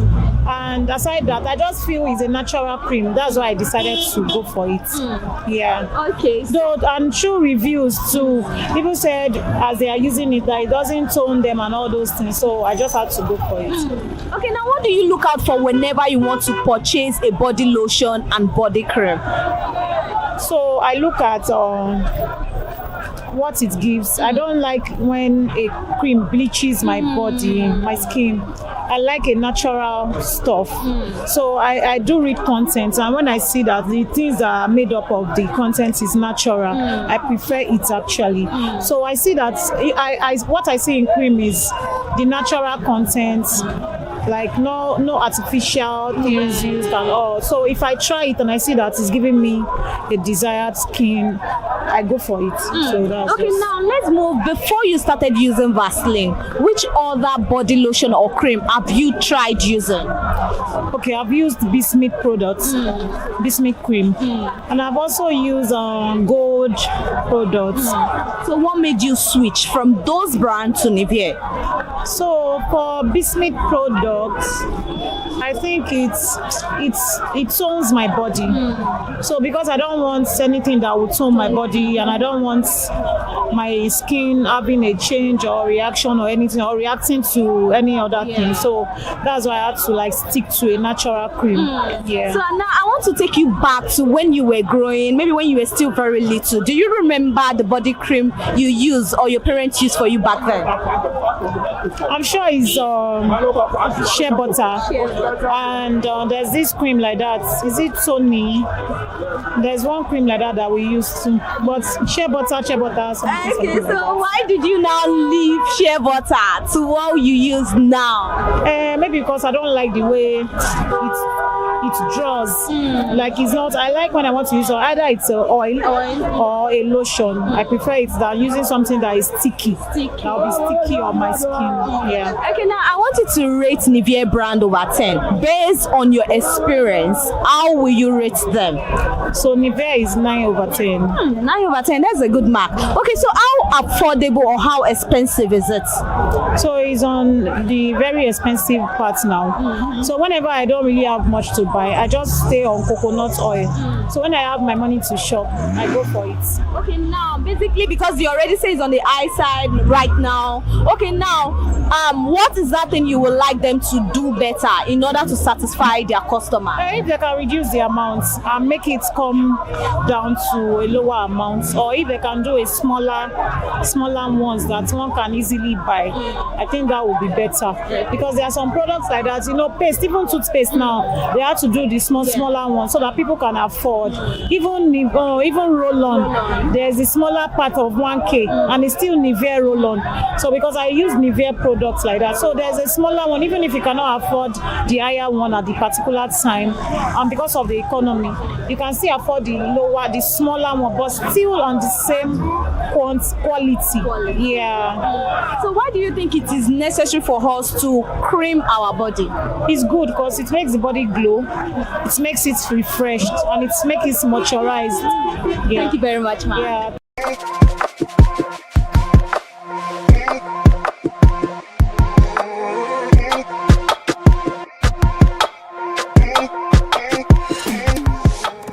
Good morning, ma. Good morning. How are you? I'm fine. Okay, so what is your name? Bukola Adeshola. Okay, so which brand of body lotion or cream are you using? Nivea. For how long have you been using Nivea? 3 years. 3 years. Before you started using Nivea which other body lotion or cream were you using? Dove. So why do you switch from Dove to Nivea? Well, it was giving me some kind of body reaction, so someone recommended Nivea, and of course my families are using Nivea. So it was based on recommendation. So Nivea has different types. So which type are you using? Avocado. Okay, now what do you look out for whenever you want to purchase a cream? Well, the brand, and then again recommendation, like I said. So. How has your experience been with Nivea so far? Wonderful, like you said. Okay, so I want to take you back to when you were growing up. Which body cream or body lotion were your parents using for you back then, or did you remember using? I think Vaseline or I can't really remember, but I think Vaseline. Yeah. So why do you leave Vaseline and go for Dove and Nivea? No. Why would I use Vaseline? That's why I also know. Okay, now I want you to rate Nivea brand over 10 based on your experience with them so far. I'll say 10. 10. You're giving them 10. Yes. Okay, so is there anything you feel they should do better? I know you've given them 10, but is there anything you feel they can still do better? The brand I'm looking for, Cherry Blossom. Yeah, I didn't see it in the market again, and of course I love that one. So yes. Okay, so it's Nivea that produced that Cherry brand. Cherry Blossom. Cherry Blossom. So because you're not seeing, that's why you stick to avocado. So how expensive is Nivea cream? No, not really expensive. It's affordable. It's affordable. How does it last? Well, it depends on how you use your body cream. Me now, I use it once a day. Some people use it twice a day, but then again, once a day is better. So yes. So why do you think it is very necessary to cream? Yeah, drying skin. It's not a joke. Okay, thank you very much, ma'am. All right, thank you.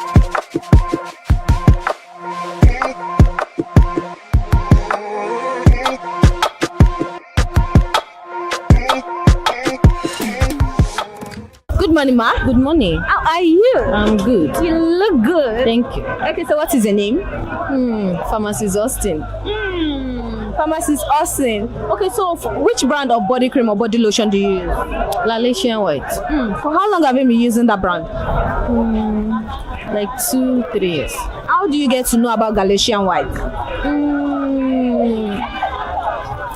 It was a friend of mine who started using it at first. Then when I saw her skin, I decided to go for it as well. It's been good. Okay, so I used the gold one. Wow. Okay. So which other body lotion or cream were you using before you started using Galatian White? I can't really remember. Sorry about that. Okay, so what do you look out for whenever you want to get a body lotion or cream?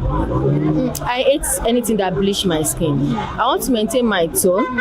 So I want to see any cream that maintain my tone, including other supplements that can enhance it. I go for it. And once I go for it, I stick to it. Okay, I love that. When I go for it, I stick to it. Okay, so how has the experience been so far using Galatian White? I wasn't actually looking for something that will bleach my skin, so I know it's gonna take a while before I will get consistency. Is what really matters. So I was so consistent about it, and before you know it, I get the result. You can see. Wow. Okay, so how affordable is it? Yeah, it's very affordable. About 13,500. How long does it last? Depends on how the weather is. Sometimes I decide not to use cream. I just moisturize my skin for like a month plus to 2 months. It's okay. Okay, now I want to take you back to when you were still young. What cream do our parents give you back then to use? Obviously, I'm too young, but when I was younger, you know, all this baby gel, whatever, this petroleum gel stuff. Yeah, you know, back then in the 80s, that's what we use. Okay, so why are you not using that again? Why do you outgrow that? Of course, as we grow older, there are things that doesn't work for us anymore. So we have to look for something that, as you're aging, your cells are aging. Yeah. So you need something a bit. Okay. No, I'm no longer doing this. This is not for me. Of course. Okay, so I want you to rate Galatian whitening cream over 10 based on your experience with them. How will you rate them? 8 over 10. 8 over 10. Yeah. Is there anything you like them to do better? For now, I think I'm good with it because it doesn't really. It's not this. Let me speak in my language. They will say, "Ombo shege." No, it's not that kind of cream. It's so no. It's something that goes gradually and is exactly what I want. I don't want something that will just PM and the skin is off. It's off market. And you know when the skin is off market, at my age you'll have been seeing wrinkles all over. Have you had any bad experience with any cream that you feel like, no, this is not for me? Of course, any cream that contain all this gel cream, how do I even put it? Hydroquinone cream. Okay. They spoil the skin. They don't not only spoil the cream, they damage the cells of the body. And as a pharmacist, I wouldn't use anything that will damage my skin, Very of course. So why do you think it is necessary to apply lotion on the body? If the skins are not moisturized, obviously it will get dry. And once your skin start getting dry, you will fade off market. And you know women, we don't want to fade off market. Oh, thank you very much, ma. You're welcome.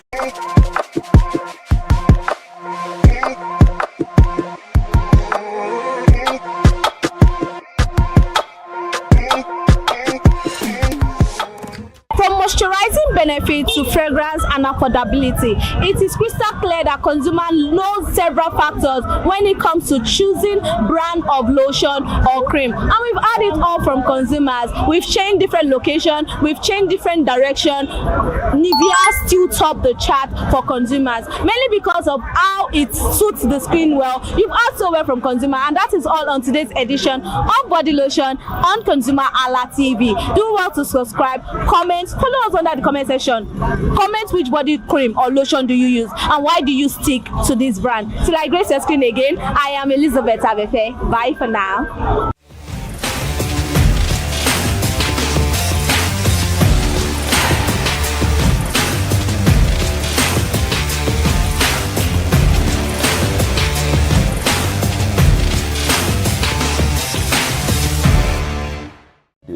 I'm talking a story of over 10 years ago. I didn't get a call, not even a call from that airline. to talk to me about what happened to my luggage. Now, about a month after that trip, I had another opportunity to travel out of the country. This time around it was to US, and it was an official assignment. And I flew on, I will mention the airline this time around. I flew on a BA. I really didn't like BA. I usually go with Virgin Atlantic and things like that. But my protocol officer convinced me and said, okay, you will love BA. Why don't you go on BA? Anyway, so I went on BA to US. And of course, when I returned from US to Nigeria, we had to do, of course, there'll be like a connecting flight, from Heathrow. So we got into London Heathrow, and then because it was through Heathrow that we went, and then so they changed since it was BA, they changed the aircraft. This time around to a bigger one. I mean, clearly because there were more Nigerians, or more people that were planning to come to Nigeria, and then we boarded. Not quite 10 minutes into the flight, in the air, the aircraft started malfunctioning. The air conditioning compartment were not functioning very well. I remember I was on what you call business economy. The whole of that business economy all the way to economy side, the ACs were not working well. It was hot. And then I was watching. And then from that moment till we got to Nigeria. From that moment till we got to, I'm just trying to paraphrase. From that moment till we got to Nigeria, I could remember very well how many times the pilot, broke into conversation and had to apologize and say, we're really very sorry about this. He was giving us almost every 30 minutes. There's always a kind of update. So sorry, this is what we're doing now, this is what we're doing. While we were on that journey, I also remember an incident. So they came, the crew apparently couldn't resolve they couldn't manage the crisis or what was going on about it. They couldn't fix it.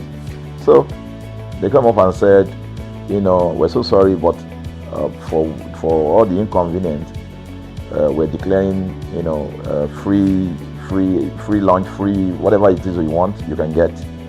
So trust Nigerians, you need to hear how everybody were jubilating, But something struck me.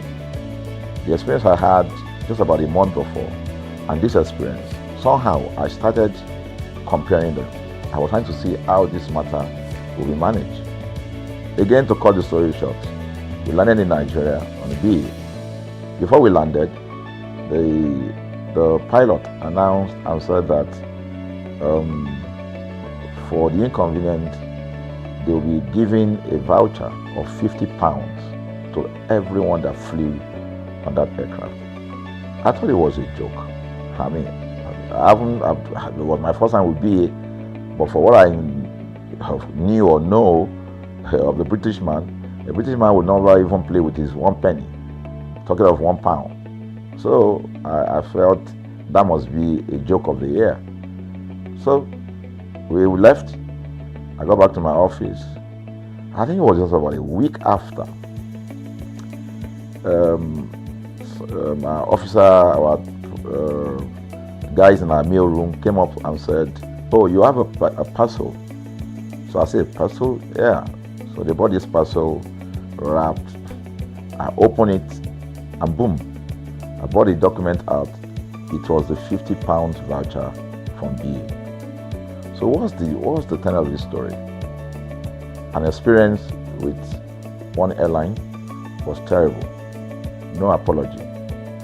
An experience with another one, even though it was a bad experience, but it was very well managed. So managed that even if we have suffered anything in that aircraft, you probably, for the sake of how they manage it, will have forgiven them. So that was how this journey started. So I started thinking, my mind, this is what we go through in this country. But are we different from other nations? So God put in my heart the idea of ConsumerHalla. That's why the Hala came with consumer. And we started that journey about 10 years ago. We started by creating a platform called ConsumerHalla, where consumers, so I discovered that Nigerian consumers don't have a voice. So things happen, and that's it. We live with everything. So we've started the journey from creating the platform. We have an app, we even have a magazine, and we thought we could move it from that to the next stage, which is the television. So the TV today, has come.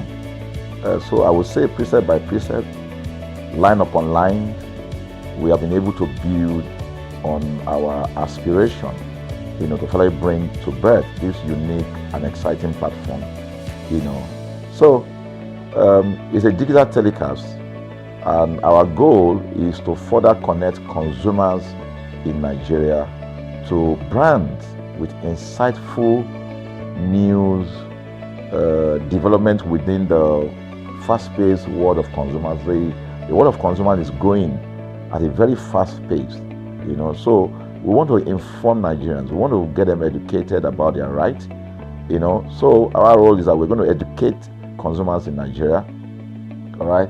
So by bringing them specialized and what you call analytical, research-based content generation that will inform, educate, sensitize the audience, So that's ConsumerHalla TV.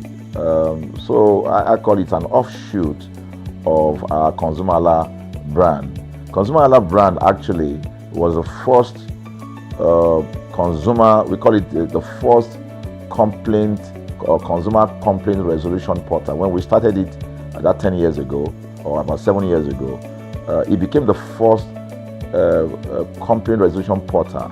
We created it so that Nigerians can actually lodge complaint on that portal. We spent a lot of resources to build a very robust platform where today, if you have any complaint, about any brand, any leading brands in Nigeria, and you go on that platform, you can actually click, just a click, you can find the brand, you can actually lodge your complaint, and once you submit it, that complaint will be routed to that organization, and within 72 hours, we will obtain feedback for you.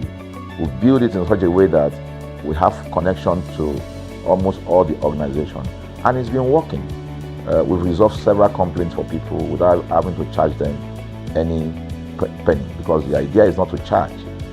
So what we have done with ConsumerHalla TV is to take it to the next level.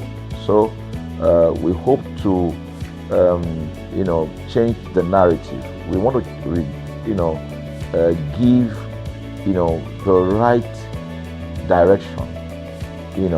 Nigeria has the largest consumer market in the world, with a population of over 220 million people. Why should we be the one that is suffering the most? Everywhere you turn to, it's as though Nigerian consumers don't have a voice. You're traveling, you buy a ticket. For whatever reason, an airline will wake up middle of the night,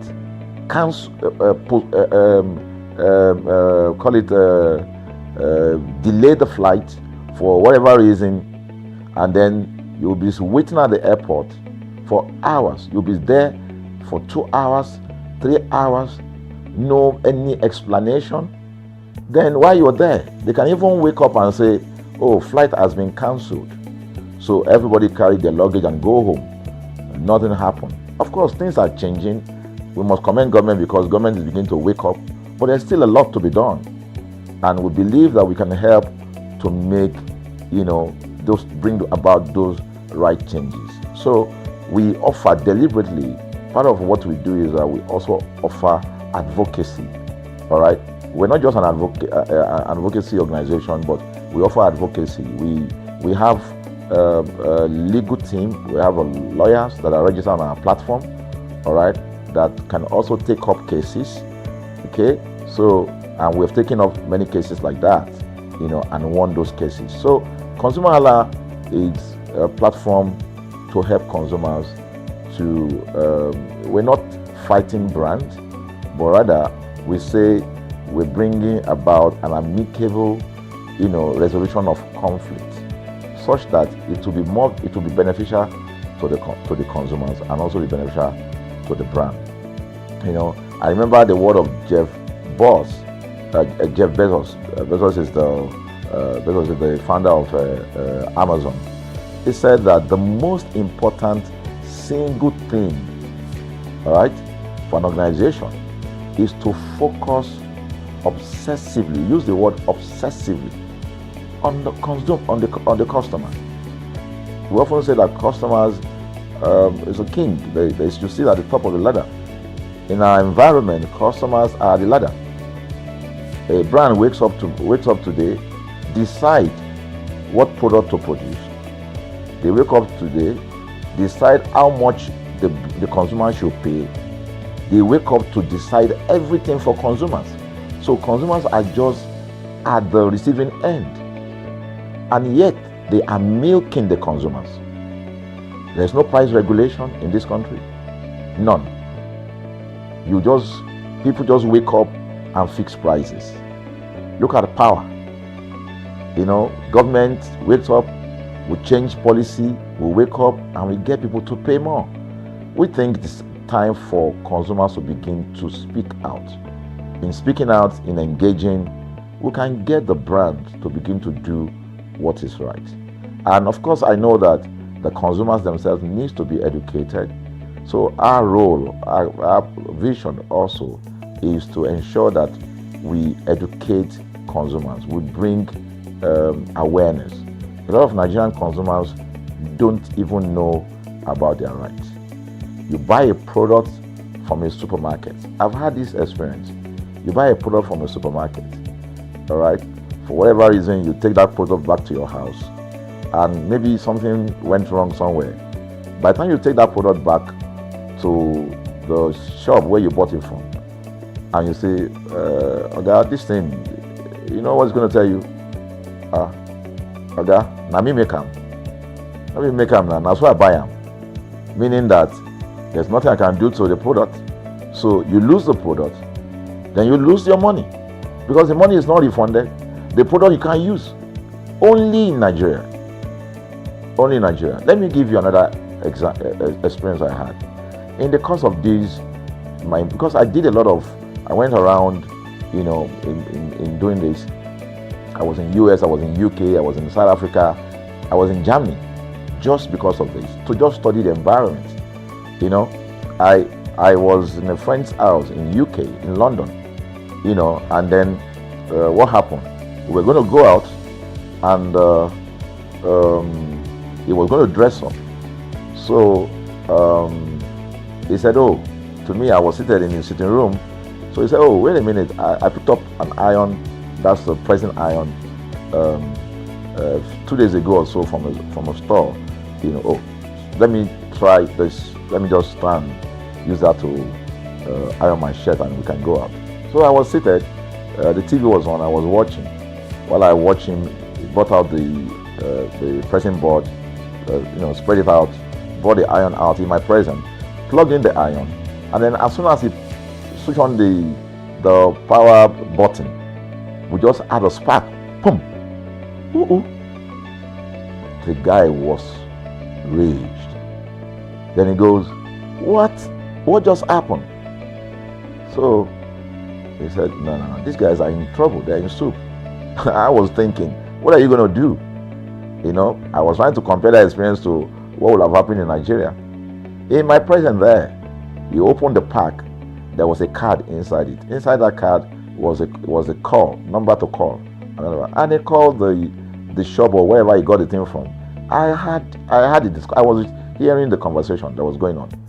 And all he said to them on the phone was, "Look, by the time he even called, clearly because they already, through the call, they could trace where he was calling from and who was calling. He said, "Yeah, I picked up this number, I picked up this iron yesterday, and guess what? I just plugged it to power, and then this thing just didn't work. At the other hand, I could hear the voice, "Oh, we're so sorry. We're sorry about that."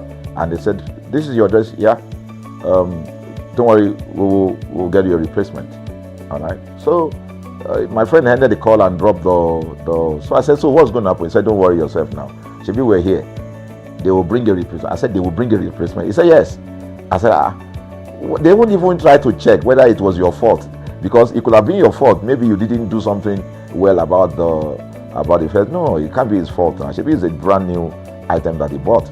While we were still talking, in fact, I'm not even sure it was up to 30 minutes or so, we had a knock on the door. He himself said he must be the dispatch person. By the time he opened the door, it was a dispatch man that was on the other side. And then the dispatch man was at the door. Just watch this. Was at the door.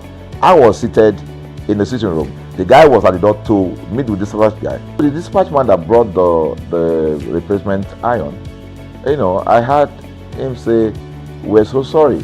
So I was so shocked. I mean, a dispatch man, this guy is a dispatch, so also apologize. I was so touched by that. Even a dispatch man was so trained, to tell the guy, "We are so sorry." And guess what? He brought the replacement iron. By the time my guy opened the iron, it was a bigger size iron. So they replaced with a bigger size iron. The guy never asked for the one that went bad. He didn't say, "Oga, where is the other one that we gave to you," so that he could take it back. No, he just bought a new one and gave it back. So I asked my friend, I said, "Can you interpret this to me?" He said, "Here in London, if they didn't do this, they know the next thing I will do." So I'm just going to grab a lawyer. And I'm going to tell them they've destroyed something in my house. By the time I'm done, they will pay through their nose. Because the consumers are conscious of their rights.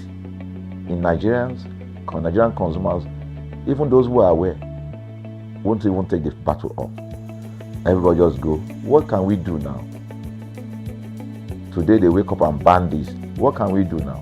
So we're going to change the narrative. We have to stand up. So the vision of ConsumerHalla TV is really to create an engagement platform that constantly mirrors the minds of consumers and provide right connections for meaningful brands in Nigeria. Thus, we believe, will be forming part of that our overall vision, of creating a more caring world of consumers where businesses thrive. So I think that we'll make our impact. We ask you to join us on this journey. ConsumerHalla TV will drive engagement. It will also be there to help to promote brands that are doing what is right. So we're not out to criticize any brand. Rather, we have to complement what the brands are doing, because there is no organization that or a business that was set up to fail. Nobody set up a business to fail. So there are just gaps that needs to be fixed. So together we can fix things, and together we believe that we will create the right story for consumers in Nigeria. Thank you very much.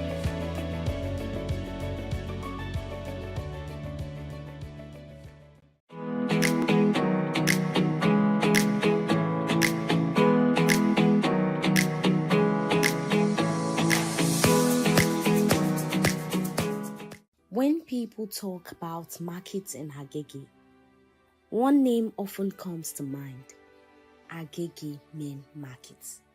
It is busy, it is popular, and for many, it is the face of commerce in this part of Lagos.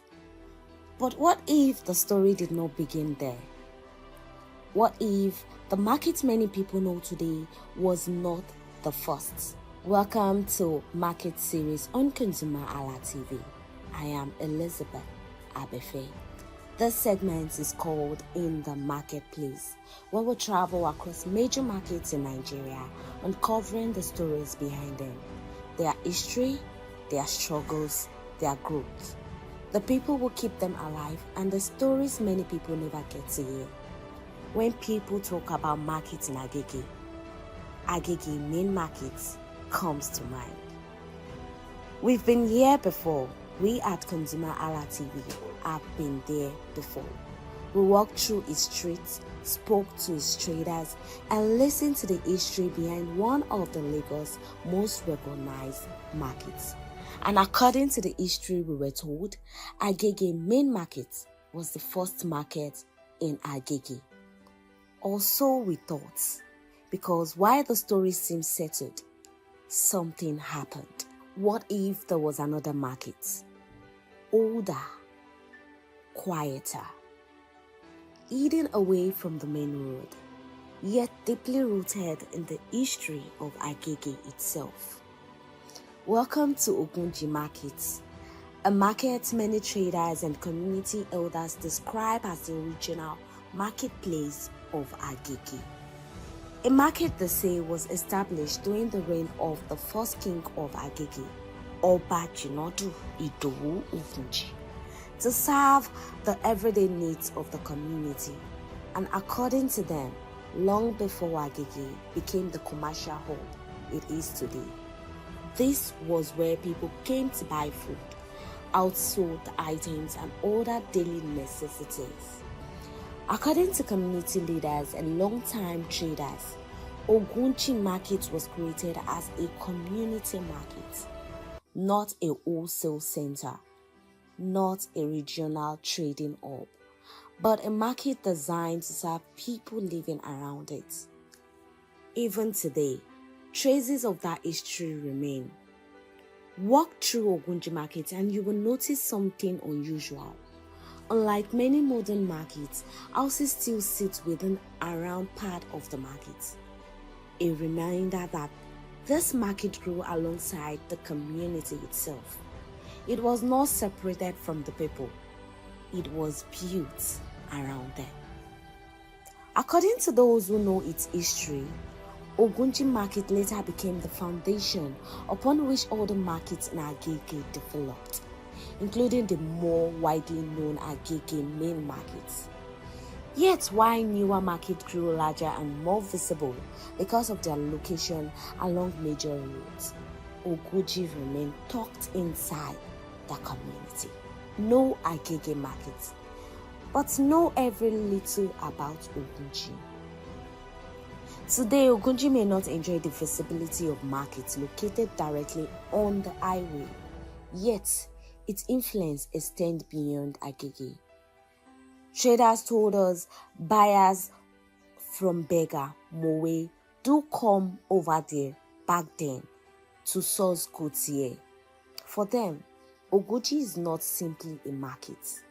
It is a source, a supply point, and a living piece of Agege history. But how much of that history still survives today? And what keeps traders coming back generation after generation? To understand that, we spoke to the people who know Ogunji Market best.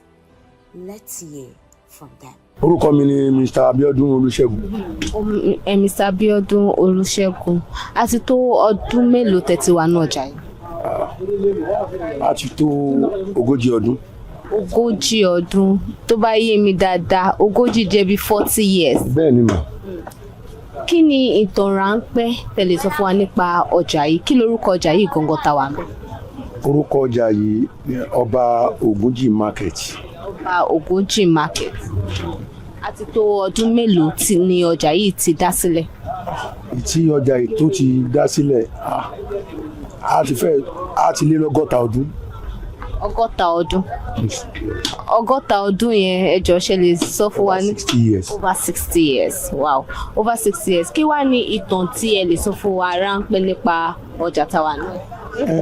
A gbọ́ nínú ìtàn pé ọjà yìí wọ́n dá ọjà ilẹ̀ fún àwọn tí wọ́n máa dáná tó máa ṣe bẹ̀ tó fẹ́ ṣe oúnjẹ nílé ní bàbá tó jẹ́ the first Olú of Agége àwọn ni wọ́n dá ọjà yìí sílẹ̀ torí ilẹ̀ bàbá wọn níbí ilé wọn nìyẹn upstairs tó wà lẹ́yìn ilé wọn nìyẹn àwọn náà nà nílé so àwọn ni ọba àkọ́kọ́ ní ìbílẹ̀ Agége so wọ́n ní bàbá yẹn dá ọjà yẹn lẹ̀ nígbà yẹn pé kí àwọn èèyàn wọ́n lè máa rí nǹkan rà torí kò sí ọjà ní gbogbo agbègbè nígbà yẹn.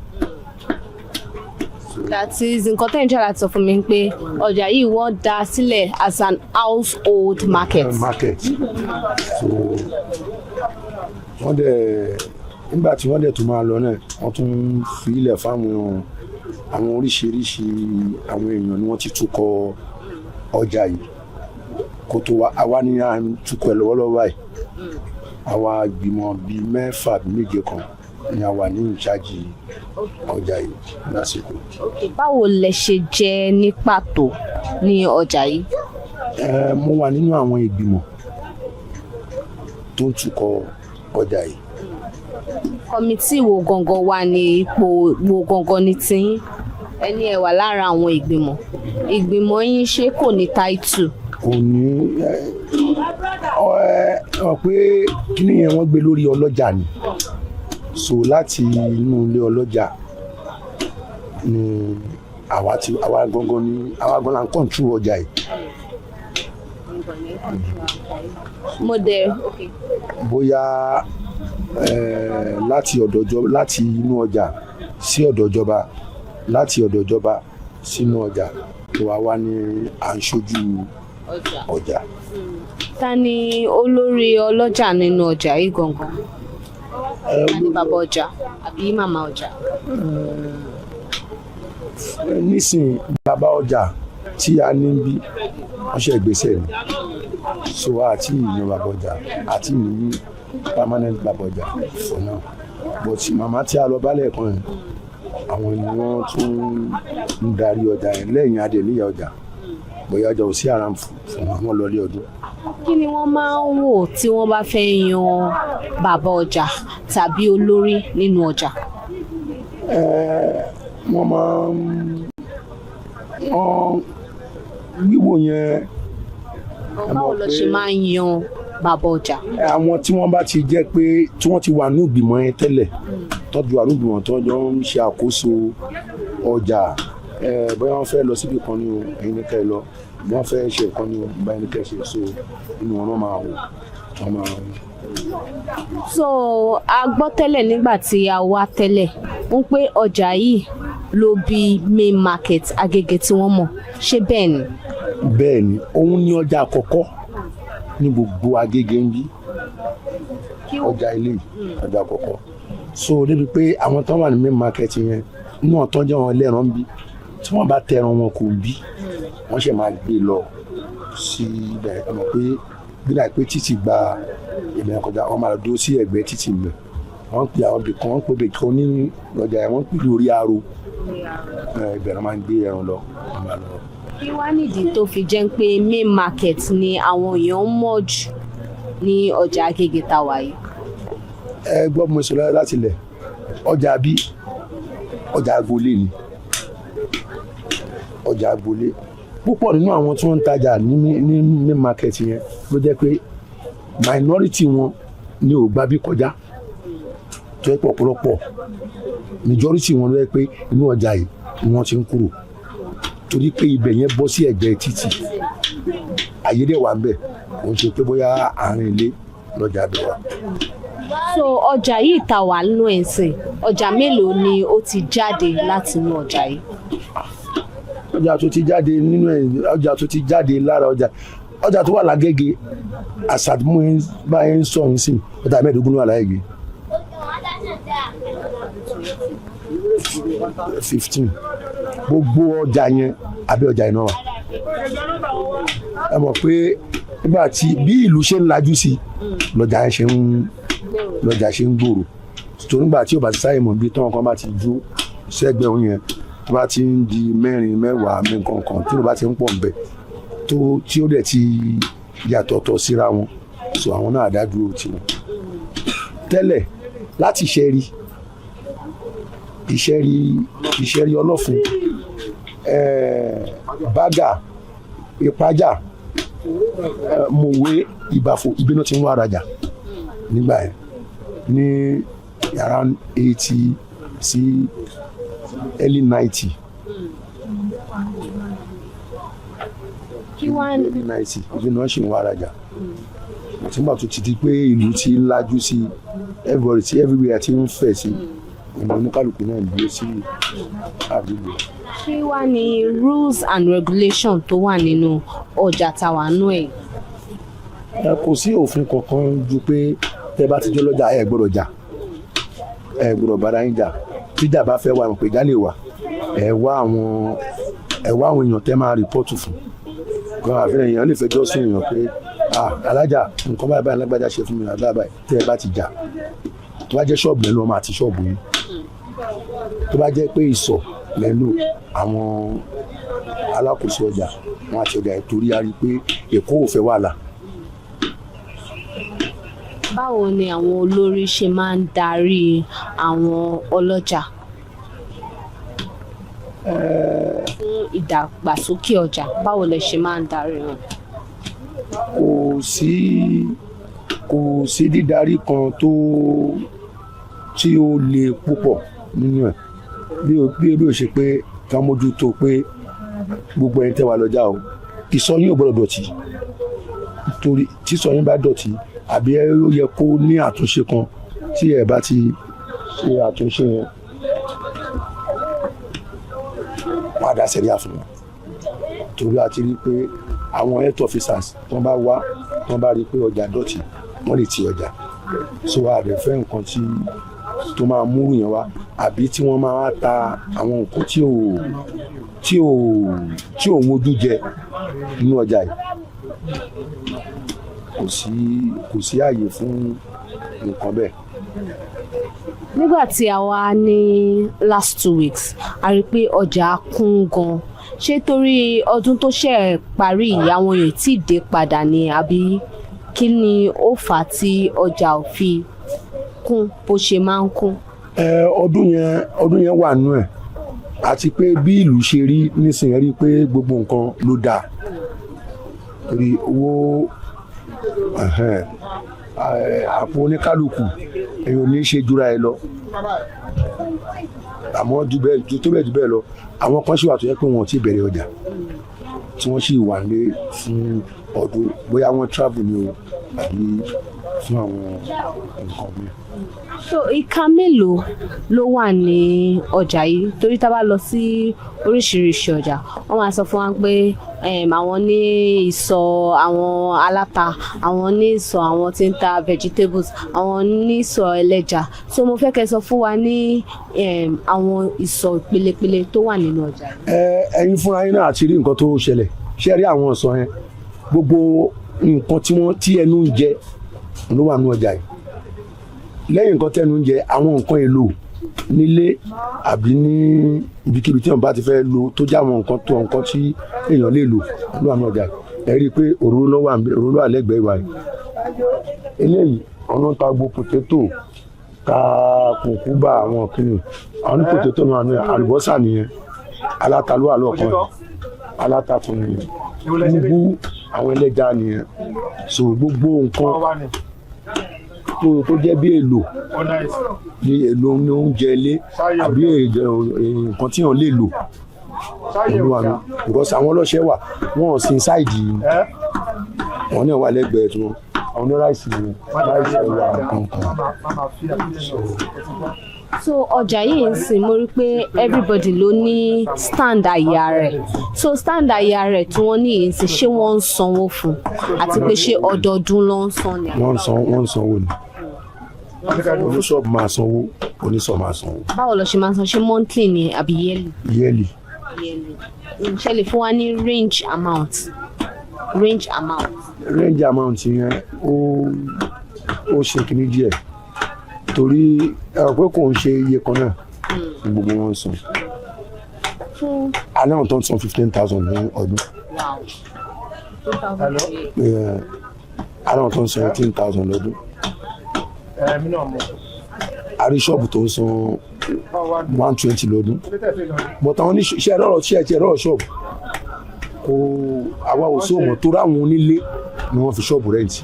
Like ẹ̀rí pé àwọn ilé yìí ẹ̀rí pé àwọn ṣọ́ọ̀bù tó wà níbẹ̀ yìí sìn ẹni tó nílé yẹn ló fi ṣọ́ọ̀bù ẹ̀ rẹ́ǹtì. Òun ló lè sọ pé iye báyìí lòun gbà lórí ṣọ́ọ̀bù. So fún ìdàgbàsókè ọjà kí ni àwọn owó kéréje tó máa fi ń gbà fi tú ọjà ṣe fún ìdàgbàsókè ọjà? Nínú ọjà bí a máa ń gba 500 naira lóṣù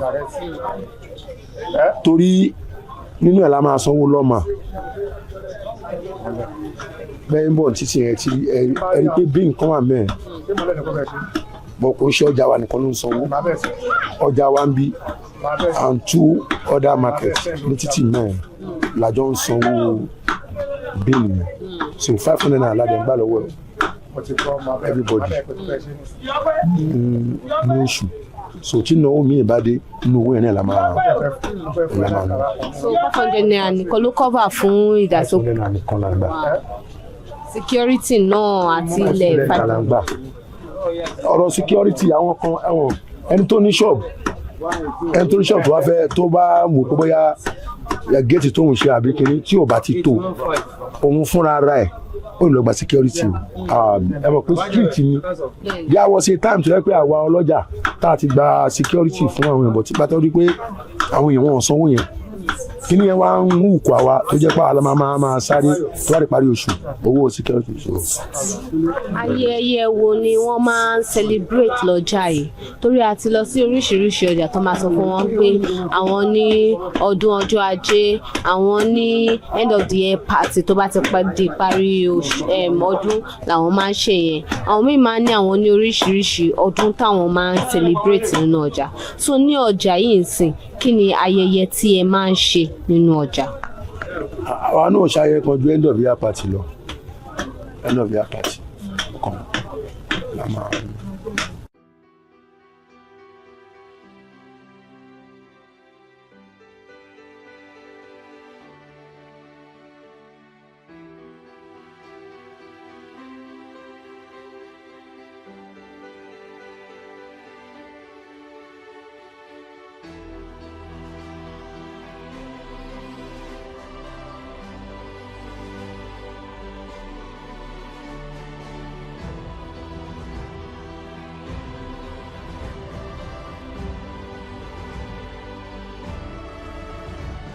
Good morning, sir. Good morning. How are you? I'm okay. Okay, so what is your name? My name is Shulu Olusegun Olayinka.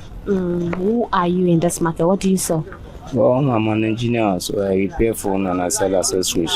For how long have you been in this market? Well, it has been over 20 years.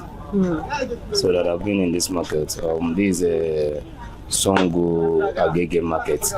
It is being called an Oba Ogunji market. That's the first Olu of Agege.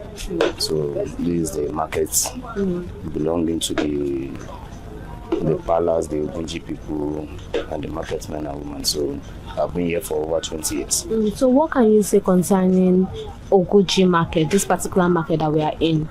What I can say particularly to this market is a lovely market, a market that has been for a while. So it has been for over a decade or more than 20-40 years ago that this market has been existing. So it is the first Olu of Agege, as I said there before, and this is the market that belongs to the Ogunji family.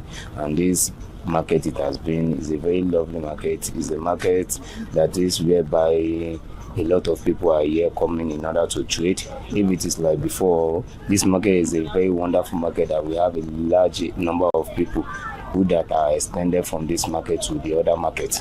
So which is the Agege market, which is the other side.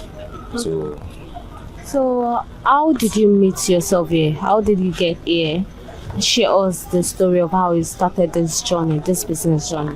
Actually, the way I met myself here, I'm one of the grandson of the late Olu of Agege. That's the one that gave birth to my mom. So I'm one of the son of the which we owns this market. So can you share with us how you started this journey, this business? How did you get here?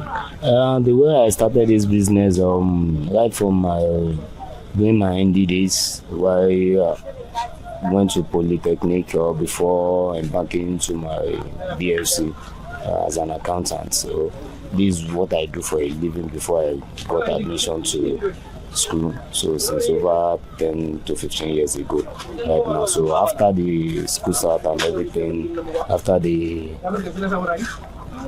ND and the BLC, so I now embark on my personal business, which I started here. So that is what I've been doing right from the day one. So before going back to school then. So that is where I found myself here. And this is what that I've been doing for over 20 to 30 years. And the work is very okay and everything is moving well in this market. How has it been for you so far? It has been so well for me because when we are talking about, as I said earlier on, I'm a GSM engineering, which I repair phone and I sell accessory and gadgets.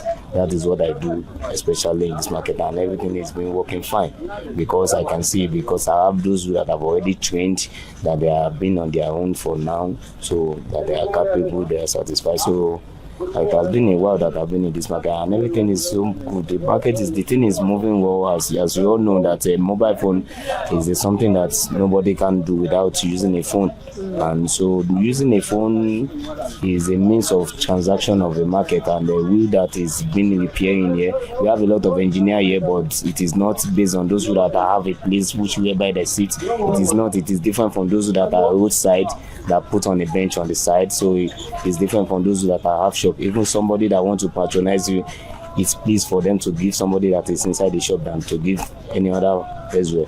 So the market is moving so fine, and I'm doing fine. I'm grateful about it. Okay, so what are the challenges in this business? What's that challenges, or what's that difficult moment? There is a lot of challenges when we talk about the repairing of GSM accessories. As a matter of the fact, there is a lot of challenges concerning to customers' behaviors, customers' reaction.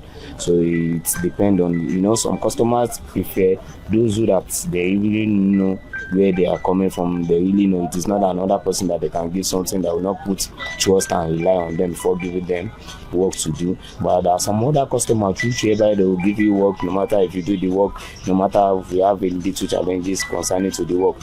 While some other customers will not have patience.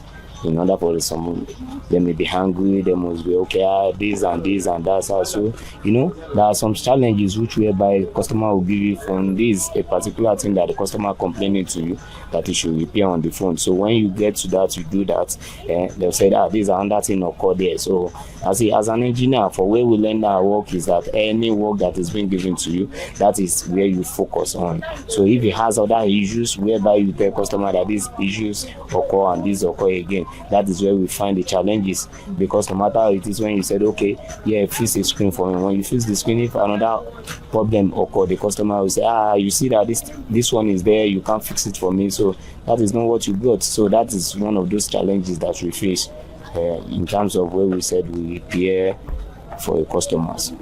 So how then are you surviving? How are you coping? How are you relating so well to your customer for them to trust you better?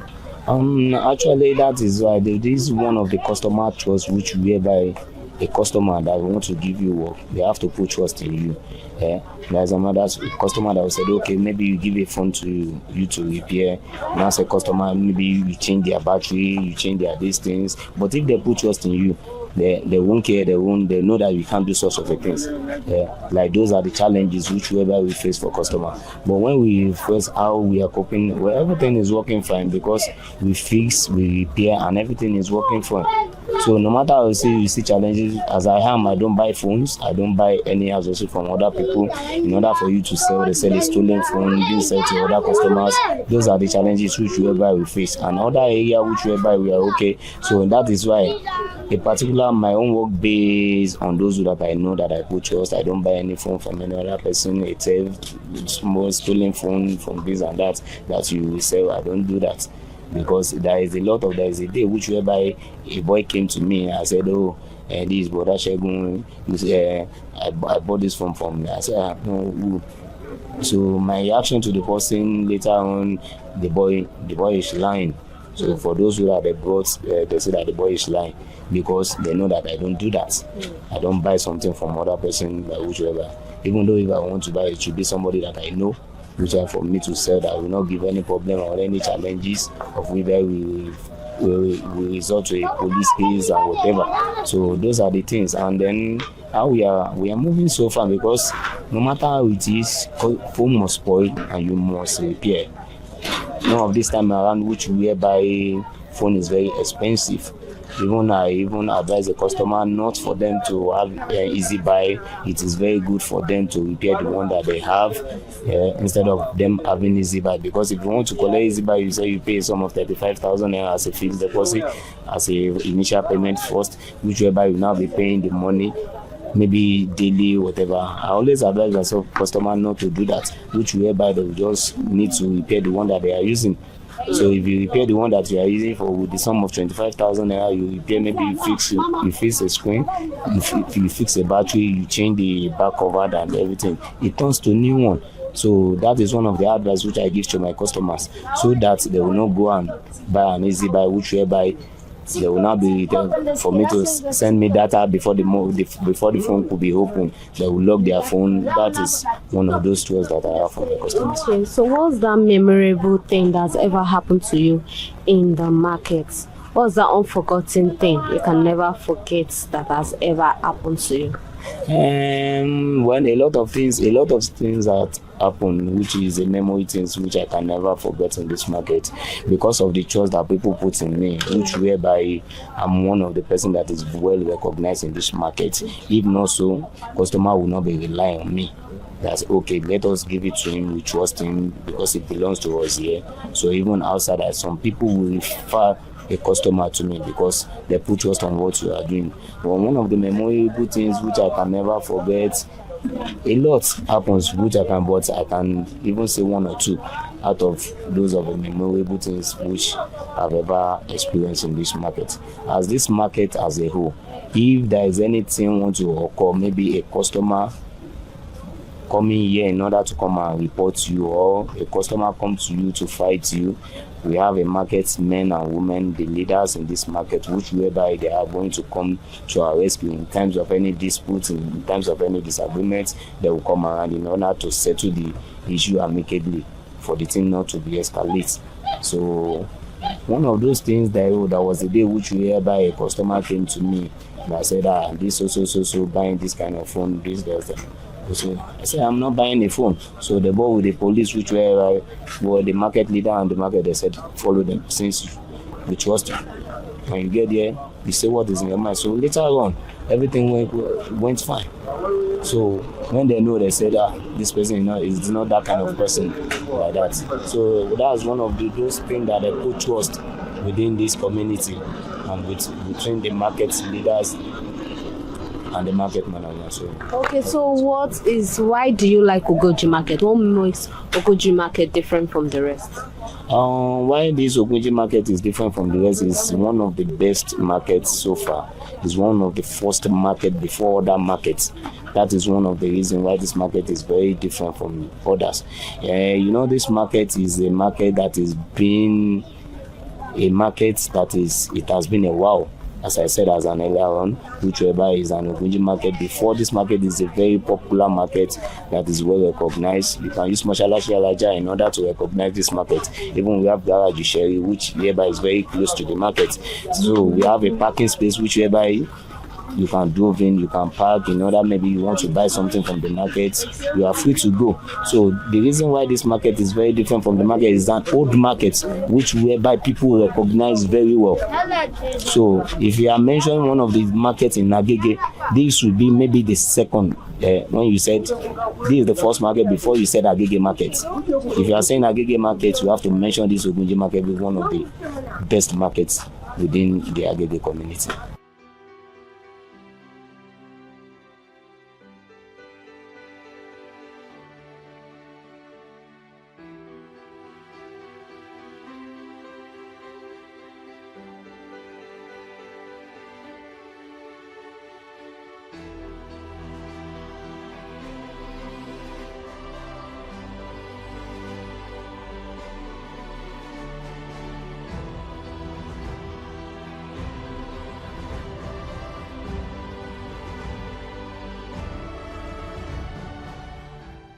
morning, ma. Good morning, ma. How are you, ma? I'm very fine. What is your name? My name is Doctor. The name they used to know me in this market is Doctor. Doctor. Yalayo. Yalayo. But what is your real name? This is Salome Ibe. Okay, so for how long have you been trading in this market? About 39 years ago. 39 years ago. Do you know when this market got established? Well, no, I'm a stranger in this land. So there are some people that have been selling before we came to this market. So those people, stages by stages.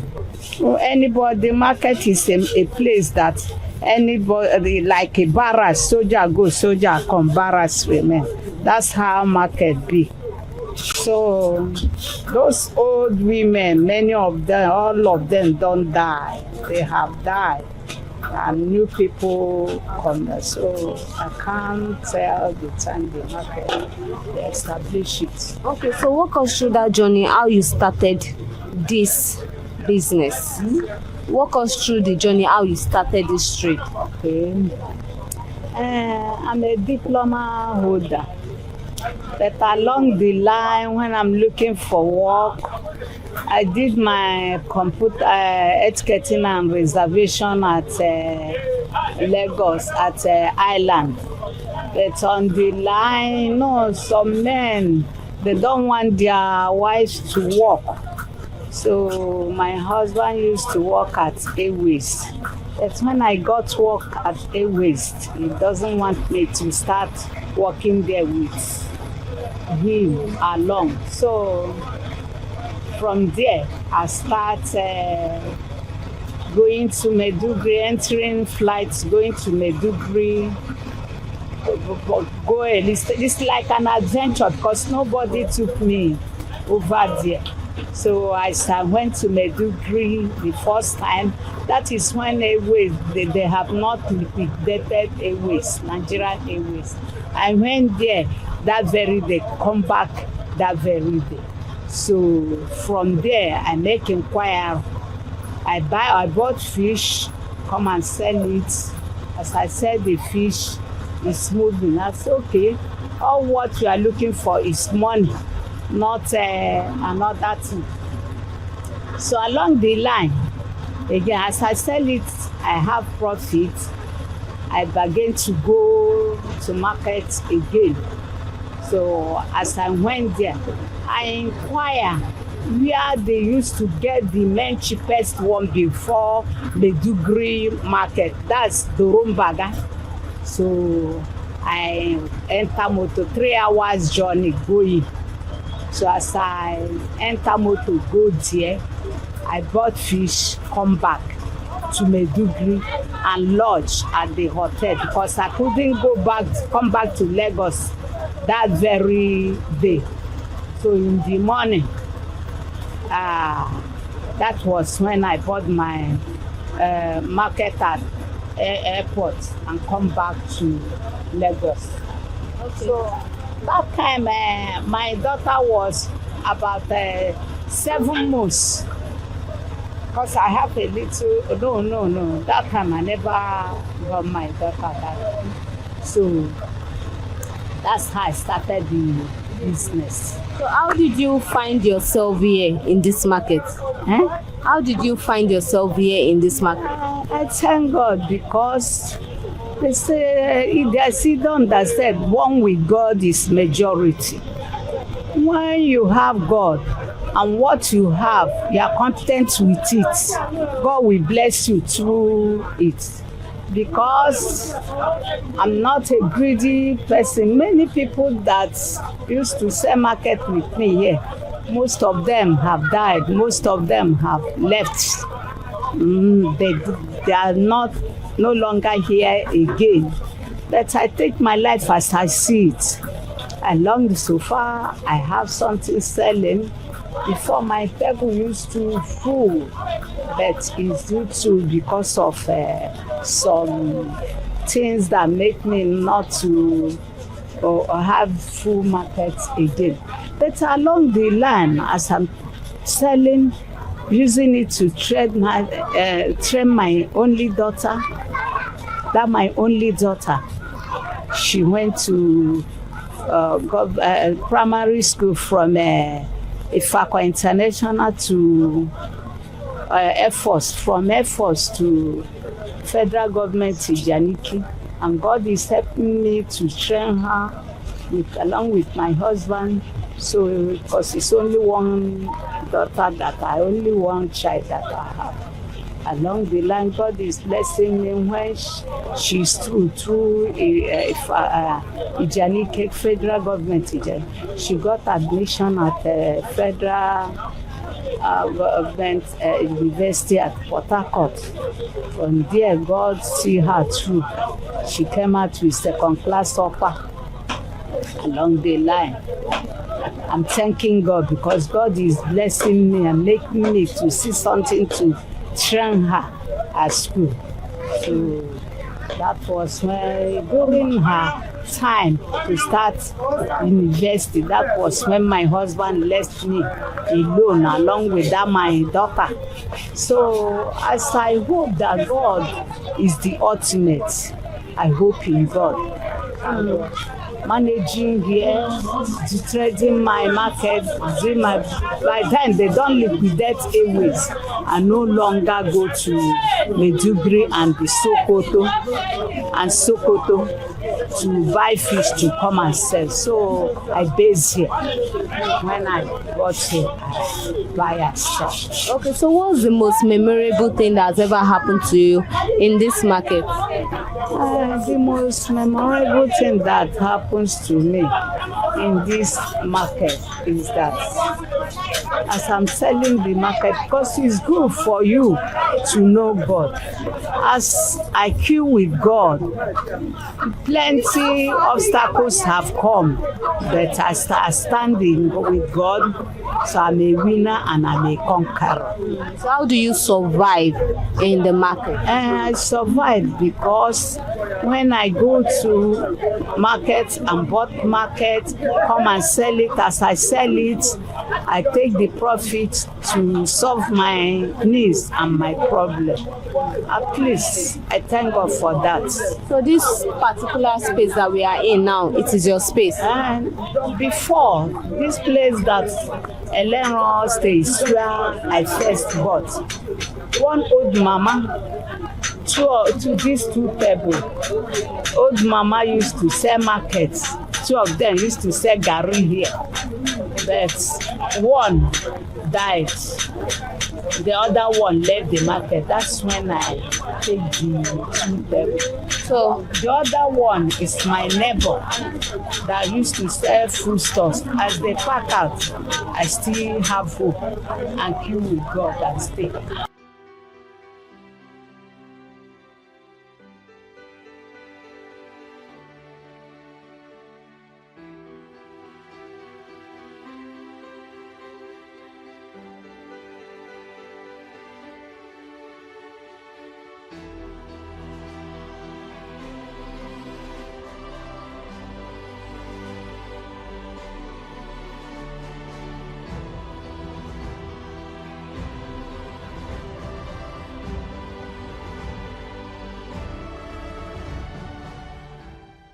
Ẹ káàárọ̀ sà. Ẹ káàárọ̀. Kí lorúkọ yín? Orúkọ mi ni Akeem. Akeem Kemi. Akeem Oni. A ti tó ọdún mélòó tẹ́ ti ń tajà nínú ọjà yìí? Ó ti lé lógún ọdún. Báwo lẹ ṣe bára yín nínú ọjà yìí? Iṣẹ́ tí mo ṣe iṣẹ́ bàbá mi ni, iṣẹ́ tí mo bá ń lé ni. Mú mi rìnrìn àjò bí ẹ ṣe bẹ̀rẹ̀ okòwò yìí. Mo mọ̀ pé ti sọ pé ẹ bá ń lé ni. Bọ̀ báwo ni ẹ̀yin náà ṣe determine pé iṣẹ́ tẹ́ fẹ́ máa ṣe nìyẹn? Iṣẹ́ tí mo bá ń lé ó dẹ̀ pé ó wù mí láti ṣe ni. Mo dẹ̀ ṣe ọlọ́ndẹ̀ ní kó jẹ́ ọ̀nà mi, ọlọ́ndẹ̀ fàlùbáríkà sí fún mi nínú dẹ́bù tí mo ṣe wà ń bẹ̀. Kí ni nǹkan tẹ́ lè sọ fún wa nípa ọjà tá wà nínú ẹ̀? Ọjà yìí, ọjà àwọn bàbá wa ni. Ọjà tó ti wà látàyè báyìí fẹ́ pọ́jà àkọ́kọ́ nínú gbogbo ọjà tó wà ní gbogbo agbègbè yìí. Fẹ́ pé kò ṣe fọwọ́ rọ́sẹ̀ tẹ́ pé kò sí ọ̀tá máa bèrè lẹ́yìn tó bá pé ọmọ fẹ́ pé ó jẹ́ ọmọ Agége. a lè sọ nípa ọ̀rọ̀ ọjà yìí, a lè sọ kúlẹ̀kúlẹ̀, a lè sọ pa but tó bá yẹ pé àwọn ọmọ òsín wọn lè sọ but wọn bàbá wa náà ṣe jẹ́ ọmọdé yìí a lè sọ díẹ̀ nípa ọjà yìí. Ọjà wọn bàbá wa ni ọjà wọn bàbá wa ní tẹ́pà bàbá wa náà tẹ́pà náà adé pa wọn lẹ́nu tẹ́lẹ̀ pa wọn náà nọ́jà yẹn àwọn náà dẹ̀ ń sórí ire ń bẹ̀. Ìtàn wo pàtó lẹ́gbọ́n nípa ọjà yìí yàtọ̀ sí pé ọjà wọn bàbá wa ni, ìtàn wo gangan lẹ́gbọ́n ń pè? Ṣé o mọ̀ pé wọ́n ní ọmọ ní bá ìpele òbí ẹ̀ kó ṣe aṣọ dá, ẹ má lọ ṣe bí òwe. Nígbà táwa ti gbọ́njú àwọn ìyá wọn bàbá wa nígbà táwa wà ní kéékèèké náà ti máa wá sínú ọjà yìí tí wọ́n ti ń nọ́jà tó yẹ pé bọ́n ṣe ń nọ́jà yìí àwọn bàbá wa àwọn àbúrò bàbá wa àwọn ẹ̀gbọ́n bàbá wa tí wọ́n ń nọ́jà yìí tẹ́ pé ọjà yìí látàyè báyìí tẹ́ pé láti kótódi kó bẹ́ẹ̀ pọ́jà wá káàkiri láti ìṣẹ́rí òjòdú bẹ́gà ọjà yìí ni wọ́n máa ń wá mòwe ọjà yìí náà máa ń wá ìṣẹ́rí ọjà yìí ni wọ́n máa ń wá kótódi pọ́làdù wá dé kótódi gbogbo àwọn ọjà yẹn wá ń wá ọjà gẹ́gẹ́ ọjà yìí ni wọ́n máa ń ná kótódi gbogbo wọn wá dé lẹ́yìn ọjà yìí àjẹjù pẹ́lú ìfẹ́ kọjá yìí náà ọlọ́run ṣì ní kó ṣe máa exist kò parun kò parẹ́ àdúpẹ́ fọlọ́run. Kí ni wàá ní ohun mèremère tí ẹ lè gbàgbé tó ti ṣẹlẹ̀ sí nínú ọjà táwa yìí? Ohun mèremère bí àwọn nǹkan wo? Kí ni àwọn nǹkan tẹ́ ti gbé ṣe tó jẹ́ ohun dáadáa nínú ọjà nínú iṣẹ́ òwò yìí? Ọlọ́run ṣeun, mo dúpẹ́ tí ẹ mọ̀ pé tí èèyàn bá ń ṣiṣẹ́ kan kódà tẹ́ pé ìjọba ní tí wọ́n bá ti lé bí ogún ọdún bẹ̀ wọ́n ti máa fún ní wọ́n ti fún ní ìgbéga ọ̀tá wa náà dúpẹ́ fọlọ́run lénìí torí pé iṣẹ́ tá à ń ṣe ìpínlẹ̀ tó fẹ́ fún wa lówó ìwọ̀nba tá a bá ṣe tá a bá dàgbà tí arúgbó bẹ́tàgbà bá dé ìwọ̀nba tá a bá tùjọ ló máa jẹ́ nǹkan ìfẹ̀yìntì wa ló máa jẹ́ nǹkan tá a máa padà dé wá bá ló máa jẹ́ èrè fáwọn náà bọ̀tà dúpẹ́ fọlọ́run lénìí ìwọ̀nba táwa náà fọwọ́ tùjọ ọlọ́run bá wa kó ojú àdẹ̀dúpẹ́ fọlọ́run iṣẹ́ tí èèyàn ṣe tó kọ́lé ń bẹ̀ tó rán ọmọ níléèwé tó fẹ́ yàwó ọlọ́run ṣeun. Kí wàá ní ohun mánigbàgbé tó ti ṣẹlẹ̀ sí nínú ọjà yìí àbí nínú òwò yìí? Adúpẹ́ fọlọ́run ẹ mọ̀ pé wọ́n ní tí obìnrin ọba tí kò lé ọkọ kò kí ń ká àsè a sì wà ń bẹ̀ ọlọ́run sì ní ká máa wà ń bẹ̀ kọ́lọ́ má ti mú wa kó ń bẹ̀ adúpẹ́ fọlọ́run. Ìpèníjà wo lẹ wá ti dojúkọ nínú òwò tẹ́ wà yìí? Kò sọgbọ́n challenges máa ń jẹ́ kéèyàn lágbára ni kí wọ́n máa ń ṣiṣẹ́ kan tó bá ti ń rí àwọn ìpèníjà àwọn nǹkan tó báyẹ kó máa ń jẹ́ nǹkan ìbàlẹ́rù tí èèyàn bá ti ṣe iyèméjì tó dẹ̀ dúró tó mọ̀ pé kinní yẹn wá ni bóyá bí kátajà ọjà short tàbí káwọn èèyàn rajà kan gbówó lọ tàbí kọjá sáfẹ́ yí padà bí gbèsè but à ń dúpẹ́ fọlọ́run gbogbo bọ́lá ti ń bá wa ṣe à ń ta ọlọ́run dẹ̀ ń fa àlùbáríkà sí i. Pẹ̀lú bẹ́ẹ̀ ti ṣe dárúkọ àwọn ìpèníjà tó wà ń bẹ̀ báwo lẹ ṣe wá ń kó báwo lẹ ṣe ń survive tẹ̀sí wà nínú okòwò? Ọlọ́run ṣeun pẹ̀lú àánú ọlọ́run pẹ̀lú àforítì àti àfaradà àti àmúmọ́ra àdúpẹ́ fọlọ́run ọlọ́run jẹ́ ká rí gbèga àdẹ̀ṣàṣeyọrí torí pé tí èèyàn bá ń ṣe tí ó dúró tó yẹ kó ṣe lójoojúmọ́ náà kọ́ ní àwọn máa pẹ̀lẹ̀ ló máa rówó ìjọba máa wà á máa tajà á máa ṣọ́ọ̀tì ìgbà míì á máa tà á máa rówó ìgbà míì á máa tà ó máa kú sójú owó ògo bá ṣe ń ṣe yẹn náà ọlọ́run bá fà ìbáríkà sàdẹ̀ ń dúpẹ́ fọlọ́run. Kí wàá ní ìdí tí ẹ fẹ́ràn ọjà tá wà nínú ẹ̀ yìí? Kí ni ó yàtọ̀? Kí ni ọjà yìí ṣe yàtọ̀ fọ́jà mìíràn? Kí ni ìdí tẹ́ ṣe fẹ́ràn ọjà tá wà nínú ẹ̀ yìí? ìdíwọ́n tí mo fẹ́ràn ní wípé ọjà yìí ọjà àtayébáyé ni ọjà àwọn bàbá wa ni ọjà ìbílẹ̀ ni ọjà tó jẹ́ sí pé ó ti wà tipẹ́tipẹ́ tó dẹ̀ pé àwọn èèyàn gbé nǹkan rẹ̀ ṣe ń bẹ̀ àwọn èèyàn tó ń wá síbẹ̀ gbogbo aráàta tó bá wá ó rí nǹkan rẹ̀ mú ń bẹ̀ àjèjì tó bá wá síbẹ̀ ó ń ṣoríire ń bẹ̀ ẹni tó jẹ́ ọmọdé náà ó ń ṣoríire ń bẹ̀ àwọn tó dẹ̀ jẹ́ pé àwọn tó ní ìlú yìí wọ́n lọ́jà yìí wọn ò fara nìyàn wọ́n kóyàn mọ́ra wọ́n fẹ́ràn èèyàn wọ́n fẹ́ràn aráàta so nǹkan tá a rí bẹ́ẹ̀ nìyẹn gbogbo ẹni tó dẹ̀ dé ibà ló ń rí nǹkan rẹ̀ mú ìyẹn tó bá láníyàn tó dáa o gbogbo tí a bá ṣe láyé yìí ló máa tẹ̀lé tí a bá ti láníyàn tí ó dáa ní tí ó dáa ló máa bọ̀ tí a bá ti láníyàn tó dáa gbogbo tó náà bá ti dáwọ́lé a máa yọrí sí rere. Now let's enjoy the view and what is being sold here. If you have been following in the marketplace, you may remember that we have been to Agege main market before. For many people, That market represents the history of commerce in Agege and on paper. It remains one of the most recognized markets in this part of Lagos. But here in Ogunji, we encountered a different story. A story preserved not in textbooks, but in memories, in traditions, and in the voices of the people who have called this community home for generations. According to them, Ogunji was here before the market that later grew around it, before the expansion, before the popularity, before Agege became the commercial hub we know today. So perhaps the question is not whether one story is right and the other is wrong. Perhaps the question is, how many stories can one history hold? Because sometimes history is written in official records, and sometimes history survives in the words of the people who lived in it. As Agege continues to grow and modernize, one thing is certain. The people of Ogunji remains proud of what they believe is their place in that story. The market that many here call the mother of Agege commerce, and whether recorded in books or preserved through generations, their story is one that preserved till we heard. This is in the marketplace on ConsumerHalla TV. I am Elizabeth. Until our next market story, stay curious.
Hello, consumers. You have the right to be heard. Absolutely. So join us on the conversation, share your brand experience, where you tell us all your experiences about brand on the outer world via our YouTube channel every Wednesday from the hour of 4:20 to 5:20.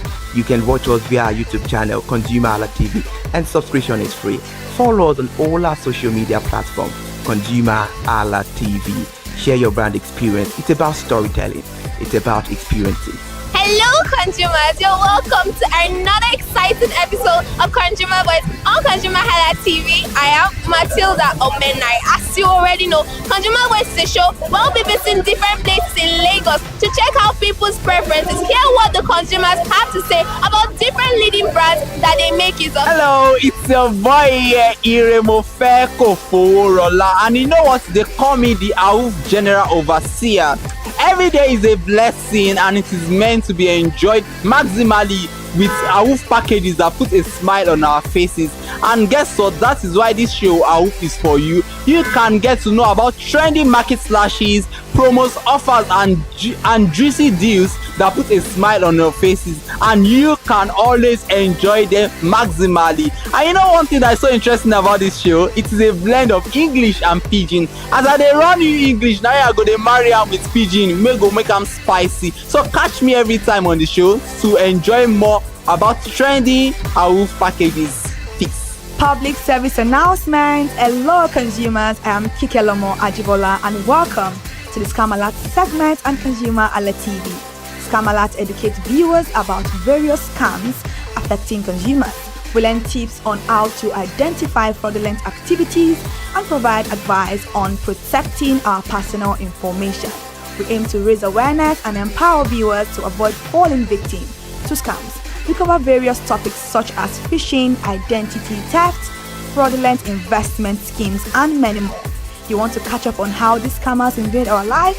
Join us every Tuesday by 12:30 p.m. for Scam Alert on our YouTube channel at ConsumerHalla TV. Subscription is absolutely free.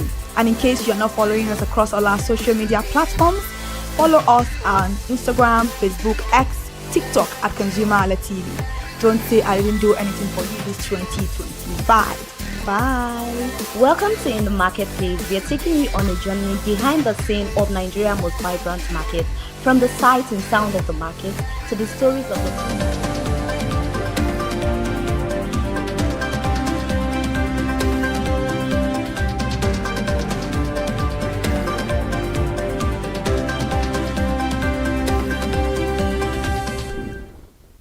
Welcome to this ConsumerHalla TV studio. I am Kikelomo Ajibola and this is the news at 12 on ConsumerHalla TV.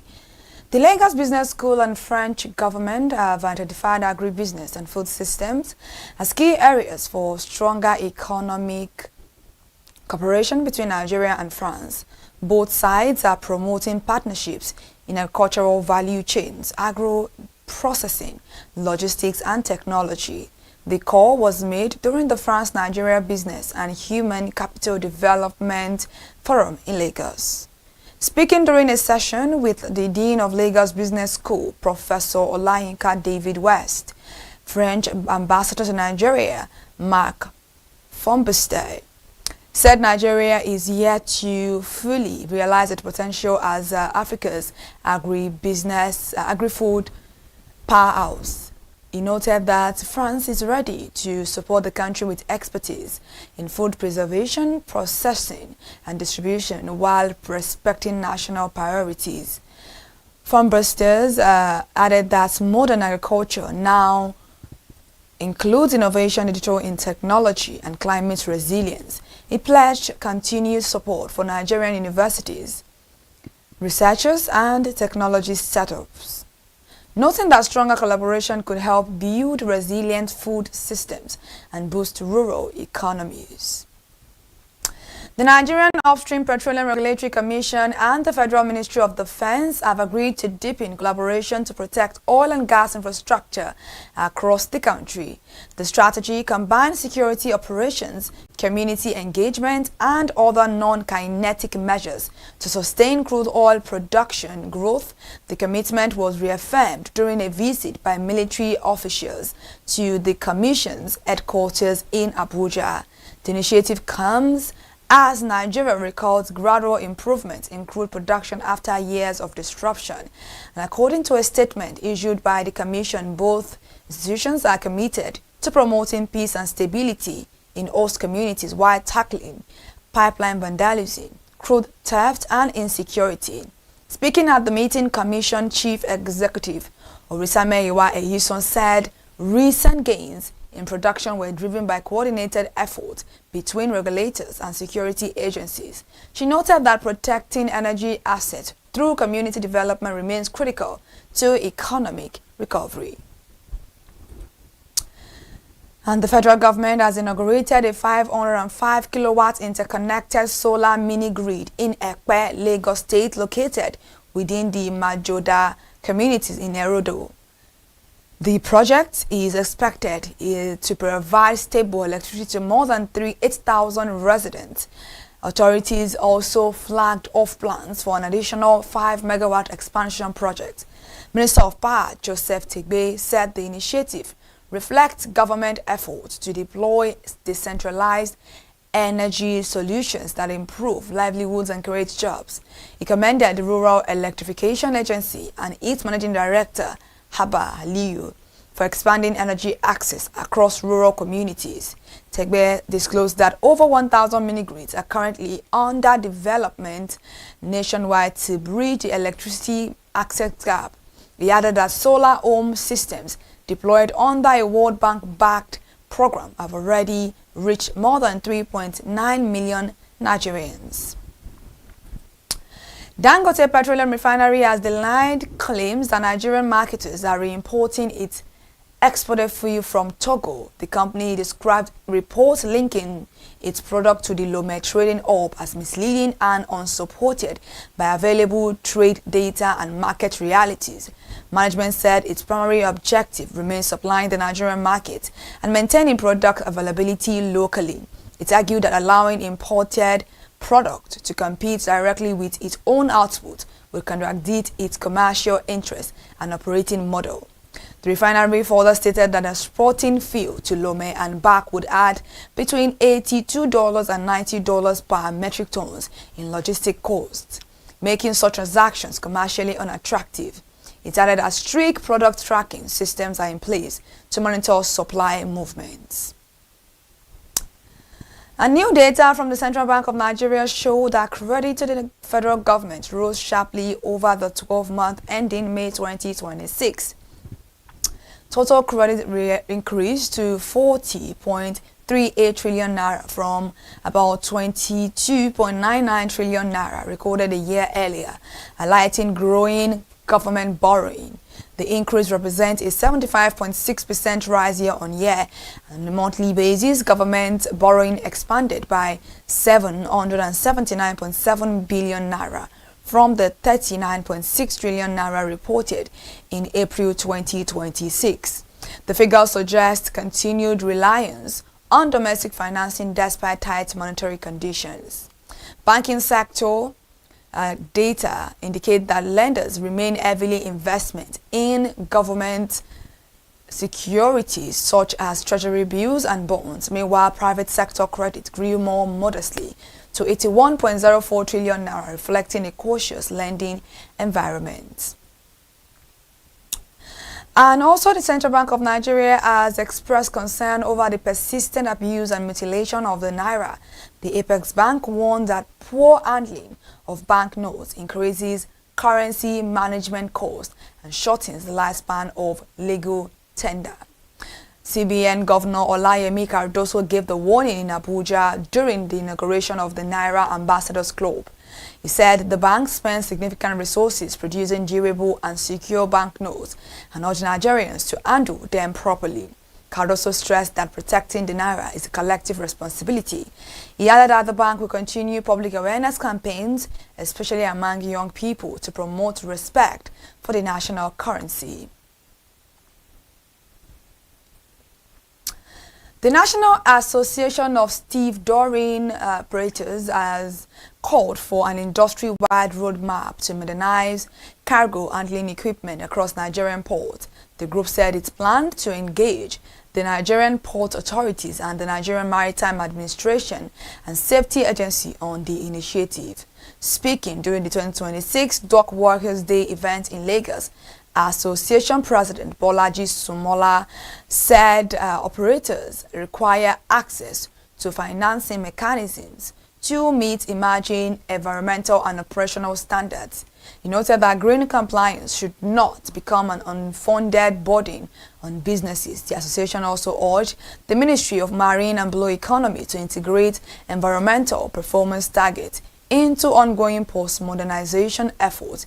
It maintained that future investment should focus on cleaner equipment, better waste management, and improved efficiency.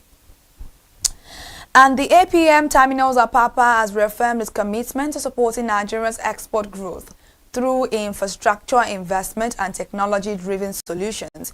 The company said its efforts are aimed at improving the competitiveness of Nigerian exports in international markets. Speaking at an export management workshop organized by Lagos Business School, Chief Commercial Officer Westar Capital highlighted investment in cargo handling equipment, yard capacity, and workforce development. He said the projects are helping reduce operational bottlenecks. Capital added that digitalization has significantly improved cargo visibility and processing times for consumers.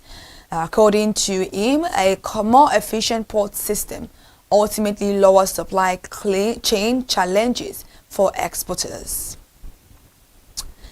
MTN Group President and Chief Executive Officer Ralph Mopita has called for greater unity and economic integration across Africa. He warned the rising anti-immigrant sentiment and cross-border tensions could undermine growth and discourage investment. Mopita made the remarks ahead of the migration dialogue hosted by the Kaglema Motlitz Foundation. His comments come amid renewed tensions linked to anti-immigrant protests in part of South Africa and Ghana. He stressed that Africa's long-term prosperity depends on social cohesion and respect for the rule of law. Analysts have also warned that recurring xenophobic incidents damage investor confidence and weaken regional corporations. The Association of Bureau de Change Operators of Nigeria has backed recent United States sanctions targeting terrorism financing networks. The group said it remains committed to strengthening compliance and protecting the integrity of the financial system. In a statement issued on Wednesday, the association clarified that the sanctions should not be viewed as an indictment of the entire Bureau de Change sector. It's noted that most licensed operators comply fully with regulatory requirements. APCON also unveiled a 7-point strategy aimed at tightening controls and preventing illicit transactions. Measures include stronger consumer verification, sanctions screening, and prompt reporting of suspicious activities. The Manufacturers Association of Nigeria has expressed concern over a sharp decline in bank lending to the industrial sector. The group warned that reduced access to credit could weaken industrial growth, job creation, and economic diversification efforts. According to the association, commercial bank credit to manufacturing fell from 8.53 trillion naira in December 2024 to 6.61 trillion naira in December 2025. The decline represents a 22.5% contraction over the period. Director General Shegun Ajayi Kadri said the trend is troubling, especially as sectors such as oil and gas and finance continue to attract significantly higher levels of credit. He argued that stronger support for manufacturers is needed to drive economic growth. And the special advisor to the Lagos State Governor on Climate Change and Circular Economy, Titilayo Oshodi, says deploying 80 million green cook stoves could significantly boost Nigeria's economy. She said the initiative would improve public health, create jobs, and reduce carbon emissions. Speaking during a project implementation retreat organized by Greenplint Africa Limited, Oshodi described the program as one of Africa's most ambitious clean energy projects. She noted growing international interest in practical climate solutions. Oshodi added that clean cooking should be viewed as both an environmental and economic development too. She pointed to successful pilot projects in Makoko, Lagos, where households recorded improved fuel efficiency and lower energy costs.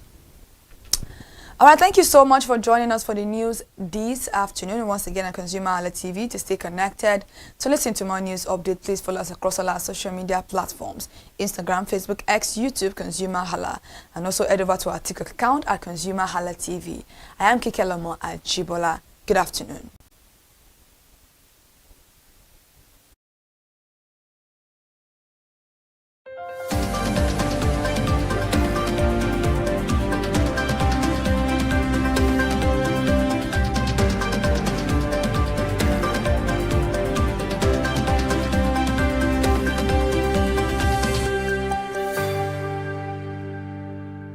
My name is Corey Peters, and I am a product manager.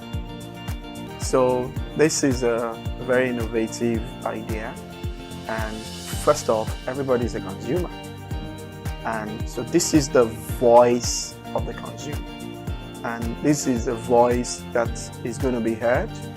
For the first time, the consumers in this country are going to be able to express their ideas and to get to know your rights, to know what belongs to you. And it's going to change a lot of branding. It's going to change a lot of things, because everybody knows that we're not just getting things out for the consumers. The consumers have a right to accept. You know, as they say, the customer is always right. So the customer is the consumer, and the consumer is always right. So, you know, when there is control, when there is feedback, there is bound to be change. So so I said, I'm a product manager. When you develop products, sometimes you believe you know what the users want, and through different kinds of surveys. But when the users actually get the product, they can tell you their mind, how the product is, their feeling about the product. So it's good to definitely change how products are being designed, how services are being given to people, because you can get a feedback, and that feedback can make or mar a company, you know, and everybody wants to have good feedback. So it's definitely going to change the behavior of people that make products. One very good thing is information. Information is power. So the consumer is going to get way more powerful. The voice of the consumer will be heard, the opinions of the consumers will be heard, and that opinion will shape how products and services will be made in this country going forward. Be on the lookout. You are now in charge. Several things coming your way through this station. I'm very excited about it. The things he's already brought out, and there will be many more things. But the bottom line, the consumer is now in the driver's seat. So ConsumerHallaTV, thank you for this innovative work. You're going to keep evolving, and just follow the consumers. The consumers will lead you to what they want, and that's how it's supposed to be, always. They're going to have different types of consumers, and they're going to pander to the different needs, but you're going to be making consumers very, very powerful. So thumbs up, keep up the good work. My name is Peters. Thank you very much.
Good afternoon and welcome to another beautiful edition of Real Estate Today on ConsumerHalla TV.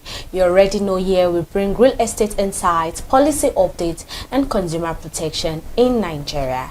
I am Elizabeth Abefe. And I am Irimofe Koforola. It's always a pleasure to have you join us. Yeah. Real Estate Today provides timely updates and insights into the Nigerian property.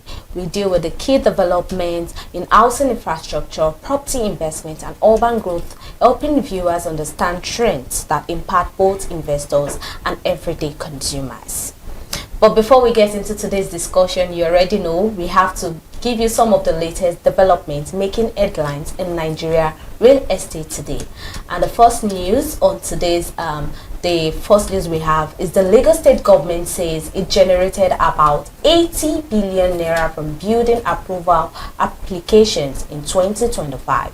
Speaking during the 2026 ministerial briefing marking Governor Babajide Sanwo-Olu's 7th year in office, the Commissioner for Physical Planning and Urban Development, Oluyinka Olumide, said the revenue came from planning permits and development approval process across the state. He also warned that buildings constructed outside approved specification on power lines, gas corridors, or classified as distressed structures could face demolition. Now moving on, the Lagos State government has also recovered more than 270 million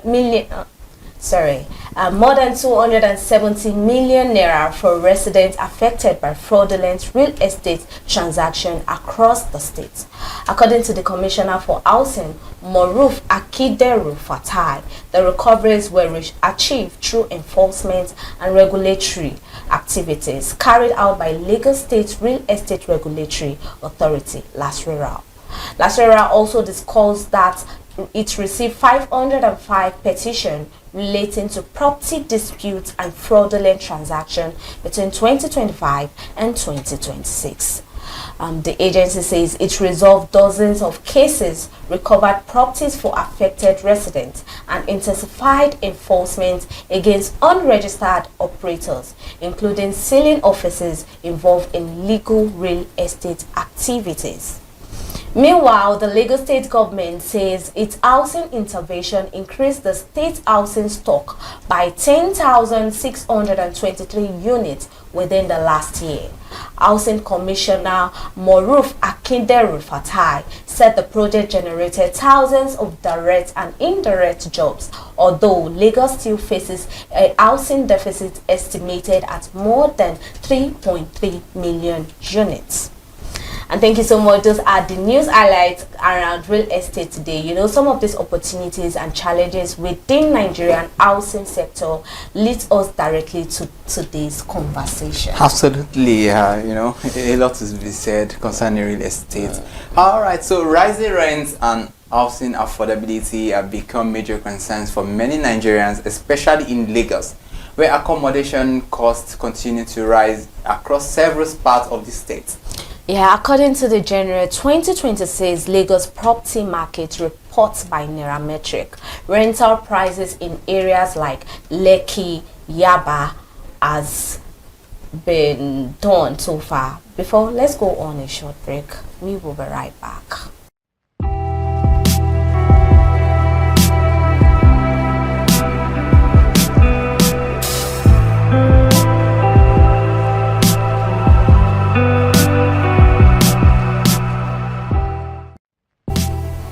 Welcome back. Sorry for that short break in transition. So we are talking about the facts that is happening concerning real estate today. According to January 2026 Lagos property market report by Nairametric, rental prices in areas like Lekki, Ikoyi, Yaba and Ikeja recorded increases between 30 and 80% within a year, driven by inflation, rising construction costs and high housing demand.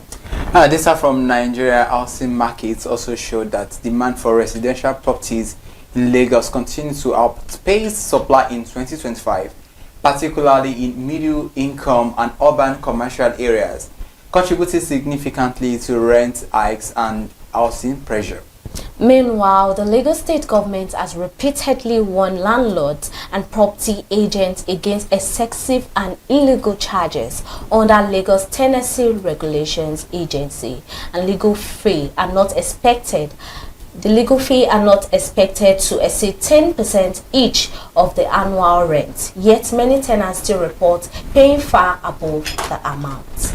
Alright, reports by Business Day in Nigeria also linked rising rental costs to the increasing prices of cement, iron rods, diesel, foreign exchange instability, and the overall cost of property development in Nigeria. At the same time, disputes between landlords and tenants over rent increments, caution fee, maintenance responsibilities, and eviction fees continue to raise concern about transparency and consumer protection within the housing sector. How these realities raise important questions about affordability, tenant rights, hidden charges, and the future of Nigeria's rental market. Now, today, we will be joined by a real estate professional with practical experience in the property market. We'll be having Alabi Oluwaseun, who is the CEO of Rimshot Enterprise, that will be joining us today to tell us more about the rent increments happening, about the rent rights reality, understanding Nigerians' housing challenges. But before we bring him on board, we will be going on a short break.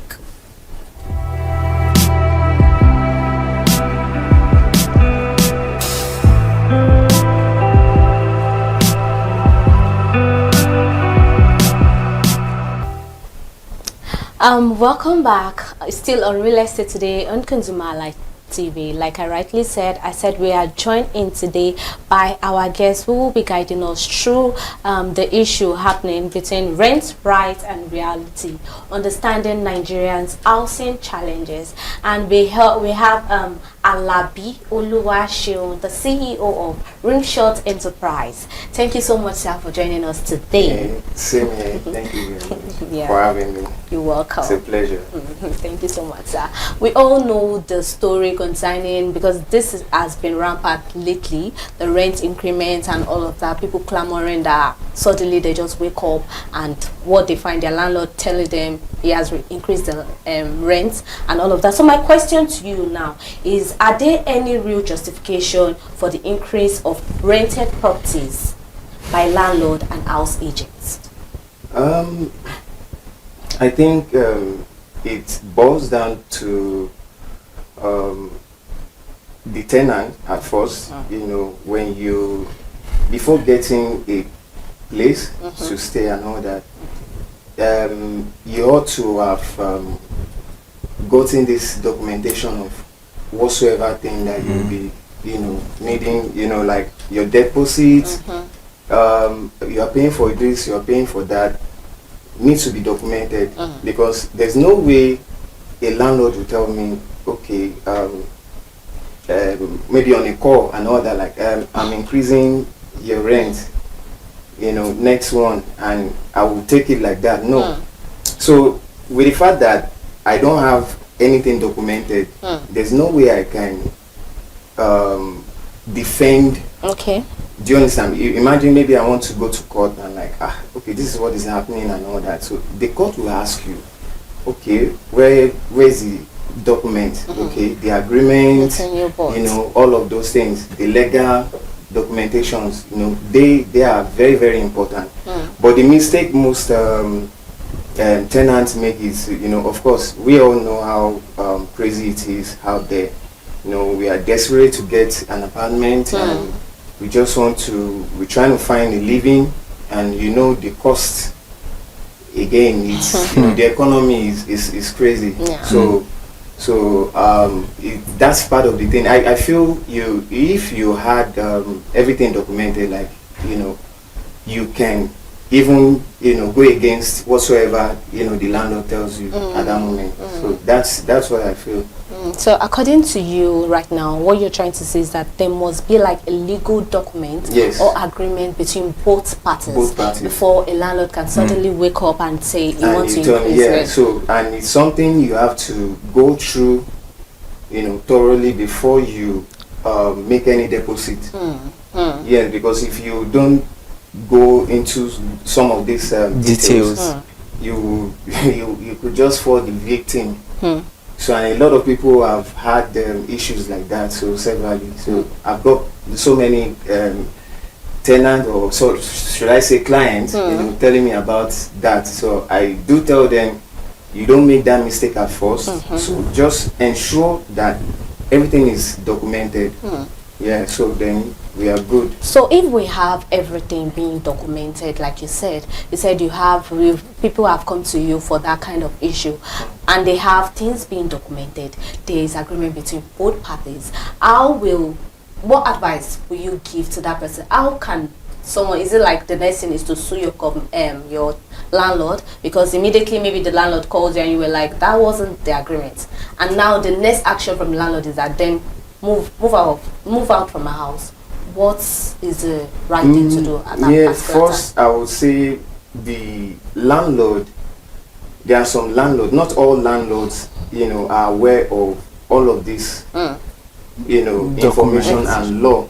You can't tell me by law you cannot just say you are evicting someone without notice. There should be a notice, like let's say 3 months, 6 months notice, but you can't just wake up one day and all that. But I can understand some people, they are frustrated because of some landlords. They'd be like, okay, the cost of construction materials, construction and all that, so making payment for the the workers, those that the labors and all that. So it's very, very crazy to they just channel those energy to the tenants and then be like, no, I'm increasing this rent next month. I can't deal with this. So I think that's it. All right, so that means we've looked at this issue from an economic perspective, and looking at the current realities of the country right now. We know that we cannot take away the economy from all of it. So given the current economic landscape for Nigeria real estate world now, let's look at it on property management. How do inflation, rising construction material costs, and high housing demand, how does it affect or determine rent fees? I think this is beyond just the landlord and the tenant. It's boils down to the economy. We have weak currency. Our currency is very weak, and then with the fact that there's this high cost of when you want to build, they can now you see some landlord they find it difficult to even build any house or any property right now because of the rate at which it's quite expensive, everything, inflation. And then to the tenant, of course, how it is. Inflations, the salary thing, it's not going anywhere. It's just there. So imagine you paying, getting paid for, let's say, 100,000.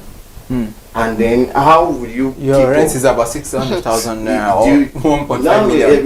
We're talking about, let's say, with 1.2. So how will you keep up? So it's really crazy. So on both sides, it's always like, that alone really do cause conflict. And when there is no trust between both, there can never be trust, because of course, the work is shaking you as a tenant, and trying to keep up your daily livelihood, and then you as a landlord, you be like, things are expensive. I have to increase this thing. So what they do is they channel the whole thing on the tenant. So all they're trying to say now is that it goes both ways, in the sense that for inflation and the high cost of building materials, it can affect the landlord. Why the high demand for houses or properties in Lagos or any part of the country can affect how tenants can get house, and that also affect the rent. So that means if more people are looking for houses, definitely it's going to affect house the rent too. Yeah, it will. It will. Interesting. Now, picking it up from where Iremofe said, if more people are looking for housing, it's going to lead to them hiking the price of the. So, don't you think this money is actually physically going into the landlord's pocket or the agent's pocket? Because suddenly, because they already know that, oh, these people don't have a choice, they are in need of it. So it is now rightly for us to increase the money, which they don't have any other choice than to go for it. So now, to me now, I'm asking that, don't you think all this money are just for their own benefits? Because sometimes you see some landlord that they'll come to you and be like, oh, I need to renovate this building, I need to do this and do that, but nothing gets done. So now my question is, the difference between the structure of facilities used by tenants, what should be the actual guidelines and favorable effects of rent increase? Okay, I think I will start from the tenant aspect. Yeah, you as a tenant, though I won't blame. There's this poor infrastructure. For instance, you will say, "I'll fix it." You as a landlord, I'll fix it when you make payment. I'll complete this toilet. I'll complete this. I will do that, and at the end of the day, they end up not doing it. Exactly. So what I advise tenants is ensure everything is in place before you even make any deposit. Meanwhile, there are some landlords, they will tell you, they will be like, okay, once you are, there's this part of the roof that is leaking and all that, we just is something that we will just we'll fix. They end up not doing it, and then the tenant will end up using their money to fix it. Yeah. So at the end of the day, after fixing it, you will now tell the landlord, okay, this is what I've done. This is the total cost, and with receipts and all of that. They will not tell you, no, you didn't tell me. Some, they will claim that, yeah, you didn't tell me. You didn't tell me on time. I mean, if you tell me ahead, I would have called my, maybe I've got someone who is in charge of this, plumber and all that. You get, they can fix it, with a lower, do you understand what I'm saying? So they feel like you are extorting them. So it's still, but they end up, of course, there will be conflict as usual. So there won't be that trust anymore, because I won't use my money to fix this thing, and then at the end of the day, you can remove it from my next rent. Do you understand now? So I still keep telling tenant that check thoroughly if you're maybe this particular house I'm collecting it, before making any payment. Ensure you check everything, the plumbing side.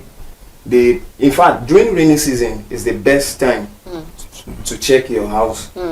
If you are to check any, just ensure that it's during rainy season, so you can check if the house is leaking or there's any issue with the plumbing and all that.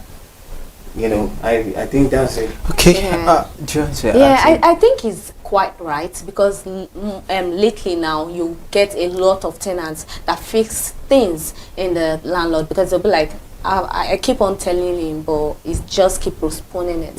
And the next thing is for them to just do those stuff. Some won't even bother asking for money. But then the most annoying thing that those landlords are always doing is when they actually figure it out that this room or the tenant's room that he has repaired now is looking so beautiful, the next thing is to look for ways to evict that tenant. So they'll bring someone new in and also increase the price of the building, which I feel is actually not okay. But according to him, he said it's very advisable. Check, do not pay anything. Check thoroughly whether you have issues with the house. Okay, my own concern is this because we've seen it over time, and I think it's become very alarming. You check out a property, you check a house, and they tell you, okay, it's 1.7 million. Then you get total package everything is 3.5 million naira. I'm like, excuse you, where's that coming from? Because they tell you are paying this caution fee, you are paying this You see a lot of house inspection attached to fee, it. whatever, different kind of. And as an agent, we know it's, and Nasira has said, okay, 10%. You understand? But they are not complying. Nobody is holding anybody. So all these fees, what I want to ask first, what fees are they attaching to all this, house rent? Yeah, all that makes it like at the end of the day you are paying so much for total package and all that. So why is it like that? Okay. Well, I knew you would ask me this. so the thing is, yeah, I've heard a lot of people talk about it. The thing is, there are so many agents that are not registered. Bam.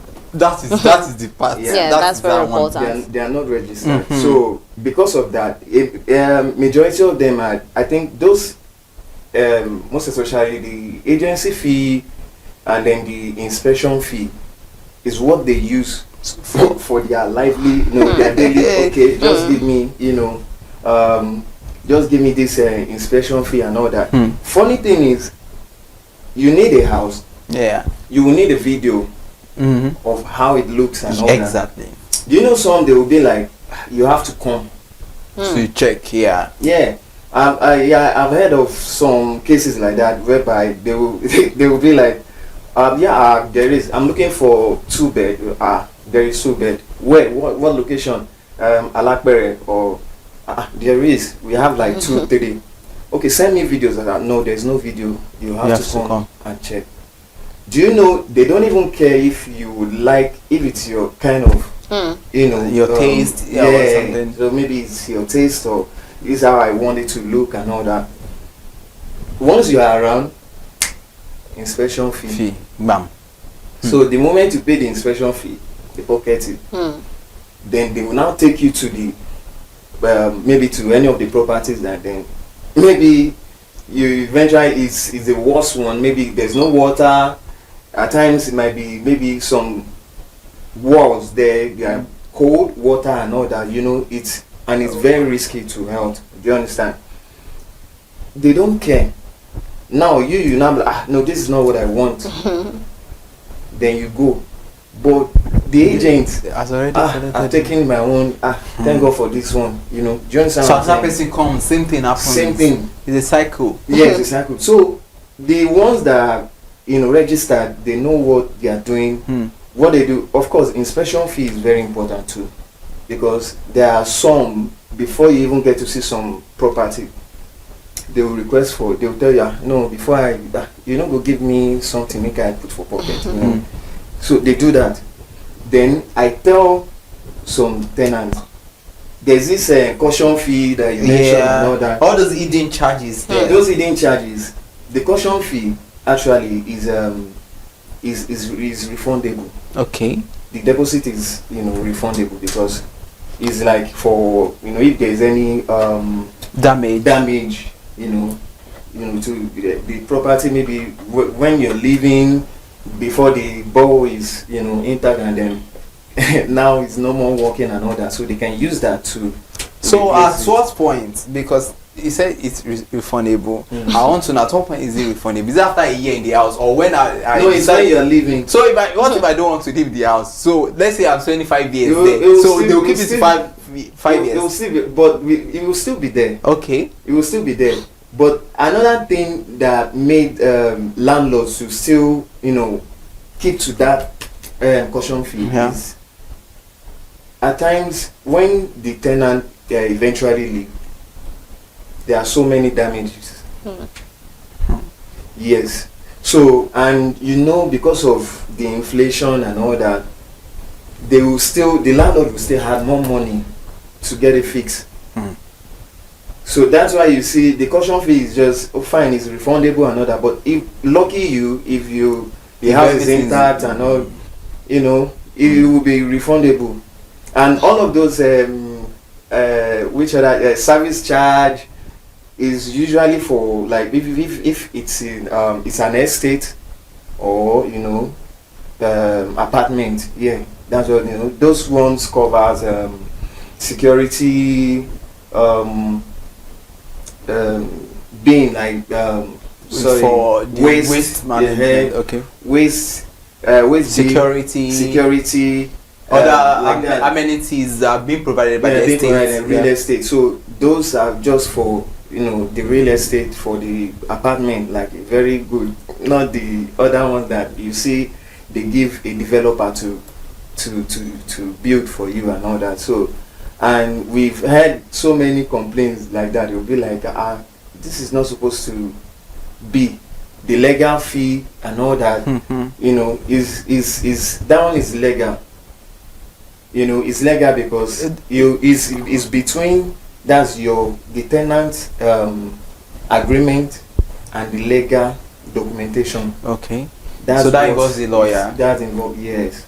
Okay. So if that there are some, it doesn't involve any lawyer and all that. So I think so that's I think I want to dwell more on transparency. Okay. Which we know that many Nigerians are not in that. They are not transparent when it comes to money. You said it's refundable, especially that caution fee. But between you and I, we know in this Nigeria, no landlord will refund you when you are leaving that. Okay, take the caution fee that you paid for. Take this. They will always find excuses to be like, this place, it wasn't like this before. They will always see something to attach to it. Now, my question now is, how legitimate are all these hidden charges? Because you've already made mention of all those hidden charges. How legitimate are they? They are legit. They are legitimate for real. But except for the agreement fee. The agreement fee is always from, of course, the agent. You have to, it's between the agent and the tenant. That one is just like, okay, fine, you agree that you are taking this property. Of course, a legal documentation too will be attached. Do you understand? Yeah. Because for future purpose, because you can't, the agents won't be there when you are having any conflict with the landlord. Do you understand? So agent is out of it. So it's really far from just the landlord and then the agent. So I think you hardly have this trust between the landlord and the tenant because they are not straightforward. Not everyone. There are some we may have good relationship and all that. There won't be any issue if you are living. So I can happily give you. Okay, this is your. I have some that they will refund. They will refund your money, like the caution fee rather.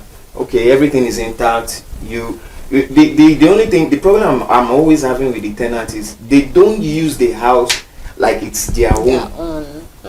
That's why you see most landlords, they come up with some kind of things or excuses and then you see they don't agree. There's always conflict, there's always fight and all of that. But if you use the house like it's yours, there won't be such issues. Do you understand? There won't be, even the landlord will be like, I think I love this tenant and all that. I wish you well, and I want to, I will pray for you that you will have your own. So that is interesting. Before we allow you go in just about a minute because of our time, you see house rent in Lagos compared to other states. You know that Lagos is always over the roof. So why is it that it is very peculiar to Lagos? And what do you think that Lagos state government can do to ensure that landlords and agents, they comply to the state to the stipulated rules concerning rent and all of those things in Lagos state? I think just a minute. Okay. I will. I think the tenant needs to know what you are looking for, what you want. And this, even same thing as landlord. okay, this is okay, let me put it this way now. We have some places here in Lagos State that are very, very demanding, very high. Lekki, Yaba, like that, Aja, they are very, very high. Why? Because of the cost of the economy. Actually still goes down to that economy. And if you don't have enough money to keep up an apartment, there's no way you can maintain it that long. So I think the only thing I can just tell the tenants is you can just understand the ways the ways is done. So have the knowledge, so you won't just go and then fall into anyone that will just tell you the agent fee is so amount of money and all that on the phone, and it's not documented. But ensure that they are all documented, and I think that's once they are documented, you can go through and then know if it's okay by you or not. Okay, in a nutshell, that means the main reason why the rent is always on the high in Lagos over the roof is probably because of the demands, like you said, for some locations, and to ensure compliance with stipulated laws. Both landlords and tenants, they need to understand how everything works, especially for tenants. They need to know that okay, this is the rule, this is the percent every agent is meant to get at the end of the day, just to put a summary to that. All right, sir, we wish time could go on, and you've explained so many things. I personally have come to understand all this caution fee, all those fee, and so when next time I'm looking for accommodation, I'll just hold you. This is the kind of what I want to. Charity begins at home. I'll just say this is what I want. I mean, I'm not paying caution fee. I just want to. Thank you so much for joining us on the conversation today. Yeah, it's my pleasure. It's been very wonderful fun. All right, so before we go today, because of our time, so we'd like to take a look at Consumer Corner for you to know one or two things about real estate, probably some of those things we've not highlighted on this discussion today. Trust me, you need to know all these things. So let's take a look at that within a few minutes.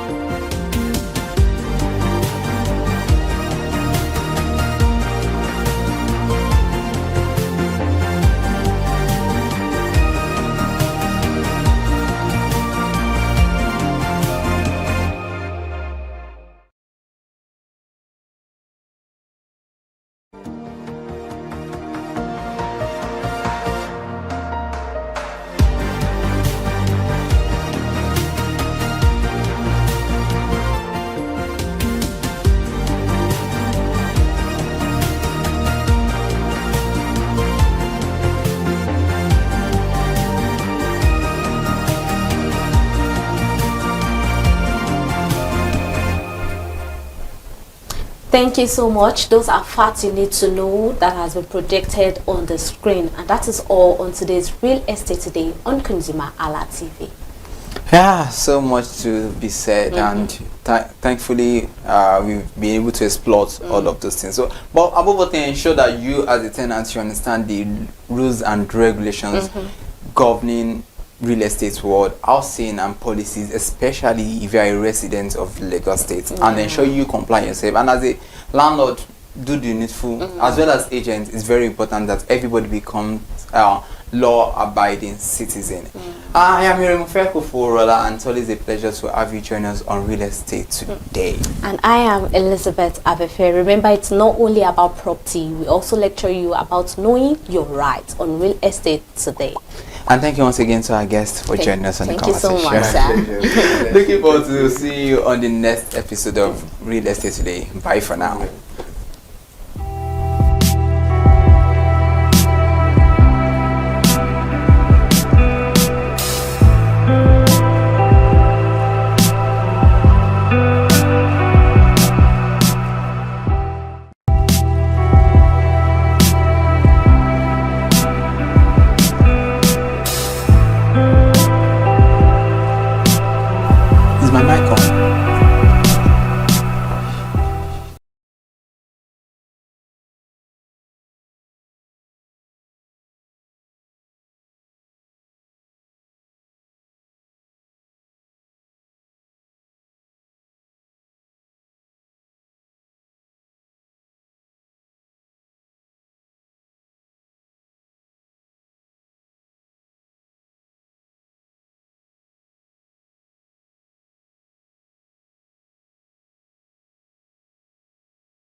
Good morning, Nigeria, and from wherever you're watching us in the studio this afternoon. Good afternoon, Nigerians. Thank you so much for joining ConsumerHalla on ConsumerHalla TV, and welcome to today's special edition of our program.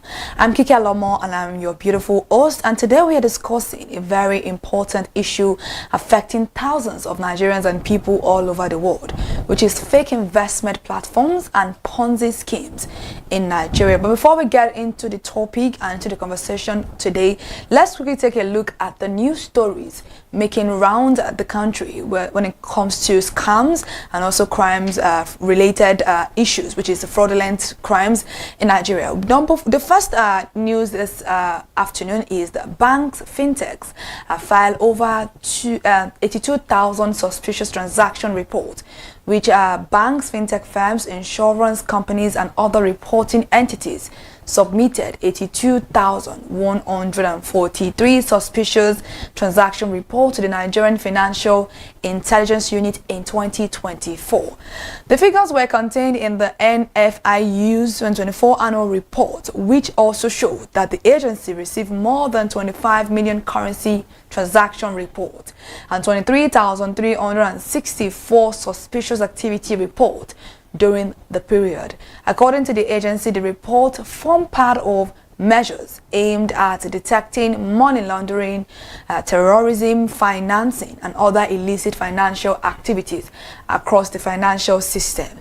The NFIU also said it works closely with regulators, including the Central Bank of Nigeria, the National Insurance Commission, the Securities and Exchange Commission, and the Special Control Unit Against Money Laundering to ensure compliance.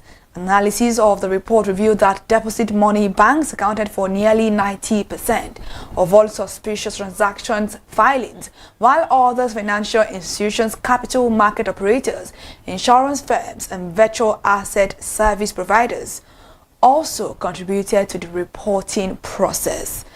And now to the second news story we are going to be taking this afternoon, which is online investment platform collapses, traps users' funds. Thousands of users' funds have actually been trapped here, and that is the conversation we're having this afternoon. When it comes to conversations surrounding Ponzi scheme, which we also know as a fake online investment platform. One recently happened, and which is the fact that an online investment platform known as XM Future Music Group has collapsed, leaving thousands of investors unable to access their funds after sudden withdrawal restrictions and platforms shut down. The scheme reportedly promised returns of up to 100% in 30 days.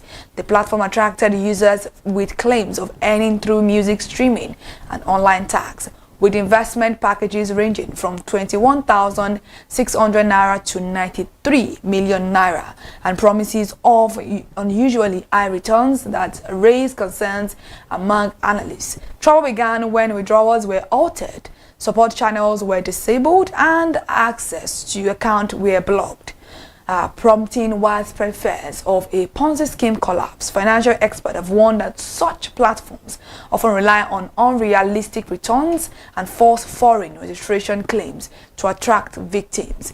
In recent years, many people have lost their life savings, salaries, business capital, school fees, pension, and investment to fraudulent schemes, promising quick and unrealistic profits.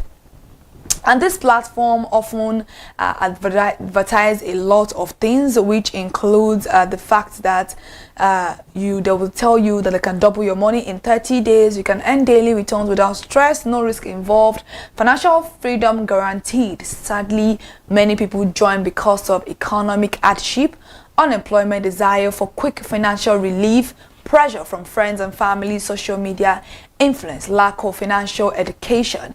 But the painful reality is that many of these investment opportunities are not legitimate businesses. They are Ponzi schemes. And once the system collapses, people lose money while the organizers disappear. Today on the program, we will discuss what Ponzi schemes are, how fake investment platform operates, warning signs that people should never ignore, and popular Ponzi schemes that affected Nigerians, and also practical ways to protect yourself and your family. This is a conversation every Nigerians need to hear. You and I need to stay glued to this conversation right off this minute. And if you are somebody that you need to watch, please share right now, and also drag that person to this particular conversation right now so that they can learn one or two things. But we're starting with what is a Ponzi scheme, and let us begin by understanding what a Ponzi scheme really means. A Ponzi scheme simply is a fraudulent investment operation where returns paid to earlier investors come from money contributed by new investors instead of real profit or legitimate business activity. So people that have actually earned money from that Ponzi scheme, they are not earning because of what they have actually put into that Ponzi, into that account or into that platform in the first place. And they're not earning because of their work. They are earning from you as a person or the new people coming in after them. So the money contributed, what would I say, the filling of form and everything is what they are actually getting. So that is what they are getting paid with. So it's not because of they are actually earning anything. So in simple terms, the platform is not making genuine money. It survives mainly by collecting money from new members. As long as new people keep joining, older members may continue receiving payment. But eventually new registrations reduce, cash flow becomes unstable, withdrawals stop, the platform collapses, investor loses their money. And if profits sound too good to be true, be careful. Who tells you that they're going to give you 100% returns on your investment? That is absolutely not realistic. So sometimes we need to be very, very careful. And there are a lot of Ponzi schemes that have succeeded because they use aggressive advertising, fake testimonials, celebrity influence, referral bonuses, emotional manipulation, fear of missing out. Sometimes people even receive initial payment. This creates trust, obviously, and encourage them to invest more money or invite friends and family. Unfortunately, many victims realized too late that the system was unsustainable from the beginning, because it's absolutely sweet when you're making money while doing literally nothing. And moving away from that particular conversation, I hope we've been able to establish what Ponzi scheme really mean and how they do operate, so that we don't fall victim to the next one. But trust me, XM, a future music platform, will not be the last of the Ponzi scheme we have seen. So now let's talk about how fake investment platform operate. It is very, very important to look at how fake investment platforms usually operate, which are the common strategies used by these fraudulent platforms. They will promise you of high returns, which many fake platform promises unrealistic profits, such as 50% returns in 1 week, double your investment in 1 month, which we've seen in the case of XM Future Music, which they said in 30 days, you get your money back in 100%, and also from some more profit. And daily profit without any business explanation. What exactly are you doing to earn that profit? And legitimate investment usually involve risk and moderate return over time. So when it comes to legitimate investment, it takes a while for that particular one to yield. So everybody wants to make money faster. And also the referral pressure. You will see that a lot of Ponzi schemes often encourage members to recruit others. They will tell you, share to 5 people, share to this, you get bonus. People are promised bonuses for bringing new investors. This is how the scheme spreads rapidly. So if you are somebody like that, if somebody is sharing that to you, try as much as possible to educate that person. You don't put other people in bad situation.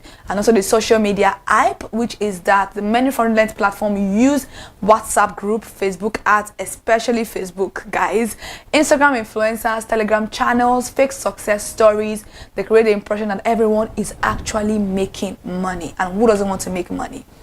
And also many of these platforms are not registered with proper financial authorities, because if they do, they won't be able to actually do their work and get away with it. So they often provide no office address, no verified company structure, no transparent business model, no legal accountability. And then you hear of a sudden collapse. Once enough money has been collected, withdrawals begin failing. Excuses usually include system upgrade, technical issues, account verification delay, government interference. Eventually the operators disappear into thin air. But one important lesson Nigerians must learn is that fast money promises often come with dangerous consequences. Financial growth usually take patience, discipline, knowledge, and careful planning. It doesn't just come to your lap the way you want it to be.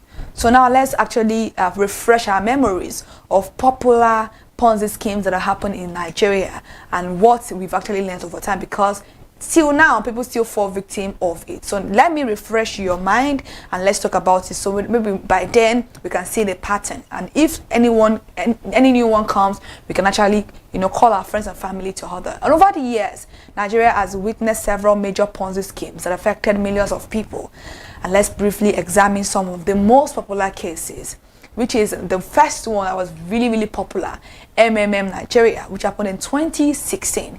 MMM Nigeria became one of the most famous Ponzi schemes in Nigerian history. The platform promised participants up to 30% return within a short period of time. It encouraged people to provide help and later get help with additional profit. Millions of Nigerians joined. At first, many people received payment, which increased public trust. However, in December 2016, the platform froze accounts and later collapsed, leaving many Nigerians in financial distress. Some people reportedly lost savings, school fees. I have a friend that actually lost her school fees to MMM. Rent money, business capital. MMM became a major lesson about the risk of unrealistic investment promises, but we still continue to make those. Another one is the NBA Forex. Around 2020, obviously during COVID, everybody was busy doing their stuff in the house and investment was running and Ponzi schemes was thriving, which brought about NBA Forex, which claimed to operate a forex trading investment business. Many Nigerians invested because they were promised regular returns. The company gained significant public attention and trust. However, many investors later complained about failed withdrawals and loss of funds. Authorities eventually investigated the company after numerous allegations from investors. But you ask yourself how many people have gotten their money back. It's always very difficult. So don't get into one in the first place. Another one is the Twinkers 2016, which this one it emerged around the same period as MMM, funny enough. And then the platform promised high returns and attracted many Nigerians hoping for quick financial gains. Like many Ponzi schemes, it eventually crashed. Then we move on to Loom Money Nigeria 2020. It became very popular on social media during 2020. Participants were encouraged to pay money into a system with promises of receiving larger amounts later. The platform spread rapidly through peer-to-peer invitation. Many people eventually lost money when the system became unsustainable. And we have the Rackstelli 2021. This one is very popular. It also presents itself as a digital advertising and networking platform. Users paid subscription fees and expected returns through referrals and participation. The platform gained attention online before facing serious operational problems and payment complaints. And I will never forget CBEX, which is a Ponzi scheme that actually happened during July 2024 to early 2025.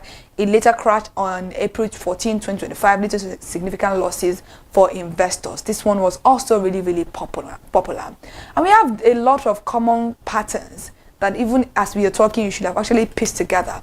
But one of it is unrealistic promises, heavy recruitment, emotional marketing, sudden withdrawal issues, eventual collapse. Sadly, many victims remain silent because of embarrassment and shame. And like I will always say on the program, your shame and embarrassment will not do you any good. It's very good to be vocal about, so that people can also learn from it. And that is why Scam Alert is for you from ConsumerHallaTV.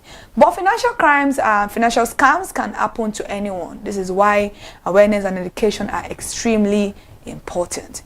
And here are the warning signs and protection tips for you as a consumer and as us from the studio of ConsumerHallaTV, telling you right now that, trust me, you can absolutely protect yourself.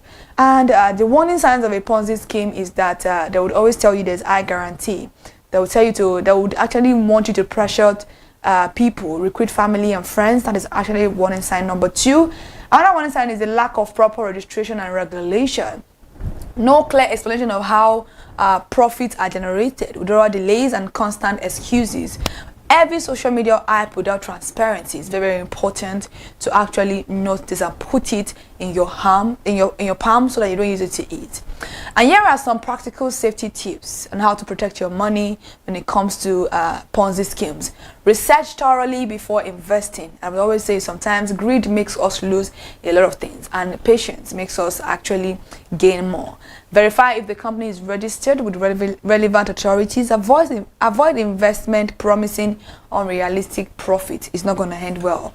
Never invest money you cannot afford to lose. Just that I will tell you, never borrow anybody money that you cannot give out. So that is something about it also. Seek financial advice from trusted professionals.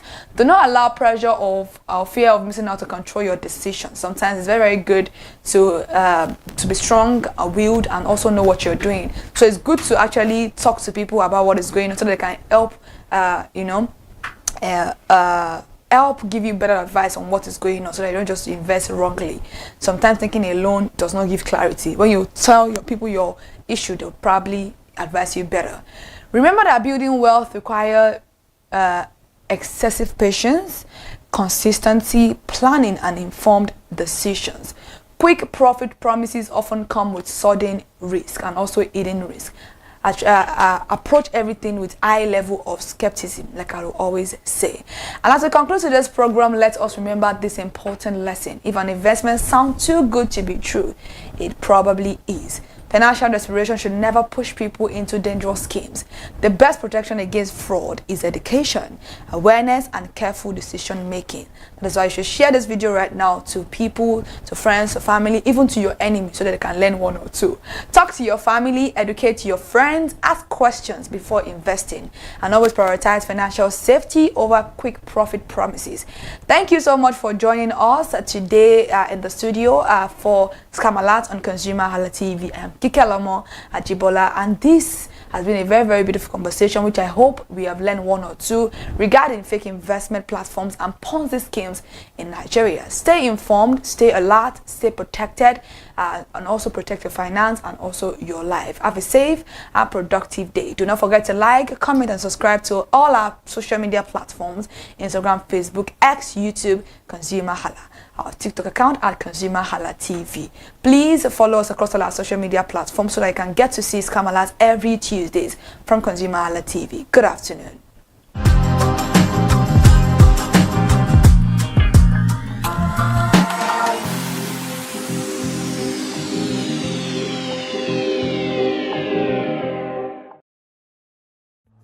My name is Tunde Olufowora, and I'm the CEO of Brand Communications.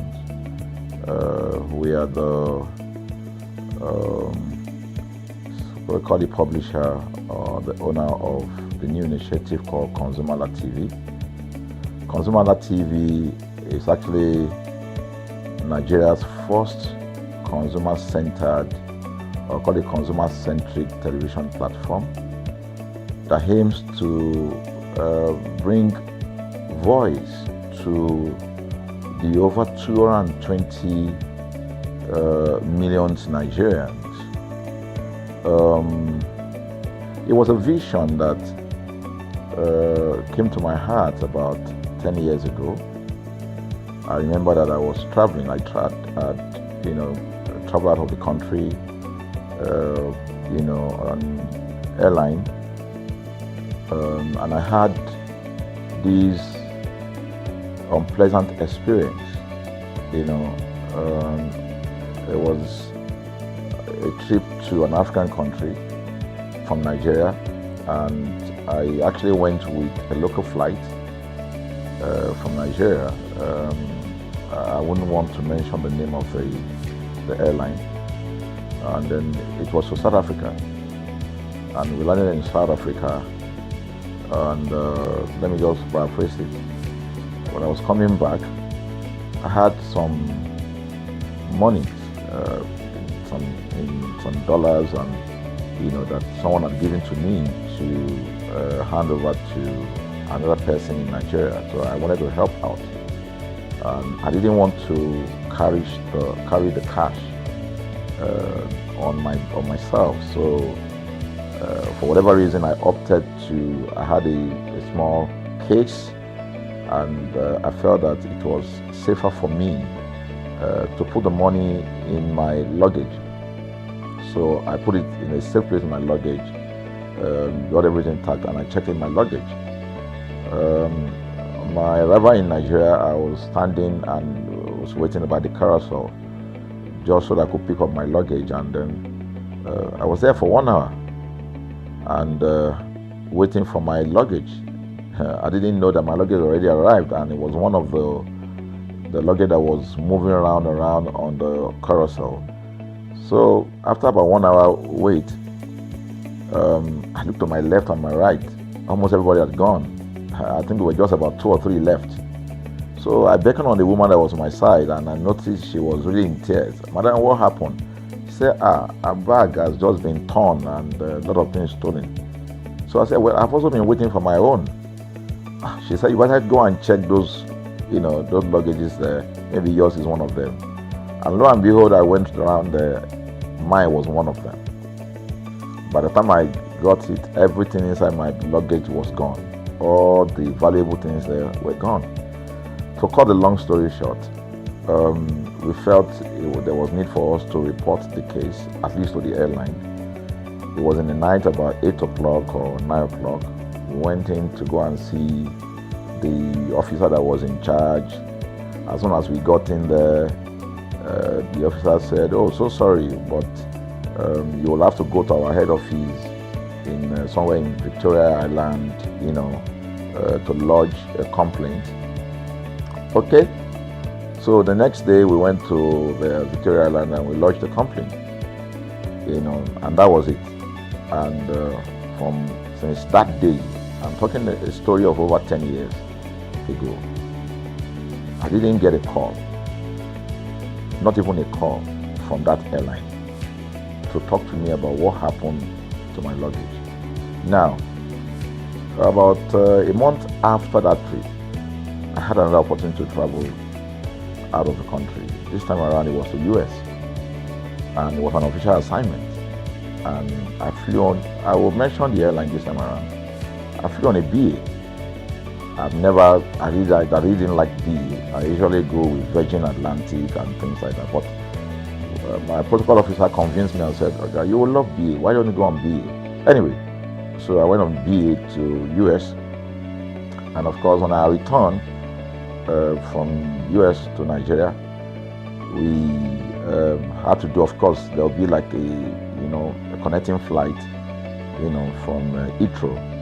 So we got into London Heathrow, and then because it was through Heathrow that we went, and then so they changed since it was BA, they changed the aircraft this time around to a bigger one. I mean, clearly because there were more Nigerians, or more people that were planning to come to Nigeria, and then we boarded. Not quite 10 minutes into the flight, in the air, the aircraft started malfunctioning. The air conditioning compartment were not functioning very well. I was on what we call business economy. The whole of that business economy all the way to economy side, the ACs were not working well. It was hot. And then I was watching. And then from that moment till we got to Nigeria. From that moment till we got to, I'm just trying to paraphrase. From that moment till we got to Nigeria, I could remember very well how many times the pilot, broke into conversation and had to apologize and say, we're really very sorry about this. He was giving us almost every 30 minutes. There's always a kind of update. So sorry, this is what we're doing now, this is what we're doing. While we were on that journey, I also remember an incident. So they came, the crew apparently couldn't resolve they couldn't manage the crisis or what was going on about it. They couldn't fix it. So they come up and said, we're so sorry, but for all the inconvenience, we're declaring, free lunch, free whatever it is you want, you can get. So trust Nigerians, you need to hear how everybody were jubilating, But something struck me. The experience I had just about a month before, and this experience, somehow I started comparing them. I was trying to see how this matter will be managed. Again, to cut the story short, we landed in Nigeria on a BA. Before we landed, the pilot announced and said that for the inconvenient, they will be giving a voucher of £50 to everyone that flew on that aircraft. I thought it was a joke. I mean, it was my first time with BA, but for what I knew or know of the British man would never even play with his 1 penny, talking of £1. So I felt that must be a joke of the year. So we left. I got back to my office. I think it was just about a week after. Our guys in our meal room came up and said, "Oh, you have a parcel." So I said, "Parcel? Yeah." So they bought this parcel wrapped. I opened it and boom, I bought the document out. It was the £50 voucher from BA. So what's the tenor of this story? An experience with one airline was terrible. No apology. An experience with another one, even though it was a bad experience, but it was very well managed. So managed that even if we have suffered anything in that aircraft, you probably, for the sake of how they manage it, will have forgiven them. So that was how this journey started. So I started thinking, my mind, this is what we go through in this country. But are we different from other nations? So God put in my heart the idea of ConsumerHalla. That's why the Halla came with consumer. And we started that journey about 10 years ago. We started by creating a platform called ConsumerHalla, where consumers, so I discovered that Nigerian consumers don't have a voice. So things happen, and that's it. We live with everything. So we've started the journey from creating the platform. We have an app, we even have a magazine, and we thought we could move it from that to the next stage, which is the television. So the TV today, has come.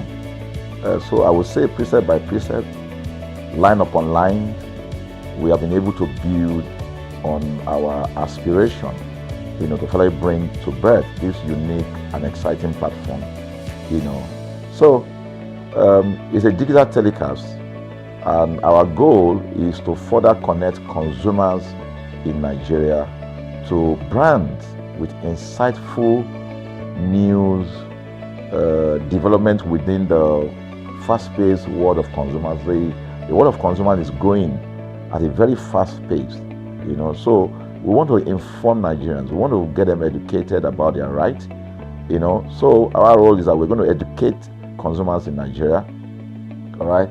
So by bringing them specialized and what you call analytical, research-based content generation that will inform, educate, sensitize the audience, So that's ConsumerHallaTV. So I call it an offshoot of our ConsumerHalla brand. ConsumerHalla brand actually was the first we call it the first complaint or consumer complaint resolution portal. When we started it about 10 years ago, or about 7 years ago, it became the first complaint resolution portal.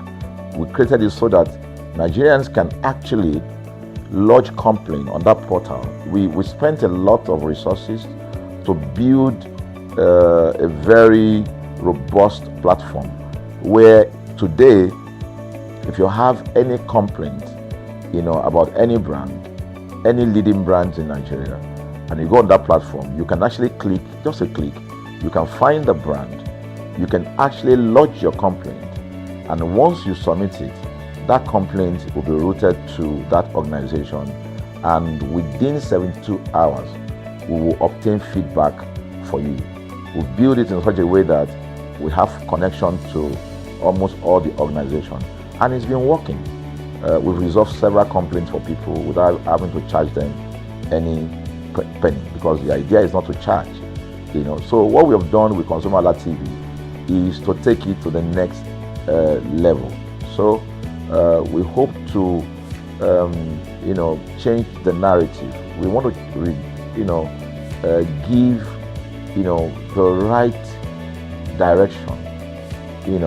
Nigeria has the largest consumer market in the world, with a population of over 220 million people. Why should we be the one that is suffering the most? Everywhere you turn to, it's as though Nigerian consumers don't have a voice. You're traveling, you buy a ticket. For whatever reason, an airline will wake up middle of the night,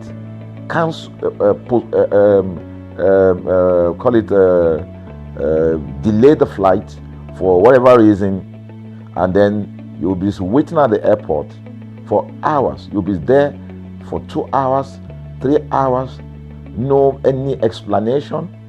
Then while you're there, they can even wake up and say, oh, flight has been cancelled. So everybody carry their luggage and go home. Nothing happened. Of course, things are changing. We must commend government, because government is beginning to wake up, but there's still a lot to be done. And we believe that we can help to make, bring about those right changes. So we offer deliberately, part of what we do is that we also offer advocacy. All right. We're not just an advocacy organization, but we offer advocacy. We have a legal team. We have lawyers that are registered on our platform, all right, that can also take up cases. Okay, so and we have taken up many cases like that, and won those cases. So ConsumerHalla is a platform to help consumers to. We're not fighting brands, but rather we say we're bringing about an amicable, resolution of conflict, such that it will be beneficial to the consumers and also be beneficial to the brand. I remember the word of Jeff Bezos. Bezos is the founder of Amazon. He said that the most important single thing, all right, for an organization is to focus obsessively, use the word obsessively, on the customer. We often say that customers is a king. They should sit at the top of the ladder. In our environment, customers are the ladder. A brand wakes up today, decide what product to produce. They wake up today, decide how much the consumer should pay. They wake up to decide everything for consumers. So consumers are just at the receiving end, and yet they are milking the consumers. There's no price regulation in this country, none. People just wake up and fix prices. Look at the power. Government wakes up, we change policy, we wake up and we get people to pay more. We think it's time for consumers to begin to speak out. In speaking out, in engaging, we can get the brand to begin to do what is right. And of course, I know that the consumers themselves need to be educated. So our role, our vision also is to ensure that we educate consumers. We bring awareness. A lot of Nigerian consumers don't even know about their rights. You buy a product from a supermarket. I've had this experience. You buy a product from a supermarket, all right? For whatever reason, you take that product back to your house, and maybe something went wrong somewhere. By the time you take that product back to the shop where you bought it from, and you say, Oga, this thing, you know what's going to tell you? Oga, na me make am. Let me make am now. That's why I buy am. Meaning that there's nothing I can do to the product. So you lose the product, then you lose your money, because the money is not refunded. The product you can't use, only in Nigeria. only in Nigeria. Let me give you another experience I had. In the course of this, because I did a lot of, I went around, you know, in doing this. I was in US, I was in UK, I was in South Africa, I was in Germany, just because of this, to just study the environment. You know, I was in a friend's house in UK, in London, you know, and then what happened? We were going to go out, and he was going to dress up. So he said, oh, to me, I was seated in his sitting room. So he said, oh, wait a minute, I picked up an iron, that's the pressing iron, 2 days ago or so from a store. You know, oh, let me try this, let me just try and use that to iron my shirt and we can go out. So I was seated, the TV was on, I was watching. While I watched him, he brought out the pressing board, you know, spread it out, brought the iron out in my presence, plugged in the iron, and then as soon as he switched on the power button, we just had a spark. Boom! Ooh. The guy was raged. Then he goes, what just happened? So he said, no, these guys are in trouble, they're in soup. I was thinking, what are you going to do? You know, I was trying to compare that experience to what would have happened in Nigeria. In my presence there, he opened the pack. There was a card inside it. Inside that card was a call, number to call. And he called the shop or wherever he got the thing from. I was hearing the conversation that was going on. And all he said to them on the phone was, look, you know, by the time he even called, you know, clearly because they already, through the call, they could trace where he was calling from and who was calling. He said, yeah, I picked up this number, I picked up this iron yesterday, and guess what? I just plugged it to power, and then this thing just, you know, didn't work. At the other hand, I could hear the voice, oh, we're so sorry. We're sorry about that. And they said, this is your address, yeah. Don't worry, we'll get you a replacement. All right. So my friend handed the call and dropped the. So I said, so what's going to happen? He said, don't worry yourself now. Shebi, we're here. They will bring a replacement. I said, they will bring a replacement. He said, yes. I said, they won't even try to check whether it was your fault, because it could have been your fault. Maybe you didn't do something well about the first. No, it can't be his fault. Shebi, it's a brand new item that he bought. While we were still talking, in fact, I'm not even sure it was up to 30 minutes or so. We had a knock on the door. He himself said he must be the dispatch person. By the time he opened the door, it was a dispatch man that was on the other side. And then the dispatch man was at the door. Just watch this. Was at the door. I was seated in the sitting room. The guy was at the door to meet with the dispatch guy. The dispatch man that brought the replacement iron, you know, I heard him say, we're so sorry. So I was so shocked. I mean, a dispatch man, this guy is a dispatch, so also apologize. I was so touched by it that even a dispatch man was so trained, you know, to tell the guy, we are so sorry. And guess what? He brought the replacement iron. By the time my guy opened the iron, it was a bigger size iron. So they replaced with a bigger size iron. The guy never asked for the one that went bad. He didn't say, okay, where is the other one that we gave to you so that he could take it back? No, he just bought a new one and gave it back. So I asked my friend, I said, can you interpret this to me? He said, here in London, if they didn't do this, they know the next thing I would do. So I'm just going to grab a lawyer and I'm going to tell them they've destroyed something in my house. By the time I'm done, they will pay through their nose.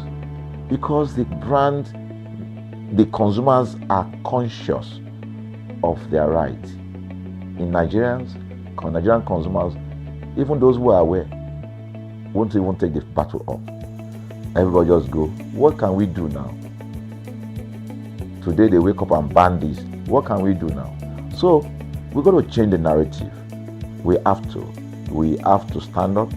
So the vision of ConsumerHallaTV is really to create an engagement platform that constantly mirrors the minds of consumers and provide right connections for meaningful brands in Nigeria. Thus, we believe, will be forming part, that will form part of that our overall vision, of creating a more caring world of consumers where businesses thrive. So, I think that we'll make our impact. We ask you to join us on this journey. ConsumerHallaTV will drive engagement. It will also be there to help to promote brands that are doing what is right. So we're not out to criticize any brand. Rather, we have to complement what the brands are doing, because there is no organization that or a business that was set up to fail. Nobody set up a business to fail. So there are just gaps that needs to be fixed. So together we can fix things, and together we believe that we will create the right story for consumers in Nigeria. Thank you very much. Hey there, do you know in the world today, everyone is a consumer, and as consumers, we all have the right to be heard. In Nigeria today, as a consumer, you have all right to product information, right to fair pricing, right to return goods, right to product labeling, right to fair dealings, and a lot more. Well then, have you heard about the new media channel? ConsumerHalla TV. ConsumerHallaTV. ConsumerHalla TV. At ConsumerHalla TV, our goal is to inform and educate consumers in Nigeria with insightful news alongside development within the fast-paced world of consumers through well-researched, specialized, and analytical content. Our vision at ConsumerHallaTV is to create an engaging platform that provides right connections for meaningful brands in Nigeria, thus creating a more caring world for consumers where business thrive. And guess what? Our ConsumerHalla brand is the first consumer complaint resolution portal in Nigeria, powered by a 72-hour feedback mechanism. We offer consumer advocacy, informative talk shows, branding promotions, advertising, and lots more. Connect with us via our YouTube channel at ConsumerHallaTV. Follow us on our Facebook page, ConsumerHallaTV, our Instagram page, ConsumerHallaTV, and do well to subscribe to our YouTube channel. Subscription is free. ConsumerHallaTV. At ConsumerHallaTV, you deserve to be heard. At ConsumerHallaTV, you deserve to be heard.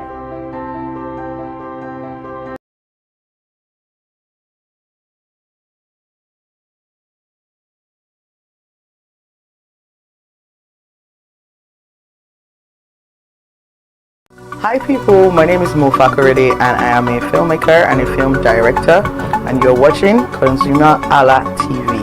ConsumerHallaTV is everything consumer advocacy, consumer rights, everything that has to do with consumers. On this TV, you'll watch, you'll learn, you'll be educated, you'll be entertained. Keep watching ConsumerHallaTV. My name is Olubukola Ozone, a photographer and a social media enthusiast. You're watching ConsumerHallaTV. It's a consumer advocacy TV. If you have a problem, anything, any consumer related problem, just holla at them, just like their name implies, and they're going to get it sorted for you. Keep watching, stay tuned. Thank you very much. Hi guys, my name is Joba Jalabi. I'm a marketing communications professional. I currently lead marketing at Flash Change, a fintech startup. Keep watching ConsumerHallaTV, a consumer advocacy channel. Hello, my name is Sharon Rotimi. I'm an actor and I am on ConsumerHallaTV. Now, ConsumerHallaTV is a consumer advocacy channel. So if you have any issues, consumer-related issues with brands and services, you can reach out to them and they'll be sure to handle it or to cater to you. Thank you so much. Hi guys, my name is Iyebiye Adeton. I'm a film poster designer and illustrator.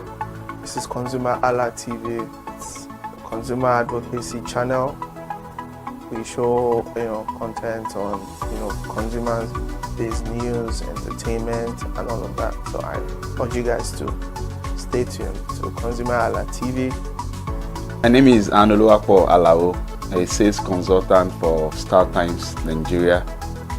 This is a ConsumerHalla TV, where they discuss anything consumer needs and get knowledge about anything about consumer. So keep watching. Hi, my name is Adebola Ogushino. I'm a filmmaker, and you're watching ConsumerHalla TV. Any consumer-related issues, they've got you. Hi, my name is Stephen Olorunshisi. I'm a strategy and sales professional, currently working with Obey, and you're watching ConsumerHalla TV.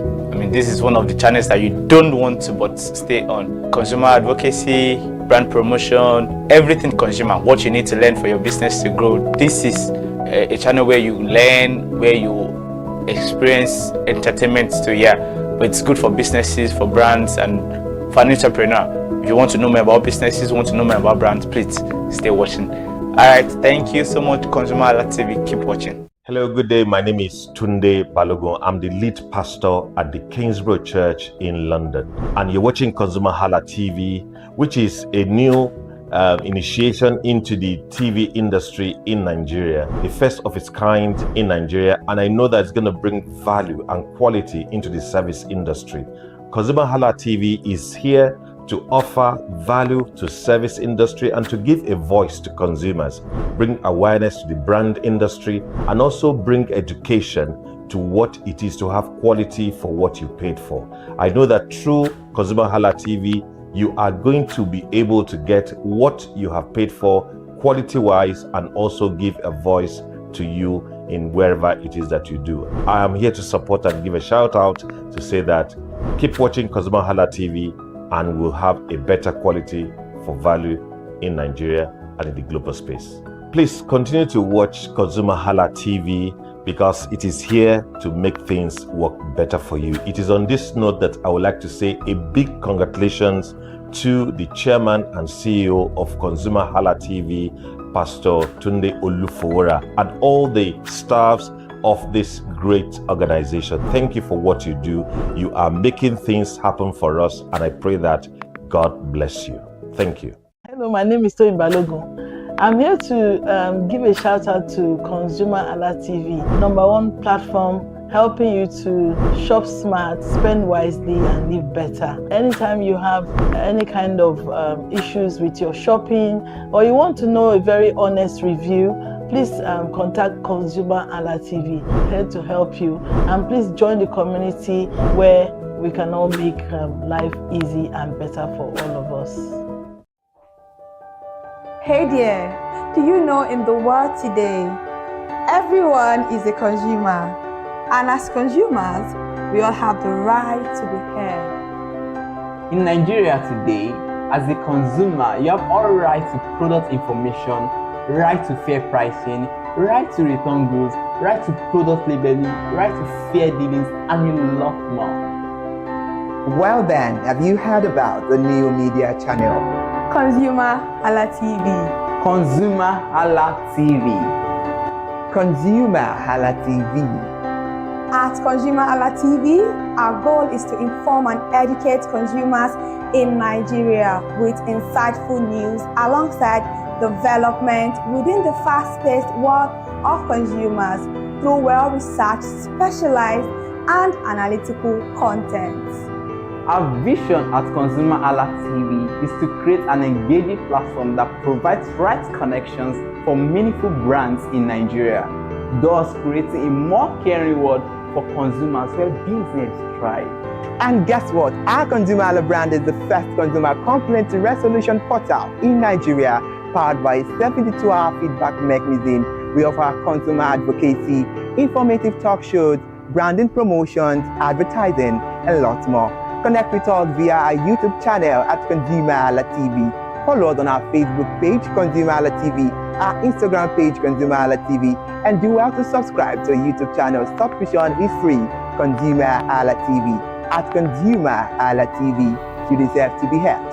At ConsumerHalla TV, you deserve to be heard.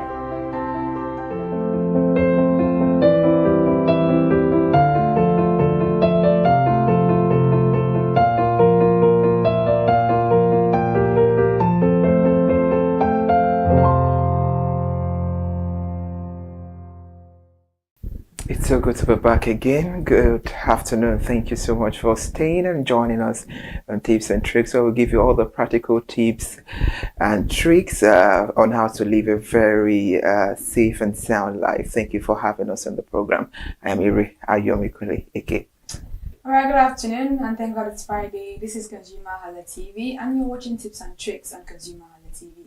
I'm Gigalamo Ajibola. Thank you for joining us for this conversation this afternoon. All right, so now let's move to the deal of the day. Today we'll be giving you the Nigeria Security Awareness Tips, because we all know the situation of things right now in the country, and security is very, very important, because security is everyone's responsibility, as criminals often target people who are distracted, predictable, and unaware of their surroundings. So practicing situational awareness can significantly reduce your risk. So here are the tips and tricks.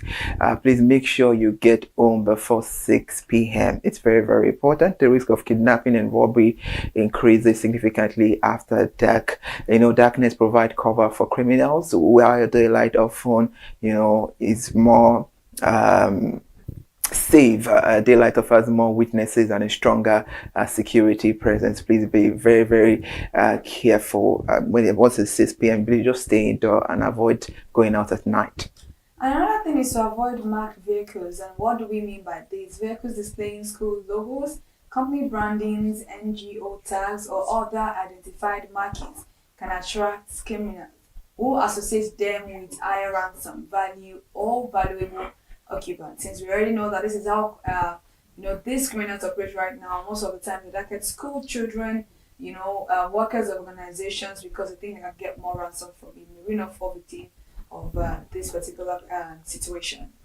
Also, to make sure you travel with low profile. Avoid drawing unnecessary attention during travel. Large groups can become visible target on highways, so where possible, keep a low profile and exercise caution, especially on a high risk route. So be very, very careful. And then we have the fact that the usage of public transport. Avoid rides with strangers. Cases of one chance abductions remain a security concern. Regulated transport services and organized motor parks provide a safer environment with multiple witnesses. It's very, very important to not just take a car going somewhere far and then you don't go to the garage before you actually bought those vehicles. It's important to go to the garage so that you can have the car registered under a company. And also dress low-key. Expensive jewelry, flashy clothing, and high-end gadgets can signal well to criminals. So blending in often reduce unwanted attention. And about that, we have a lot of people. I do it too sometimes when I want to put on a white outfit. When you get to your destination, you can change. And a lot of mothers to do it at parties. When they have a lot of gold on, big gold, they think carat and all of that. So immediately after they're done at the party venue, they just discard everything to their bag just for safety. So you can do that as well. Also, it helps a lot. And inform someone of your plans, even though you don't always want to disclose your location, or you don't want people to know where you're going to. Have that one person in your corner who you can always trust. So let a trusted person know your destination route and expected arrival time. Share your live location or check in regularly during your journey. Be careful with online meetups. Many kidnappings and robberies are being through fake social media, friendship, business deals, or romantic invitations. So if a meeting is necessary, choose a public location where a lot of people can see you during daylight hours. Is very, very important. And if you see that, okay, this thing is not needed, please just discard it. Life comes first. Absolutely, very, very important. And always avoid heated political, ethnic, or religious arguments in public spaces. A simple conversation can quickly escalate into a dangerous situation. It's that time in Nigeria where we have to be very, very careful when we are actually having conversations with people, because we don't know who is who. And keep your phone charged. It's very, very important. Your phone is a vital security tool. It allows emergency communication, location sharing, navigation, and access to emergency services. So carry a power bank whenever possible. Where you're traveling, please just go with your power bank. And what do you do during an attack? Stay low and stay quiet. Avoid attracting attention to yourself. Staying calm, keeping a low profile, and following safety instructions may improve your chances of avoiding harm. And avoid, matching outfits in large groups this period. Uniform dressing can make groups, more identifiable and easier to target. So avoid unnecessary group identification in sensitive environments. So if maybe you have a function and, wearing a uniform outfit, just avoid it this time. This is not the best time to do that. There are still many times ahead to do all those things. And like I said I think I said it upstairs the other day, because of the insecurity we are facing currently in Nigeria. Skip unnecessary parties or gatherings. Large events can become soft target for communal activities if attendance is necessary. Identify exit, stay alert, and avoid an excessive alcohol consumption so you can be in the right frame of mind to think of a possible escape in case anything happens. So stay ready to move. You wear footwear that allows quick movement, maintain awareness of the exit, and avoid positioning yourself where escape may be difficult. You're traveling, you don't need to put on a high heel or anything. Just on a low slippers is very, very important, so that when situations like this come and you find the route of escaping, it will be very easy for you. And avoid panicking, because panic often leads to poor decisions. Remaining calm improves your ability to access situations and respond effectively during emergencies. I know your escape route. Whenever you enter a building, bus, hall, or public venue, immediately, identify at least 2 possible exits. When you hear that, okay, there is something very alarming, so you can just run for your dear life. It's very, very important to prioritize your life. Even though we actually have things that are very, very dear to us, it's absolutely very, very important to leave belongings behind during emergencies. No possession is worth your life. Bags, phones, or other valuables can be replaced. Your safety cannot. Interesting. And most of the time, a lot of people might think, but the money that we used to get all these things, and that's what the reason why a lot of people turn back to get all this stuff. But life comes first, just like she said. So please react to gunfire correctly. If gunfire occurs wherever you are, please get low immediately. Move away from the source when safe and seek solid cover. Avoid standing upright or running in open spaces is very, very important. And avoid arguments and fights. You cannot actually stress this enough. Road rage, market disputes, and public confrontations can escalate unexpectedly. Walking away is often the safest option. That doesn't mean you are a fool, by the way. So be cautious in high-risk areas. Avoid alerting on familiar locations. Avoid isolated areas and stay aware of your surrounding at all times. If you see a lot of people running, do not wait you to run along. So later on, you can now stop and ask what happened while you are running, because safety comes first. Stay close to familiar areas when possible. Familiar environment provides knowledge of roads, safe locations, trusted contacts, and nearby security reasons. Absolutely important. On tips and tricks, we brought this because it's important for us to know these things with the sensitivity of our nation right now, and we'll pray that all the things happening, God will save us from all this chaos, and this too shall pass. And also, you should also suspect everything and stay alert. Please be sensitive. You hear noise, you hear a pin drop. Be sensitive to all these things, because most criminals look for easy target. People who are distracted, they get to look for them, predictable, unaware of their environment. And the best defense is constant awareness. Pay attention to your surroundings, avoid unnecessary risk, trust your instinct, have an exit plan, stay focused and connected. Remember, stay safe, stay alert, stay aware. Security begins with you. Absolutely very, very true. And it's very, very important because of the situation of the economy currently. All right.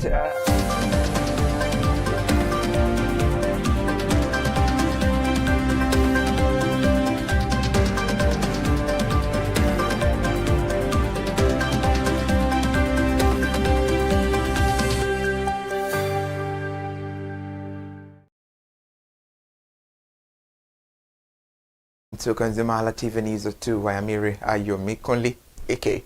We'll begin our news from Lagos State, as the Lagos Business School and the French government have identified agribusiness and food system as key areas for stronger economic cooperation between Nigeria and France.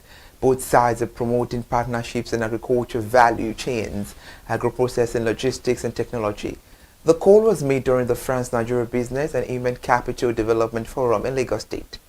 Speaking during the session with the Dean of Lagos Business School, Professor Olayinka David West, And the French ambassador to Nigeria, Marc van Bustier, said Nigeria is yet to fully realize its potential as agri-food powerhouse in Africa.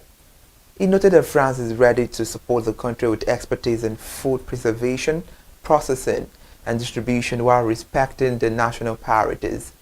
Mr. Mack added that modern agriculture now includes innovation, digital technology, and climate resilience, a pledge of continued support for Nigerian universities, researchers, and technology startups, noting that stronger collaboration could help build a resilient food system and boost the rural economies.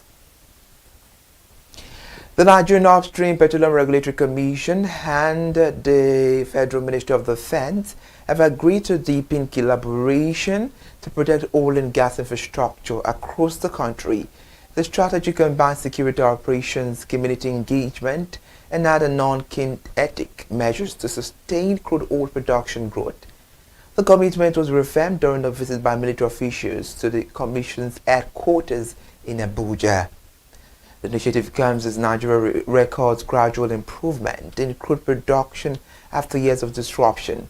According to a statement issued by the Commission, both associations are combined and also committed to promoting peace and stability in host communities while tackling the pipeline vandalism, crude theft, and insecurity. Speaking at the meeting, the Chief Executive, Oreseme Iweyeso, said recent gains in production were driven by a coordinated effort between regulators and security agencies. And she further noted that the protecting energy assets through community development remains very critical to economic recovery.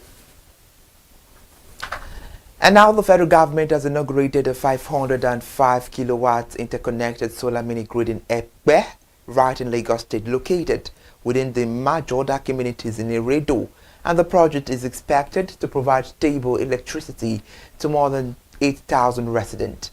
Authorities also flagged off plans for an additional 5 megawatt expansion project. The Minister of Power, Joseph Tegbe, said the initiative reflects the government effort to deploy decentralized energy solutions that improve livelihoods and create jobs. He commended the Rural Electrification Agency and its Managing Director, Rabah Aliyu, for expanding energy access across rural communities. The minister disclosed that over 1,000 mini-grids are currently under development nationwide to bridge the electricity access gap. He added that solar room systems deployed under a World Bank-backed program have already reached more than 3.9 million Nigerians. And now this minute, the Dangote Petroleum Refinery has denied claims the Nigerian marketers are importing its export fuel from Togo. The company described the report linking its product to the Lome trading up as misleading and unsupported by available trade data and market realities. Management said its primary objective remains supplying the Nigerian market and also maintaining the product availability locally. It argued that allowing imported product to compete directly with its own output would contradict its commercial interest and operating model. The refinery further stated that transporting fuel to Lome and back would add between $82 and $90 per metric ton in logistic cost, making such transactions commercially unattractive. It added that strict product tracking systems are in place to monitor supply movement. And now new data from the Central Bank of Nigeria show the credit to the federal government rose sharply over the 12-month ending May 2026. The total credit increased to 40.38 trillion naira from 22.99 trillion recorded a year earlier. The increase represents a 75.6% rise year on year.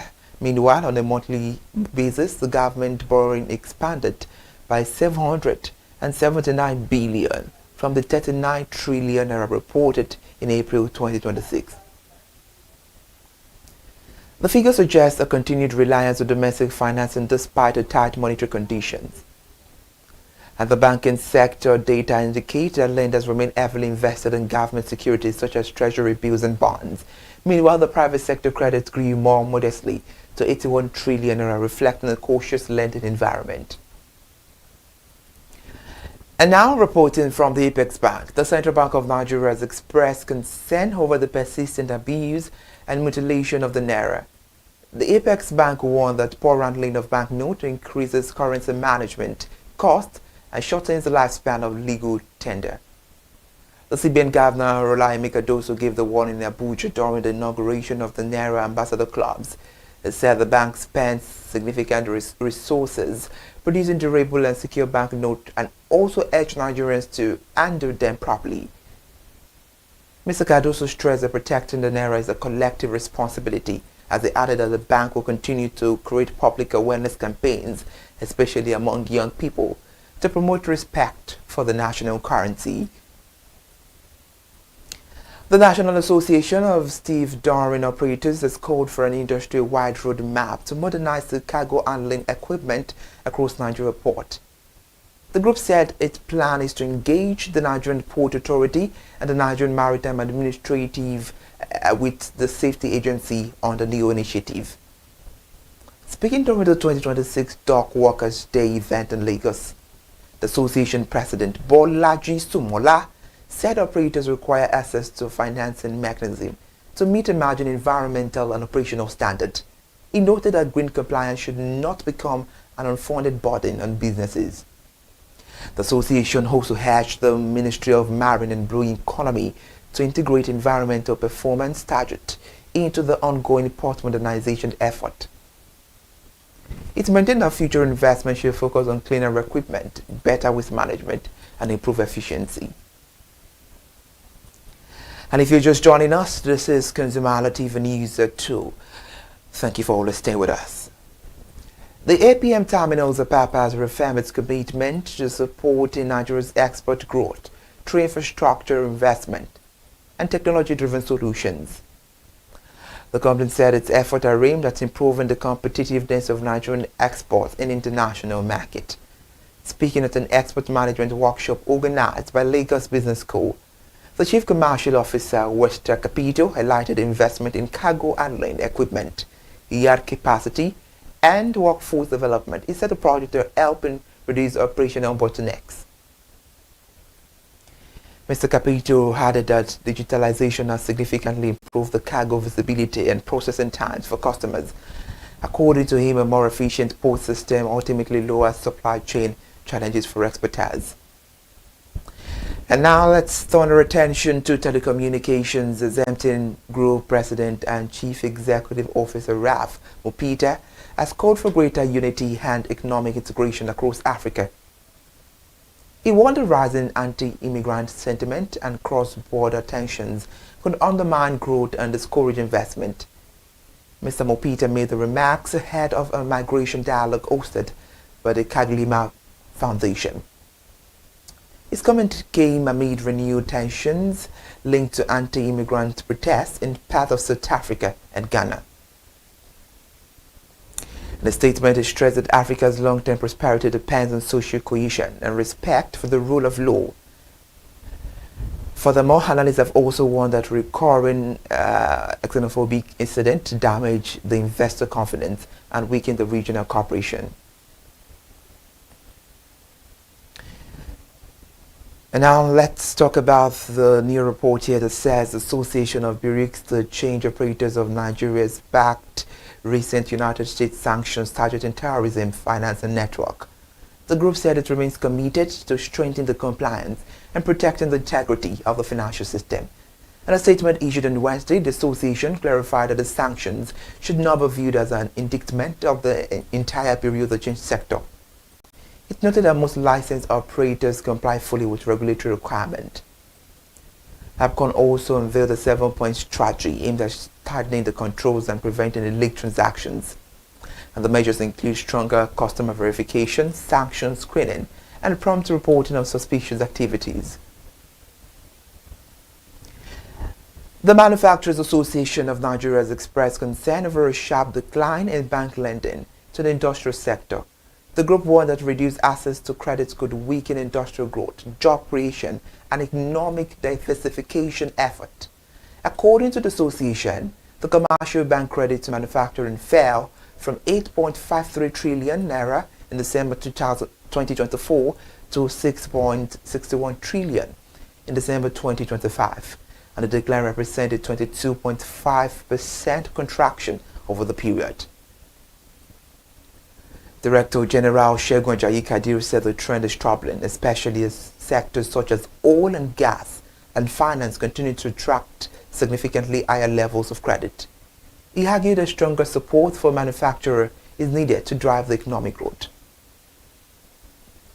But back to Lagos State, where the special advisor to the Lagos State Governor on Climate Change and Circular Economy, Titilayo Oshodi, says deploying 80 million green cook stoves could significantly boost Nigeria's economy. She said the initiative would improve public health, create jobs, and reduce carbon emissions. Speaking during a project implementation retreat organized by the Green Plant Africa Limited, Ms. Oshodi described the program as one of Africa's most ambitious clean energy projects. She noted that the growing international interest is in practical climate solutions. She further added that the clean cooking should be viewed as both an environmental and economic development tool, as she pointed to a successful pilot project in Makoko in Lagos State, where households recorded improved fuel efficiency and lower energy costs. And now from Lagos, let's move to the foreign scene, where United States President Donald Trump has ordered an investigation into major energy companies over allegations of price gouging. Speaking at the White House, Donald Trump said fuel prices should be lower following the recent declines in global oil prices. He specifically mentioned the Chevron, Shell, and BP, arguing that consumers are not benefiting enough from falling wholesale energy costs. The president subsequently directed the Department of Justice to review pricing practice in the sector.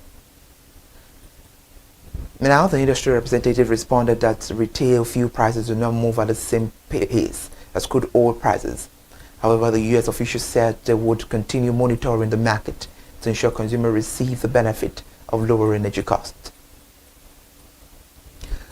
That will be all on ConsumerHallaTV News at 2, where we'll give you all the business news stories making the rounds. I am Iri Ayomikole Eke. Thank you so much for joining us, and please join me by 4 for the latest news update.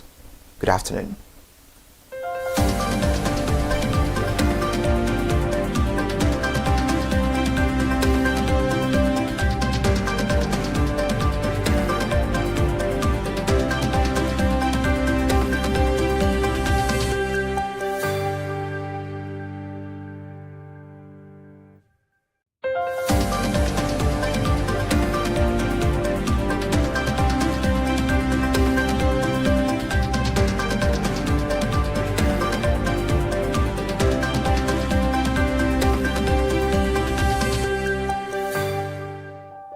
Hey there, do you know in the world today, everyone is a consumer, and as consumers, we all have the right to be heard. In Nigeria today, as a consumer, you have all right to product information, right to fair pricing, right to return goods, right to product labeling, right to fair dealings, and a lot more. Well then, have you heard about the new media channel? ConsumerHallaTV. ConsumerHallaTV. ConsumerHallaTV. At ConsumerHallaTV, our goal is to inform and educate consumers in Nigeria with insightful news alongside development within the fast-paced world of consumers through well-researched, specialized, and analytical content. Our vision at ConsumerHallaTV is to create an engaging platform that provides right connections for meaningful brands in Nigeria, thus creating a more caring world for consumers where business thrive. And guess what? Our ConsumerHalla brand is the first consumer complaint resolution portal in Nigeria, powered by a 72-hour feedback mechanism. We offer consumer advocacy, informative talk shows, branding promotions, advertising, and lots more. Connect with us via our YouTube channel at ConsumerHallaTV. Follow us on our Facebook page, ConsumerHallaTV, our Instagram page, ConsumerHallaTV, and do well to subscribe to our YouTube channel. Subscription is free. ConsumerHallaTV. At ConsumerHallaTV, you deserve to be heard. At ConsumerHallaTV, you deserve to be heard.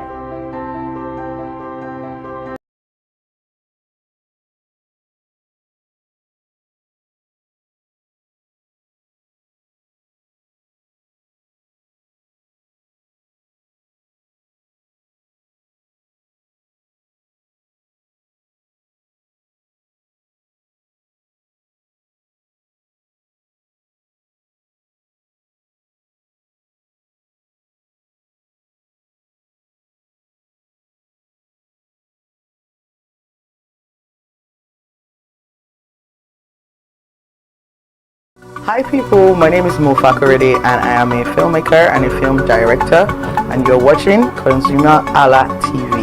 ConsumerHalla TV is everything consumer advocacy, consumer rights, everything that has to do with consumers. On this TV, you'll watch, you'll learn, you'll be educated, and you'll be entertained. Keep watching ConsumerHalla TV. My name is Olubukola Ozone, a photographer and a social media enthusiast. You're watching ConsumerHalla TV. It's a consumer advocacy TV. If you have a problem, any consumer related problem, just holla at them, just like their name implies, and they're going to get it sorted for you. Keep watching, stay tuned. Thank you very much. Hi guys, my name is Joba Jalabi. I'm a marketing communications professional. I currently lead marketing at Flash Change, a fintech startup. Keep watching ConsumerHalla TV, a consumer advocacy channel. Hello, my name is Rotimi. I'm an actor and I am on ConsumerHalla TV. Now, ConsumerHalla TV is a consumer advocacy channel. So if you have any issues, consumer-related issues with brands and services, you can reach out to them and they'll be sure to handle it or to cater to you. Thank you so much. Hi guys, my name is Iyebiye Adeton. I'm a film poster designer and illustrator. This is ConsumerHalla TV. It's a consumer advocacy channel. We show content on consumers-based news, entertainment, and all of that. So I urge you guys to stay tuned to ConsumerHalla TV. My name is Anoluwapo Alao, a sales consultant for Star Times Nigeria.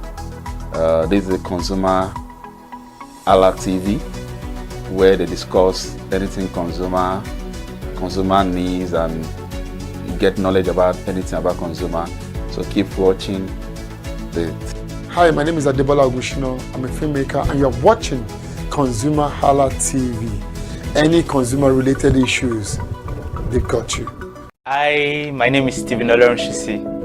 I'm a strategy and sales professional, currently working with Obey, and you're watching ConsumerHalla TV. I mean, this is one of the channels that you don't want to but stay on. Consumer advocacy, brand promotion, everything consumer, what you need to learn for your business to grow. This is a channel where you learn, where you experience entertainment too, but it's good for businesses, for brands, and for an entrepreneur. If you want to know more about businesses, want to know more about brands, please stay watching. Alright, thank you so much, ConsumerHalla TV. Keep watching. Hello, good day. My name is Tunde Balogun. I'm the lead pastor at the Kingsborough Church in London. And you're watching ConsumerHalla TV, which is a new initiation into the TV industry in Nigeria, the first of its kind in Nigeria. And I know that it's going to bring value and quality into the service industry.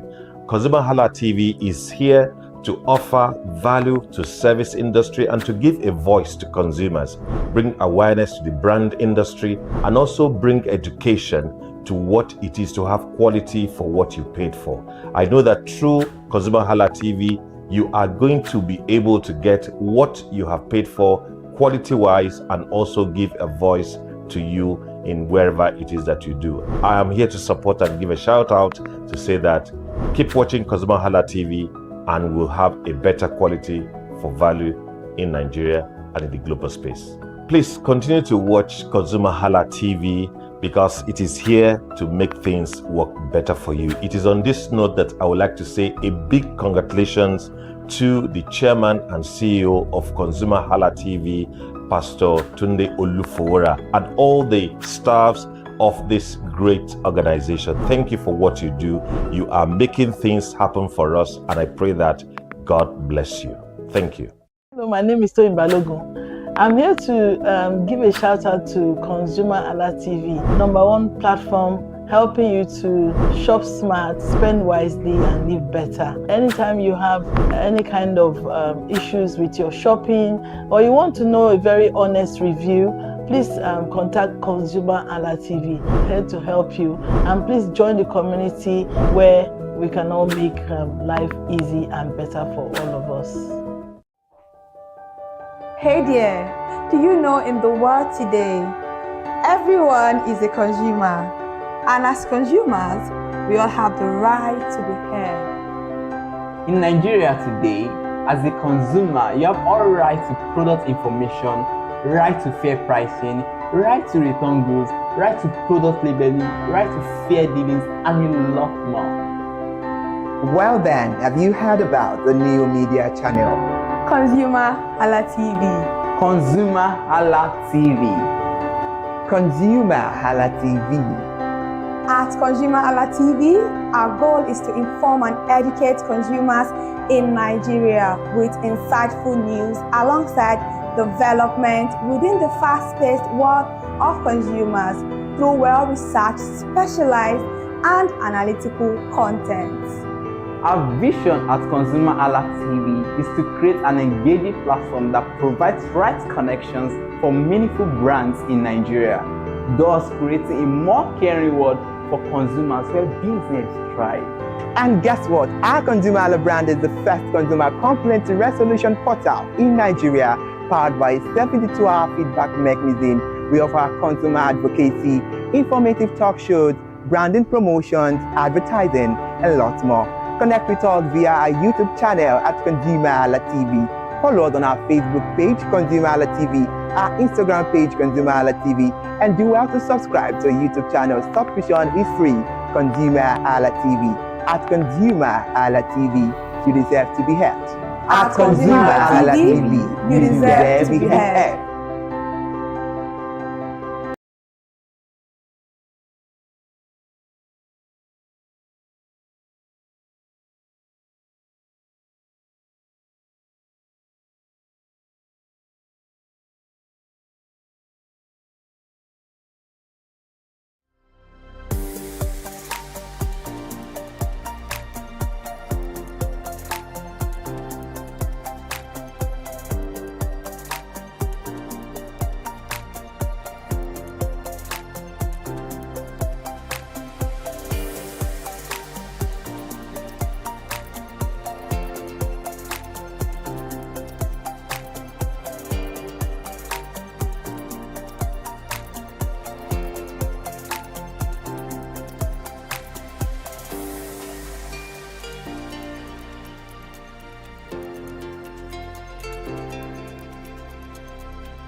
It is another good day to bring you good news and good news all alone. Yes, welcome to your show, Our Wolf, the show where you get to enjoy the latest promotions, the contests, giveaways, and opportunities from different brands across Nigeria.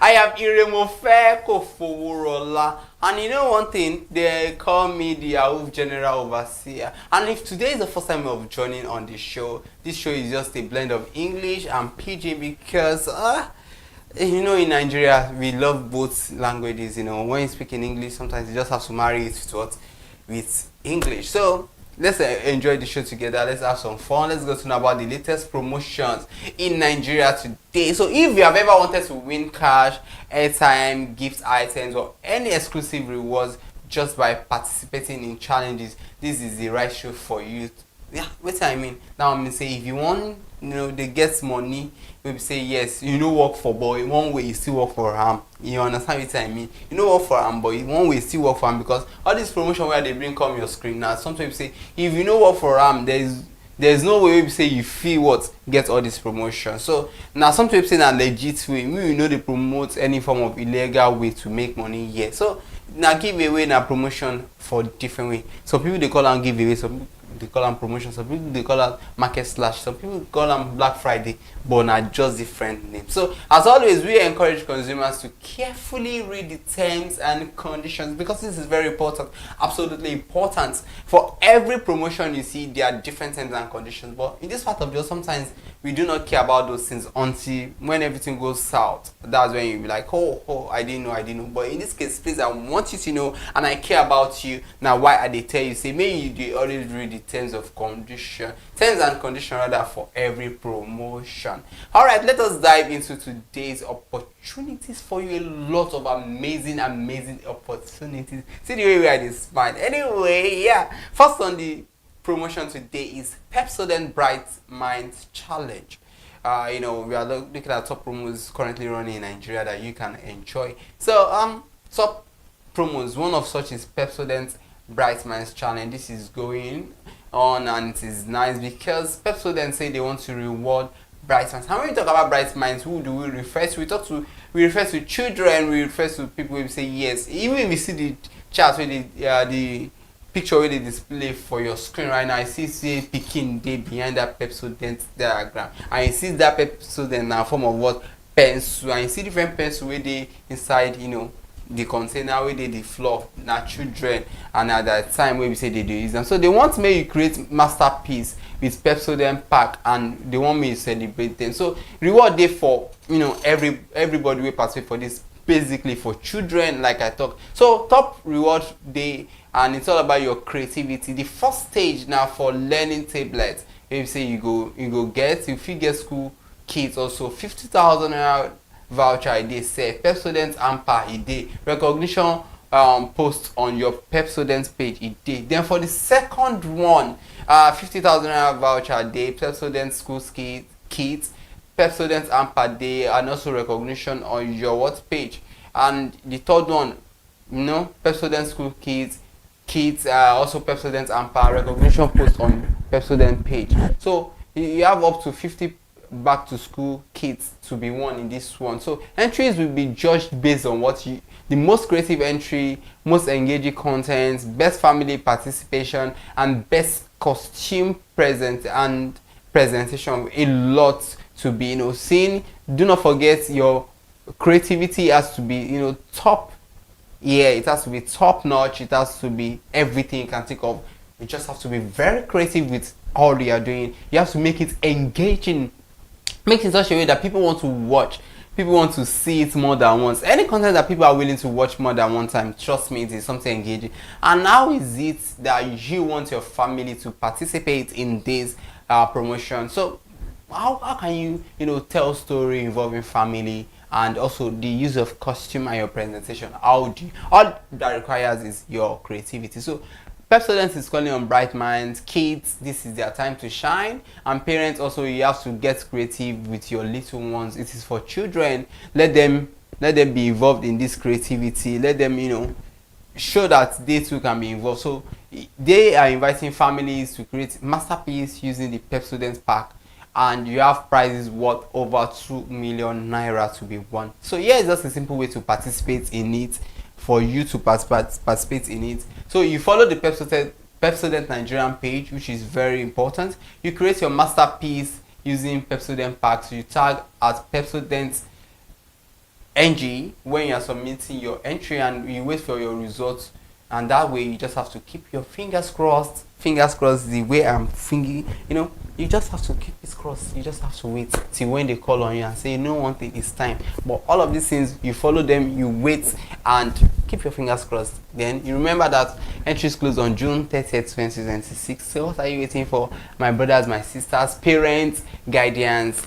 Ensure that your kids, they participate in this. So let your imagination, let it be so creative, let it go, no limitation to what you can imagine, and show the rest of the world what you have got. All I'm trying to say that Pepsodent is calling on you, and it's about time you got to participate in this promotion. And once again, the picture is being displayed on your TV, and you just have to participate once again. Now let's move to another promotion that is very interesting. It is the Power Oil Certified Master Chef Challenge. Do you love to cook? Do you love to show to the world that yes, you can, cook something very nice? You are a chef, you can be creative with that as well. So this is for you. All of these things require creativity, and that's why I'm bringing it to you. You want to be creative the best way possible. So think you've got what it takes to be the next certified master chef. Oh, go not too far. This is for you. This one means say if you cook with Power Oil, if you post your video using hashtag certified master chef and you register via the link in the bio, then you share your voting link. No keep them to yourself. All you just have to do for this promo, it is very simple. Basically, you have to do just cook, post, register, win. Very simple process. All you just, but the most important thing is say you think say you get everything to cook or to be a master chef. Oh my darlings, this one is for you. So this attention is for food lovers and aspiring chefs. You got this Power Oil says they are receiving loads of entries for the Certified Master Chef Challenge. And the question is just among them. Are you ready to, sail across the ocean and, create something very beautiful for people to see, to love, and to enjoy? Why not just create something very nice? And do not sleep on this offer. It's something you would love. So the prizes are huge, and there are several ways to, participate in this. Like, once again, like I said, you just have to cook a meal using Power Oil. Yes. Amazing. Make a very sumptuous, delicious meal, mouth-watering meal, and you record your process, you record the food, you record everything you want them to see, and post your cooking video, tag Power Oil, and use the hashtag certified master chef challenge. Then you register through the link in their bio, and do not forget to gather votes, because once you do not share for other people to see, nobody's going to see what you've done. So every day, do not delay opportunity to win. It is your time. So if you've got some cooking skills, now is the best time to show off. All right.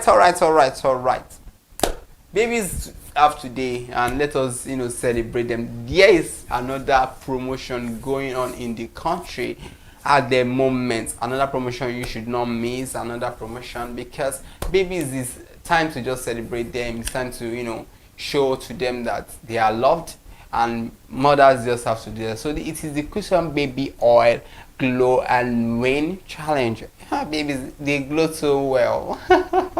Oh, it's all right. So here's how you can participate in this.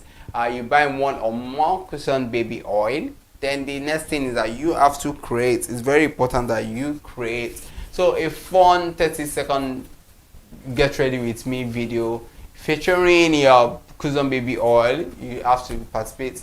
Yeah, you include that in whatever you are doing. Then you post an hashtag, you using at Cushion Oil MG. So it's just something that you need to participate on. So every single week you have 10 creative entries that would be selected, and each winner from all of these gets 10,000 naira airtime. That is a whole lot, whooping sum of 10,000 naira airtime. So get any of this cushion oil, baby oil, get it. It's something that you should participate in, enjoy it. It's one of the top promos currently running in Nigeria right now. So cushion baby oil, say enjoy it. So let's go to the next promo, and before we go to the next promo, we have to go on a quick break right now. We will be right back. Go nowhere.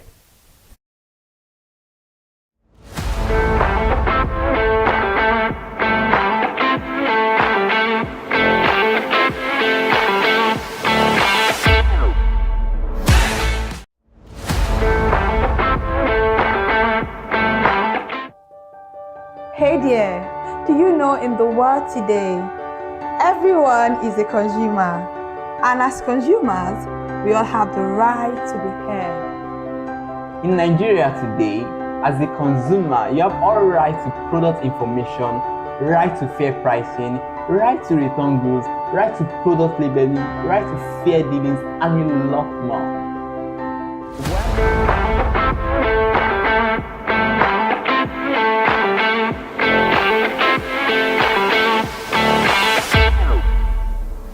Welcome back, it's still your show, Our Wolf, and on this show it brings you promotions you should never miss in any way, in any form. So before the break, we talked about some promotions you should enjoy. We talked about the cushion baby oil challenge that is going on. You should enjoy that, and we talked about several promotions as well that you just have to participate in all of it, as long as there are ways for you to show to the world your talents and what you can do. And also we talk about the power oil here, power oil, the one for chefs, the certified master chef challenge that is also ongoing. And also talk about Pepsodent, the Pepsodent Bright Minds challenge for children, and this involves parents as well.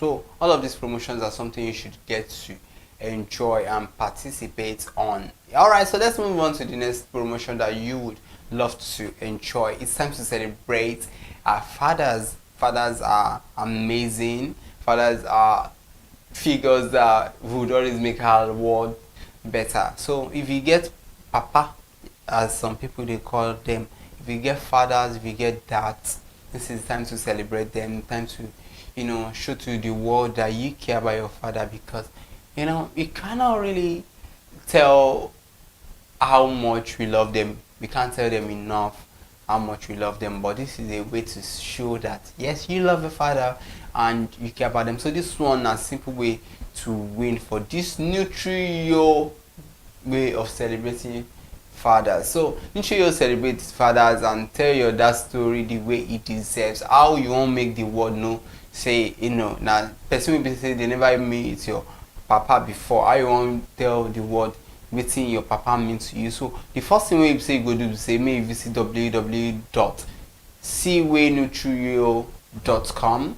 I take that again, visit www.seawaynutrio.com. then you may create your story using the Nutrio story builder, then download your video, post them for your social media platform, may tag Nutrio, hashtag Nutrio celebrate that, then ask people who made a vote for your story on www.seawaynutrio.com. then the top 20 story there for the leaderboard, then go select some. So may you do this one, because one thing very important for this one today, na in the entry and closing for this particular one in the end. So today na June 25, so wetin you dey wait for?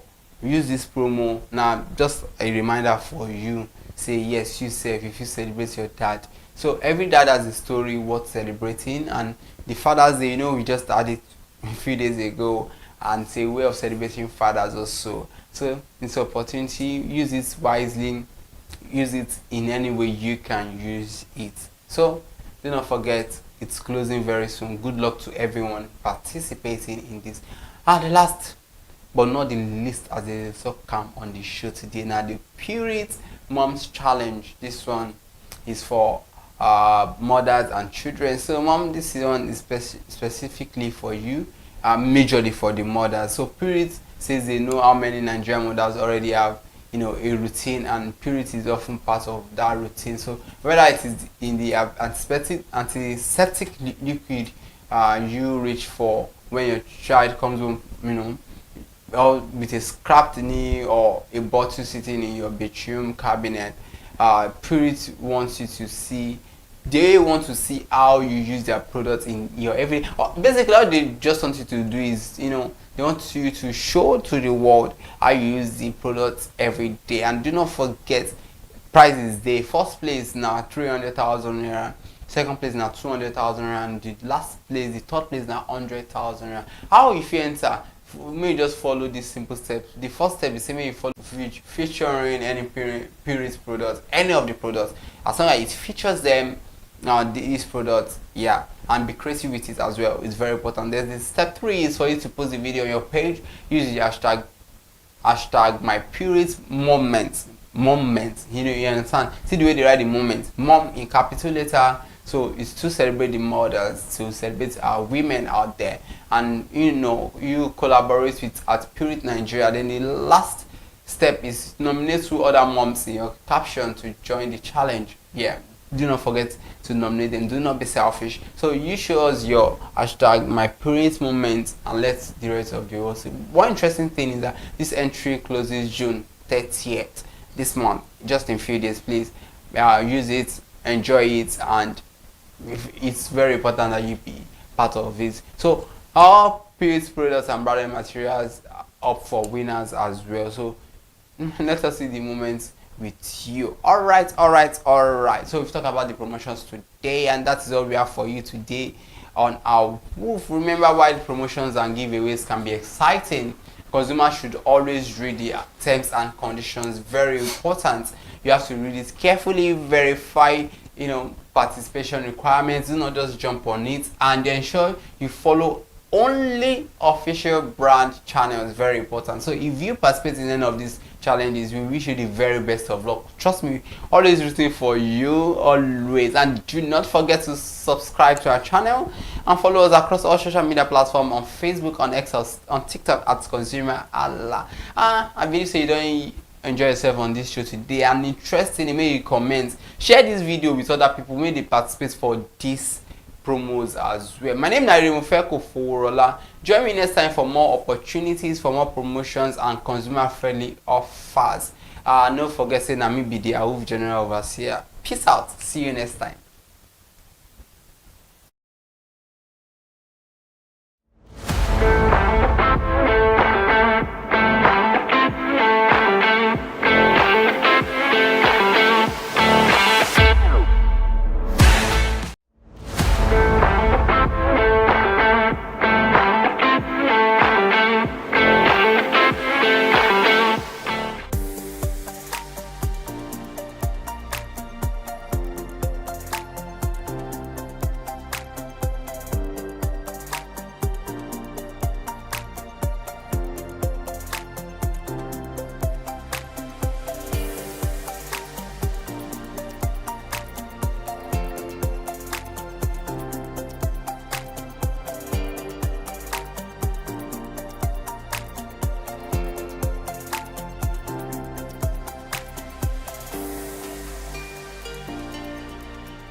My name is Tunde Olufowora.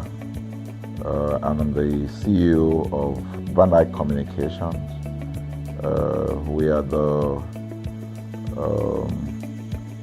we call the publisher or the owner of the new initiative called ConsumerHallaTV.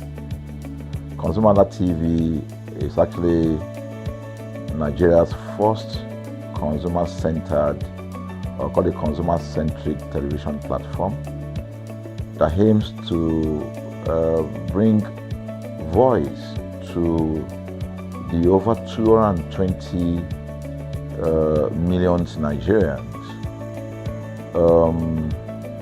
It was a vision that came to my heart about 10 years ago. I remember that I was traveling. I traveled out of the country, on airline, and I had this unpleasant experience. It was a trip to an African country from Nigeria, and I actually went with a local flight from Nigeria. I wouldn't want to mention the name of the airline, and then it was to South Africa, and we landed in South Africa, and let me just paraphrase it. When I was coming back, I had some money, some dollars, and that someone had given to me to hand over to another person in Nigeria. So I wanted to help out. I didn't want to carry the cash on myself. So for whatever reason, I opted to. I had a small case, and I felt that it was safer for me to put the money in my luggage. So I put it in a safe place in my luggage, got everything tagged, and I checked in my luggage. My arrival in Nigeria, I was standing and was waiting about the carousel just so that I could pick up my luggage, and then I was there for 1 hour and waiting for my luggage. I didn't know that my luggage already arrived, and it was one of the luggage that was moving around on the carousel. So after about 1 hour wait, I looked to my left and my right. Almost everybody had gone. I think there were just about 2 or 3 left. So I beckoned on the woman that was on my side, and I noticed she was really in tears. Madam, what happened? She said, her bag has just been torn and a lot of things stolen. So I said, well, I've also been waiting for my own. She said, you better go and check those luggages there. Maybe yours is one of them. And lo and behold, I went around there. Mine was one of them. By the time I got it, everything inside my luggage was gone. All the valuable things there were gone. To cut the long story short, we felt there was need for us to report the case, at least to the airline. It was in the night, about 8 o'clock or 9 o'clock. We went in to go and see the officer that was in charge. As soon as we got in there, the officer said, "Oh, so sorry, but you will have to go to our head office in somewhere in Victoria Island, to lodge a complaint." Okay. So the next day we went to the Victoria Island and we lodged a complaint, and that was it. And since that day, I'm talking a story of over 10 years ago, I didn't get a call, not even a call from that airline to talk to me about what happened to my luggage.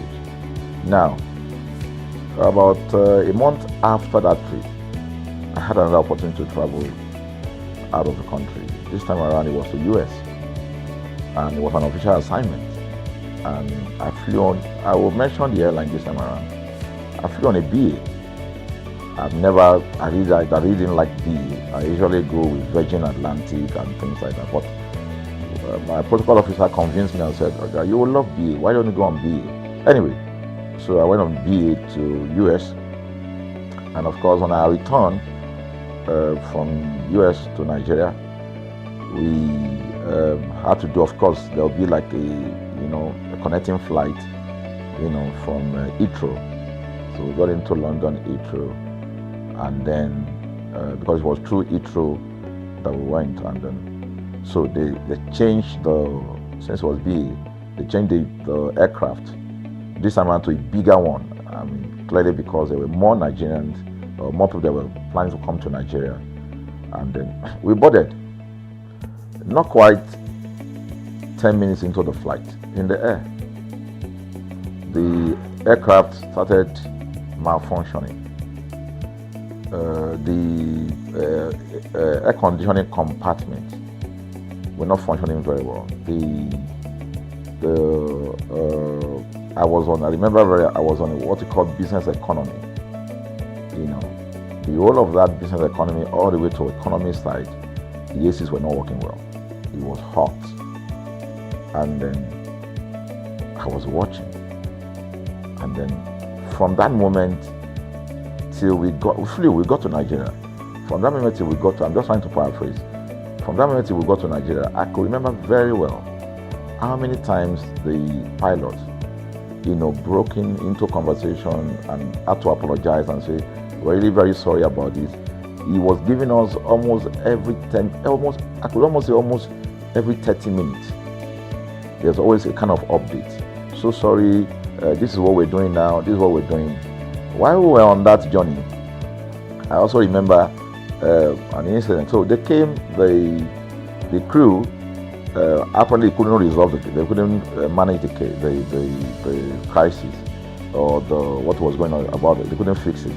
So they come up and said, we're so sorry, but for all the inconvenience, we're declaring, free lunch, free whatever it is you want, you can get. So trust Nigerians, you need to hear how everybody were jubilating, But something struck me. The experience I had just about a month before, and this experience, somehow I started comparing them. I was trying to see how this matter will be managed. Again, to cut the story short, we landed in Nigeria on BA. Before we landed, the pilot announced and said that for the inconvenience, they will be giving a voucher of £50 to everyone that flew on that aircraft. I thought it was a joke. I mean, it was my first time with BA, but for what I knew or know of the British man would never even play with his 1 penny, talking of £1. So I felt that must be a joke of the year. So we left. I got back to my office. I think it was just about a week after. Our officer, our guys in our mail room came up and said, "Oh, you have a parcel." So I said, "Parcel? Yeah." So they bought this parcel wrapped. I opened it, and boom, I bought the document out. It was the £50 voucher from BA. So what's the tenor of this story? An experience with one airline was terrible, no apology. An experience with another one, even though it was a bad experience, but it was very managed, well managed. So managed that even if we have suffered anything in that aircraft, you probably, for the sake of how they manage it, will have forgiven them. So that was how this journey started. So I started thinking, my mind, this is what we go through in this country. But are we different from other nations? So God put in my heart the idea of ConsumerHalla. That's why the Hala came with consumer. And we started that journey about 10 years ago. We started by creating a platform called ConsumerHalla, where consumers, so I discovered that Nigerian consumers don't have a voice. So things happen, and that's it. We live with everything.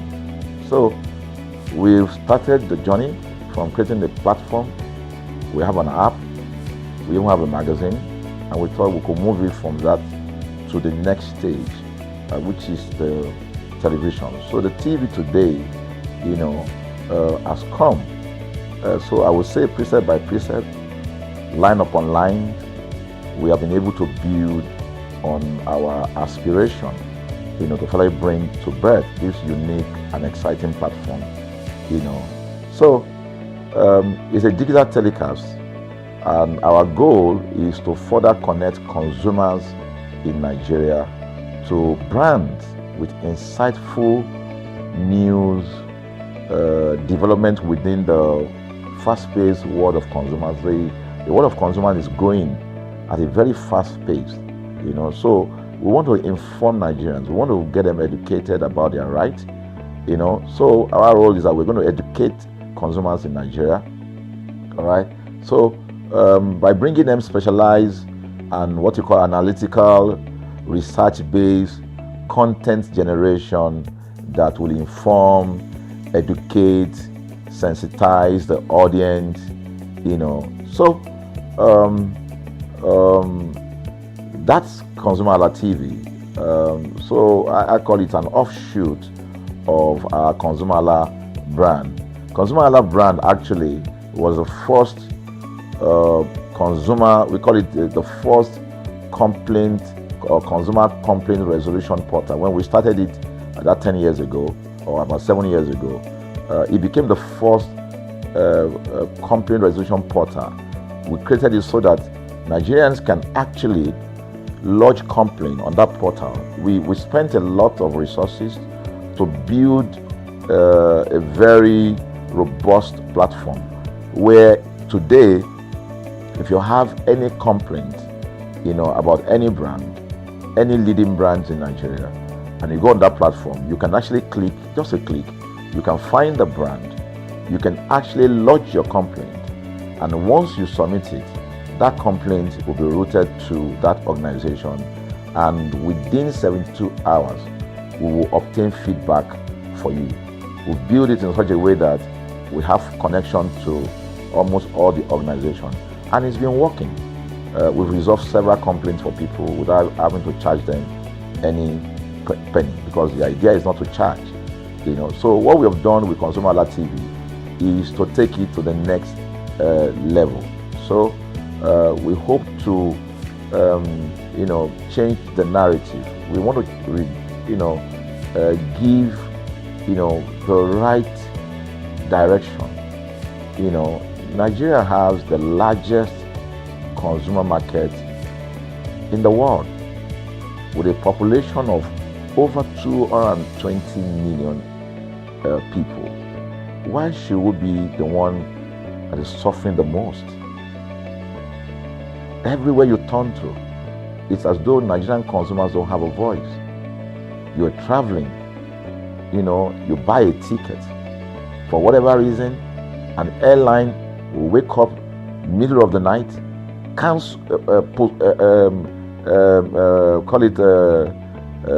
delay the flight for whatever reason, and then you'll be waiting at the airport for hours. You'll be there for 2 hours, 3 hours, no any explanation. Then while you're there, they can even wake up and say, oh, flight has been cancelled. So everybody carry their luggage and go home. Nothing happened. Of course, things are changing. We must commend government because government is beginning to wake up, but there's still a lot to be done. And we believe that we can help to make, bring about those right changes. So we offer deliberately, part of what we do is that we also offer advocacy, all right? We're not just an advocacy organization, but we offer advocacy. We have a legal team, we have lawyers that are registered on our platform, all right, that can also take up cases, okay? So, and we've taken up many cases like that, and won those cases. So, ConsumerHalla is a platform to help consumers to, we're not fighting brands, but rather we say we're bringing about an amicable, resolution of conflict, such that it will be beneficial to the consumers and also be beneficial to the brand. I remember the word of Jeff Bezos. Bezos is the founder of Amazon. He said that the most important single thing, all right, for an organization is to focus obsessively, use the word obsessively on the customer. We often say that customers is a king. They should sit at the top of the ladder. In our environment, customers are the ladder. A brand wakes up today, decide what product to produce. They wake up today, decide how much the consumer should pay. They wake up to decide everything for consumers. So consumers are just at the receiving end. And yet, they are milking the consumers. There's no price regulation in this country. None. People just wake up and fix prices. Look at the power. Government wakes up, we change policy, we wake up and we get people to pay more. We think it's time for consumers to begin to speak out. In speaking out, in engaging, we can get the brand to begin to do what is right. And of course, I know that the consumers themselves need to be educated. So our role, our vision also is to ensure that we educate consumers, we bring awareness. A lot of Nigerian consumers don't even know about their rights. You buy a product from a supermarket. I've had this experience. You buy a product from a supermarket, all right? For whatever reason, you take that product back to your house, and maybe something went wrong somewhere. By the time you take that product back to the shop where you bought it from, and you say, Oga, this thing, you know what's going to tell you? Oga, na me make am.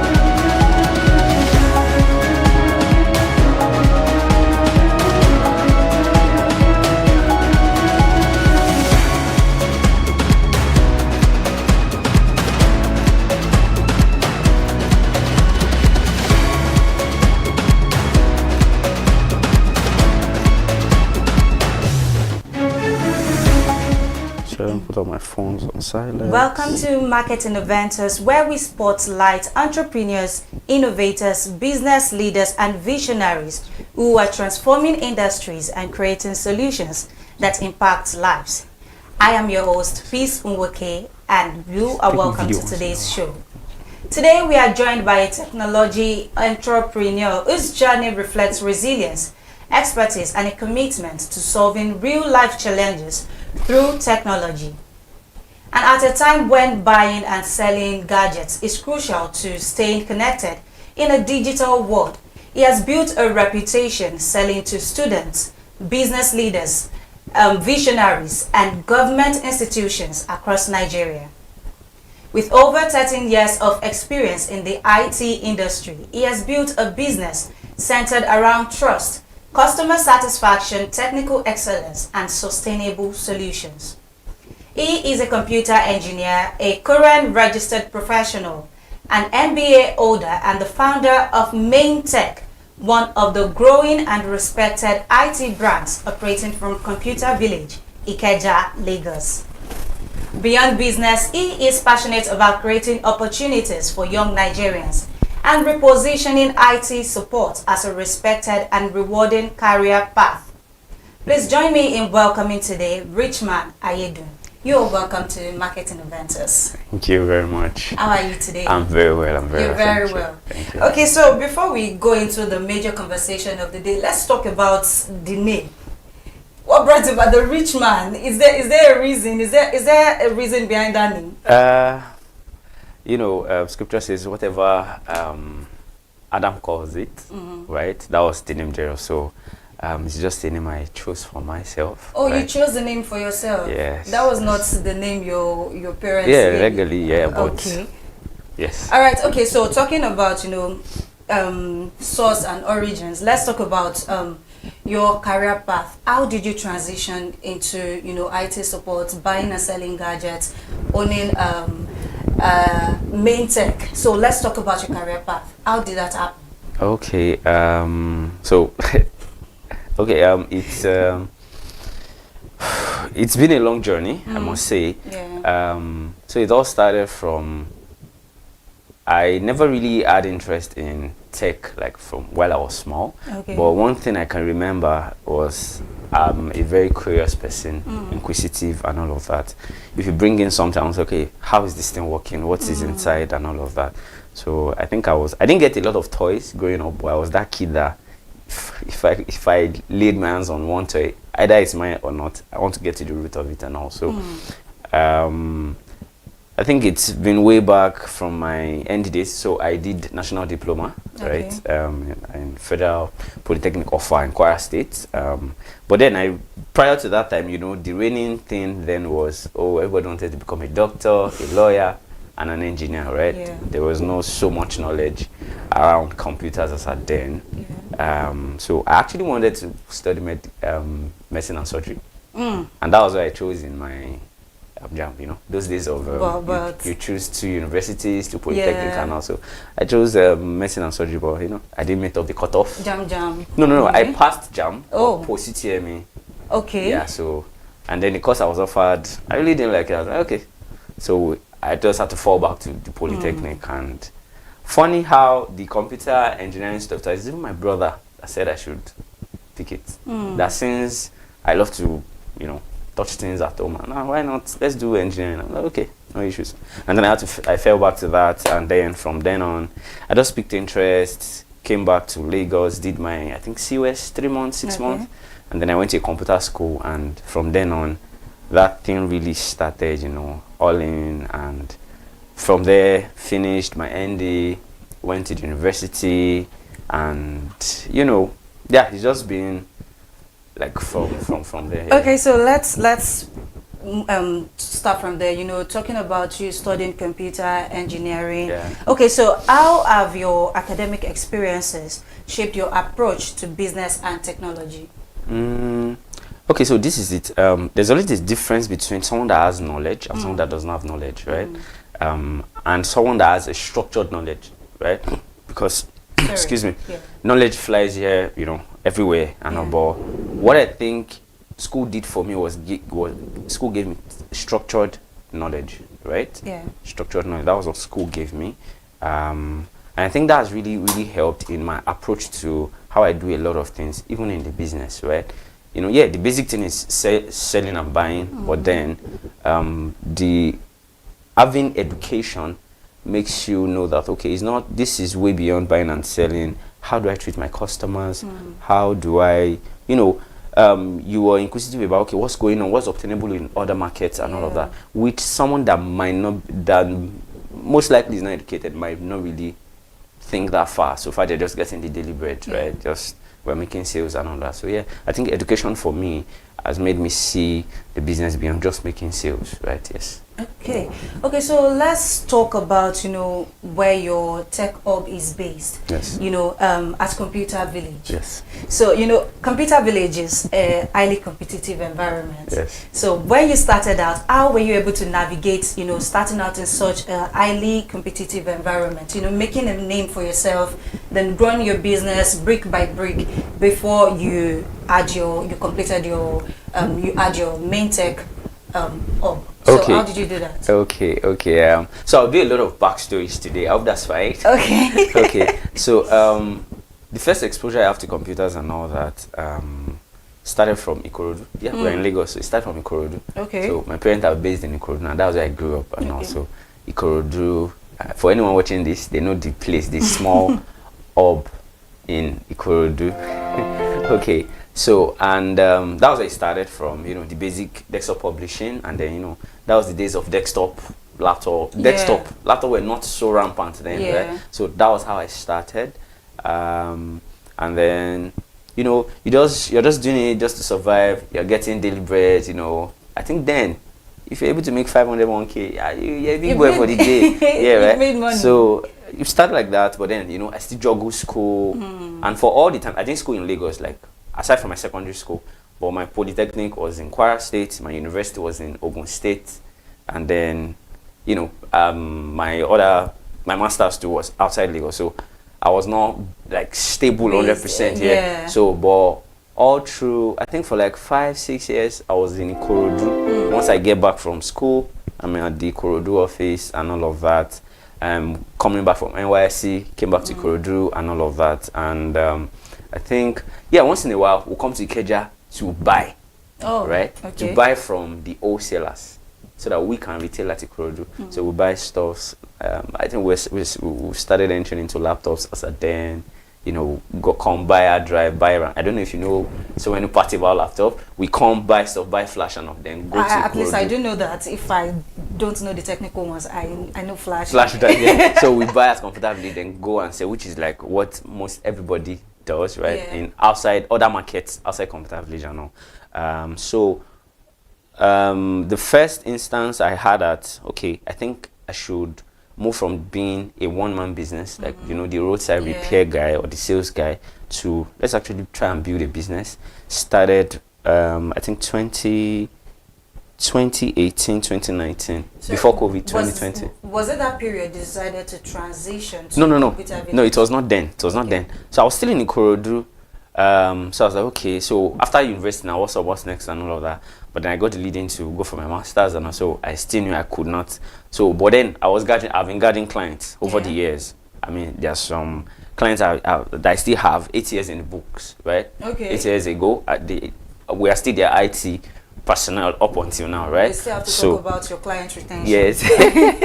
So, but then go to school, come back and all that. So I was like, okay, masters, okay, yeah. I was still doing, so I would attend to my clients online and all that. And then, you know, in this industry, you can't do all. It's so large. There's sales, there's repair, there's marketing, there's setup, there's infrastructure, you know. So I leverage my relationship with some of my colleagues. So there are times that we have to be at a client's place physically. Yeah. While I was away outside Lagos, some of my colleagues and maybe younger colleagues too, I call them.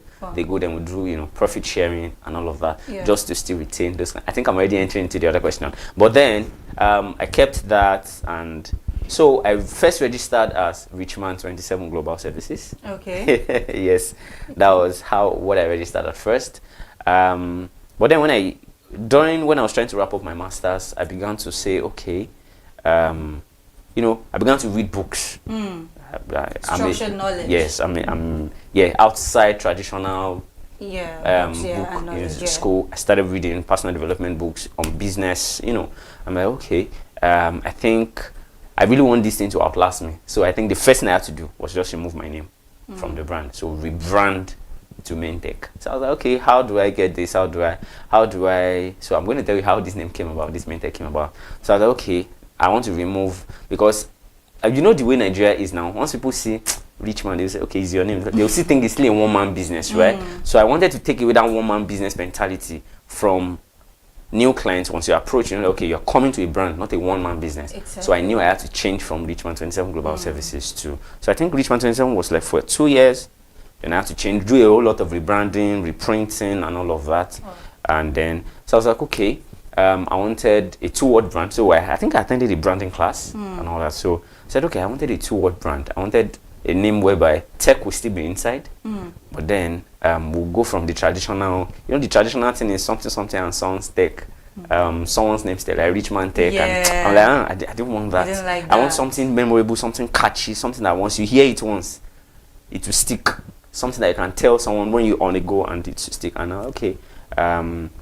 And then one other thing was that informed the name was what was the pain point of. So as at then I started listening to pain points of people, their complaints about computer village, and so I started thinking of transitioning to computer village then. But so I started listening to pain points, and one major thing that most people talk about is computer village is, you know, scam and all of that. I'm like, no. I mean, I've been relating with people, I've been buying from people that I've had my own fair share of scams, right? But then the good people are so way more than the bad people, but it's just that the bad stories are what we hear. So I'm like, okay, what name can I give this brand that would actually sell the idea of, okay, you're coming to a legit zone, you're coming to a place whereby we care about you. So that was how I came up with the tag Main.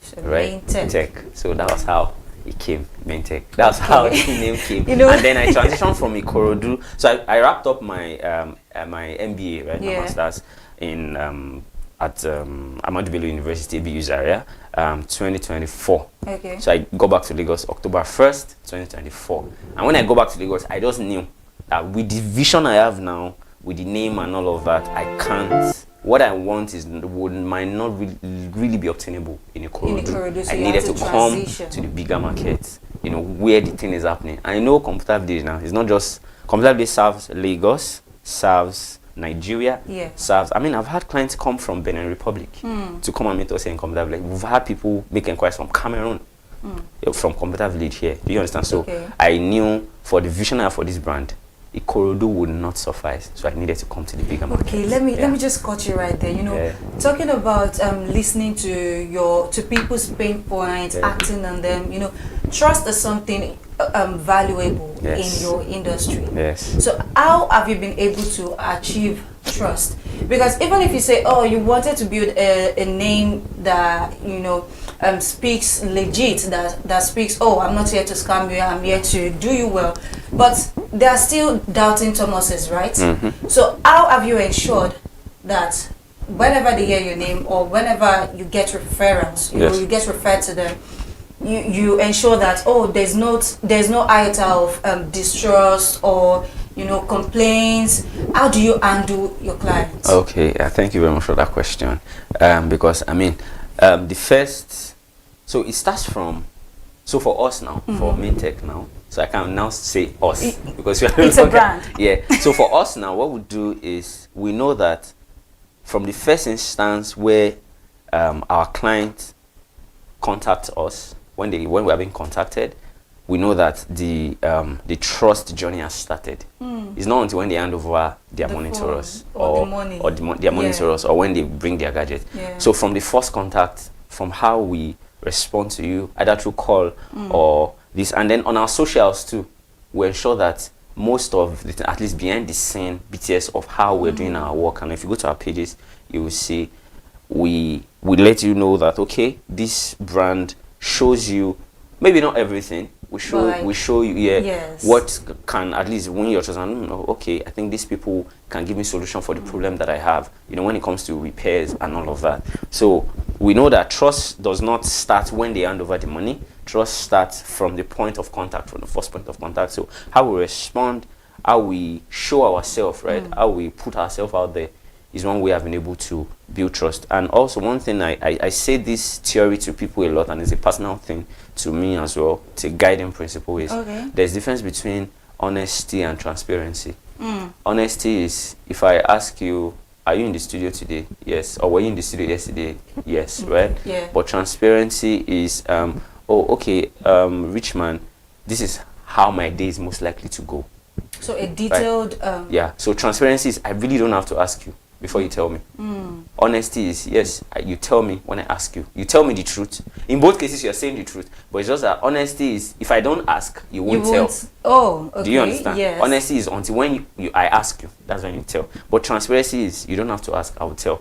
And there are times, there are times, every time, especially when it comes to repair, once a client reaches out to us, we let them know, okay, there are so many quality levels that are obtainable. There's quality A, quality B, quality C. This is what quality A would do for you. This is what quality B would do for you. This is what quality C would do for you. And then on the repair aspect, okay, this is what we are changing. This is what we are fixing. This is what we are repairing. Do you understand? For times whereby sometimes some clients can do personal diagnosis, wrong diagnosis that is wrong, right? We're not telling, okay, what you think was a problem, what you thought was a problem, rather, that is not the problem. When we diagnose this thing, this is the problem. And we show detailed videos. We send videos, we send pictures of what we are doing to our clients. So that's, we've had, I think 2 months ago, there was a client that reached out to us from Lekki. She was like, oh, she's had bad experience about Computer Village and all of that. But then she saw our page and she thinks she wants to try again. I said, no problem. So she sent a device through a dispatch rider. At first, she didn't want to use dispatch. She was like, no. What is dispatch? We said, no, madam, chill. We've been using dispatch for years now, and we've not had any reported issue from this. She was like, okay. So she booked a dispatch rider, brought it to Computer Village. When the rider came, we showed her a picture. Man, we have gotten the stuff. She was like, okay, thank you. So that took away the fear of the dispatch rider was going to run away with her laptop. That took away that fear. We sent her a picture, So as we opened the laptop, you know, we're doing the diagnosis, sent her some pictures and some videos. She was like, okay. So it was as if she was with us as we were doing the work. So you kept her in the loop. Yeah. She was informed all through. When we were done, and one other thing we do is, for every part that we replace, we package it back for the client. We return it for the client. Okay, that's commendable. Yeah, so let's say you're changing your phone screen now, right? We're showing you video of how we're changing it, and when we're done, we package the old screen that is bad, we'll show you, package everything, send it back to you. So that's one of the way we have built trust. And when that woman got her laptop back the next day and all of that, she said she has peace of mind now, and that we have been successful. We successfully have now changed our mindset towards first using dispatch rider and towards sending a laptop and all of that. So, and, you know, through that, through that service, you have gained a reliable yes. She literally had to call on phone. Later, she called me personally on my phone. Wow. She said for like 20 minutes she was just saying thank you. She didn't think that her mind was so off and all that. I'm like, no, they are bad eggs, right? But the good ones are so much, right? Yeah. It's just that we're not telling our story. And that's why we're Main Tech 2 is actually trying to push out a lot of on the media side now, on our social media pages and all that, to let people know that so that's how we've been able to gain trust and then keep it and then have repeat customers. Okay, you know, it's a digital world right now, a very big world, a digital village where, not even a village at this point, a global village where, you know, AI is infused, artificial intelligence is infused into almost everything we do right now. Right. So how do you see AI affecting businesses and services in Nigeria, particularly your industry? My industry. So this is one thing I would say. AI, like every other innovation, right, is a disruptor, right? It's coming to disrupt a lot of things. But I think the reason why why the noise of AI is so much is because AI is affecting so many industries at the same time. At the same time, yes. Yes, unlike previously that is maybe one industry or two that is affected. I mean, AI is affecting even transportation, how we drive, right? I think I read a report that in like 5 years or something, driverless cars are going to take over and all of that. So imagine AI is affecting everything. We already have some instances. We have, but I mean, where it to be fully adopted, that's what I'm talking about, right? No, AI has affected everything. Even our. So let's talk about your industry. Has it affected your industry? It has. So let me give you this. Prior to now, some 4 or 5 years ago, if the laptop does not come on, a client will call, hello engineer, my laptop is not coming on. If it's not charging, hello engineer, my laptop is not charging. If the phone is misbehaving, hello engineer, my phone is this. Hello, my phone is that. Hello, my phone is this. Now that call has reduced. I'm not going to lie. There's no data yet officially, but that thing has reduced. Now we have cases whereby before they reach out to us, they've done their diagnosis with the AI bots, chats and all of those things, right? And there are times that even some clients that are learned and maybe a bit tech savvy, they'll be like, oh, I've asked this AI, I've asked that AI, it's telling me this is the problem, but it's just I cannot solve it. That's why I'm now calling you. What do I do? Wow. Right? So clients are no longer calling for us to, at least for the basic, just like, let me use the word first aid now. AI is now a leveler whereby clients can do first aid diagnosis by themselves. Your intermediary at this point. Right? So what that means is the average repair or salesperson has to be very knowledgeable. You must be able to answer questions beyond, because AI will just answer them based on AI will them generic answers. But you now have to be able to give them in-depth answers, right? Like, because there are some insider market secrets that AI is yet to know. That's the edge that we still have. So it has affected us. Okay, I'll give you this example too. It has affected the way I also patronize some other persons, right? Meaning in the sense that, so before now too, when we want to get parts, parts, there's something called parts number, serial number, model number, and all of that. Before, I will have to call vendors. Oh, I need let's say for example, I need battery for this HP.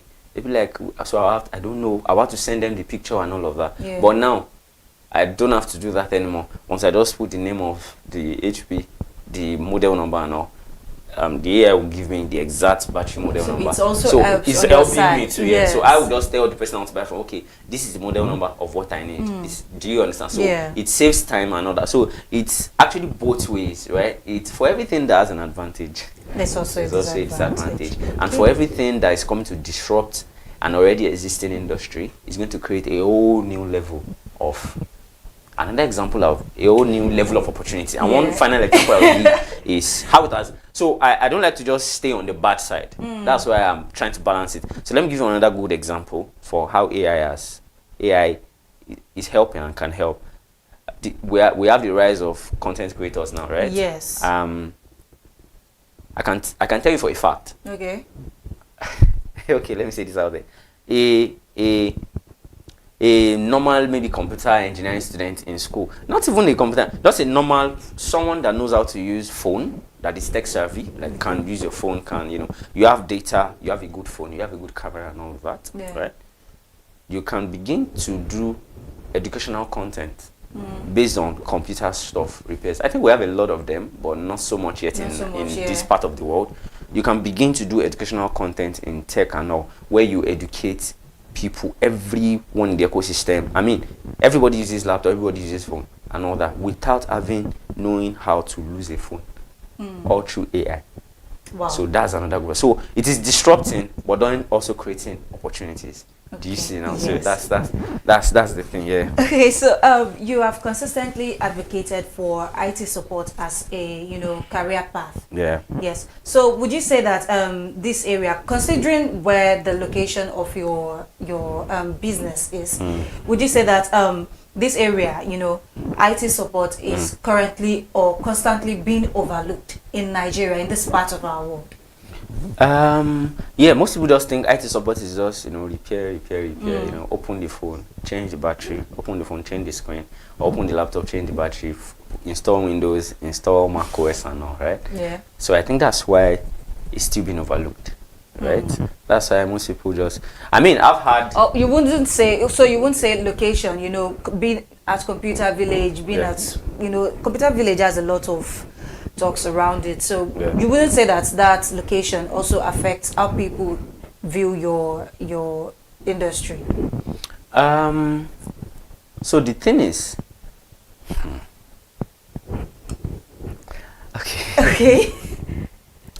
okay, so what I think why people still look down on the industry is because there's something called perception, right? The general or the first instant perception that people have about IT support, like I said, is just repair, and they are engaging with repair guys and sales guys so far has not gone beyond, hello, my phone is bad, hello, I need a phone, I want to buy this phone, that phone, I want to buy this laptop, that laptop. It has not gone beyond that, right? So I think that's why people still like, okay, once you have let's say you have 1 million or 2 million, you can get an office, start selling accessories or start selling laptop and all that, and it's way more than that, right? So one reason I think that perception exists is because Nigeria is still, how do I say now, is still, I won't say we are still young, but yeah, compared to global standard, we are underdeveloped. Yeah, so I think when we start to, probably when there are infrastructures whereby we can produce in Nigeria, people will begin to say, okay, yes, I can go into hardware production too. Yeah. I think it's a good career path, just like the way you want to go into software development. I mean, years ago, software development was a craze. Everybody wanted to do coding, but AI has come to disrupt that thing now, right? Yeah. And also, I think because of lack of infrastructure, where it's just the basic thing, import, but there's nothing there now. It's not just to import, and also this is not a viable career path. I mean, I've had people, even my own family members, right, wanting me to get a job, saying, go and get a serious job. And I'm like, this is a serious job. Exactly. I get that. Okay, so I mean, I've been enjoying this conversation, and maybe I don't want to go on a break, but we have to go on a break now. This is Marketing Adventures. We'll be going on a short break now. Don't go anywhere. We'll be right back.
Welcome back to Market Innovators, where we spotlight entrepreneurs, business leaders, and visionaries who are transforming industries and creating solutions that impact lives. And I am still your host, Peace Nweke, and I'm still here with Richman Ayedun, CEO of Maintech Technology Hub. Okay, so how are you enjoying this conversation? Yeah, I'm enjoying it so far. It's been going well. It's been going well. Yes, all right. you. Okay, so let's move into your business as a private sector. So what role should private businesses play in bridging the gap between academic learning and industry requirements? Okay. Or do you even think that, you know, what you do at Maintech, do you think it should be fused, you know, infused into standard academic learning? Okay, yes. I feel that should be infused because, I mean, I think doesn't speak well when a computer engineering graduate, right, doesn't have the basic knowledge of at least some hardware, right? And when I say basic knowledge, I mean handling this hardware. I can remember all through when I did my ND. I think the only thing we were taught, I think that was in the ND2 or something, was soldering and desoldering. Wow. How to solder and desolder on board. That's like basic knowledge over there. Every other thing was theory. Wow. Fast forward to university as well. I think the first time we really had contact with hardware, and that was desktop. Wow. I mean, I think that was in 300 level or something, right? Yeah. It was not if it was the knowledge of hardware that I have, like the hands-on knowledge now, let me use that word, the hands-on knowledge, the practical knowledge I know, came from when I went for those trainings I told you. Yeah. Anytime I'm back from school, you know, the trainings I had in Ikorodu, the desktop publishing, the hardware, and all of that, and then, you know, missing, okay, based on the fact that I'm actually inquisitive and let me come to computer visit, buy some stuff. I began to see people, you know, and all of that. Those were the exposure I got, the hands-on exposure I got. Yeah. I didn't get them from the school formally. But we could speak English. We could, we could use mouth to write code. In theory, yeah. We could use mouth to write code. I can remember we did one. We did one coding, one software class like that. We're writing code on the board. Wow. On the board, and right. So I think though private institutions, when I say so, private bodies alone cannot achieve this, because the government, it takes a lot to build this infrastructure, right? I mean, I was talking about production earlier and all of that. So I think it's going to be an infusion of both private sector and public sector. Right? I mean, there's this thing they say that the government cannot solve the problem of unemployment 100%, right? What the government does is to create an enabling environment that will enable the private sector create businesses, enable entrepreneurs to create businesses and opportunities for employment, right? So I think it's a two-way street. Private cannot do it alone. Public cannot do it alone.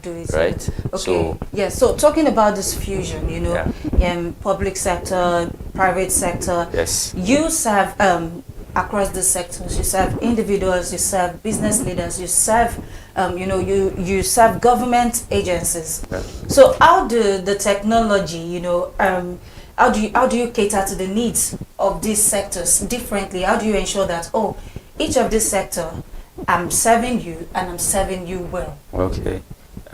So first is knowing what these people need, knowing what their core need is, right?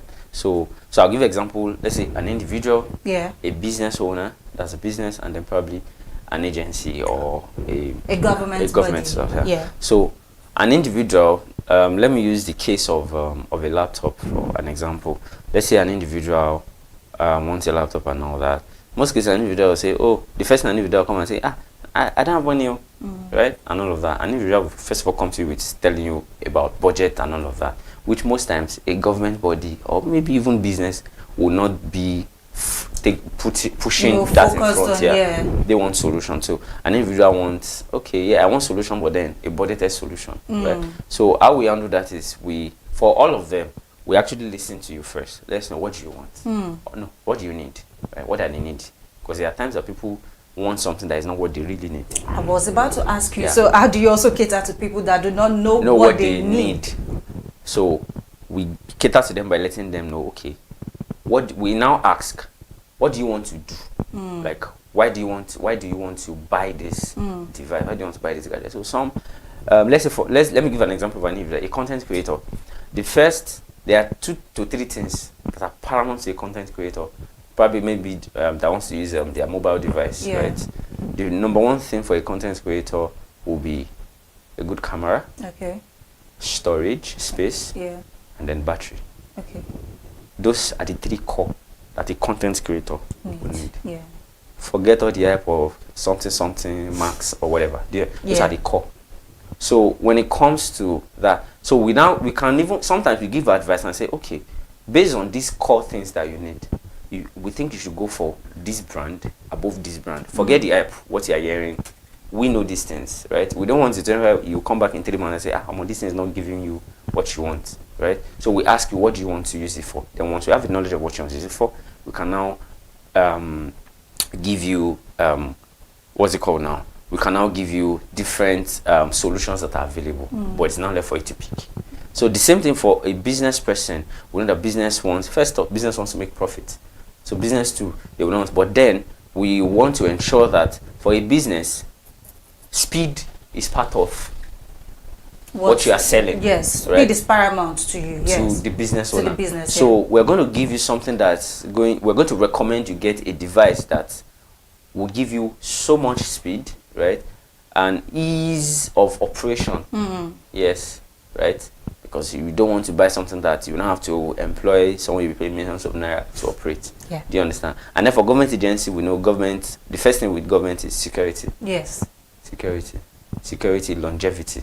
Right? Because for any agency to release money now, once they release, before they can say or tender a budget that put that item again on the budget, it will have to go through a lot of scrutiny. So for government agency, you want to supply them something that will let them know, okay, this thing will outlast, this thing will last, and all of that. Do you get so?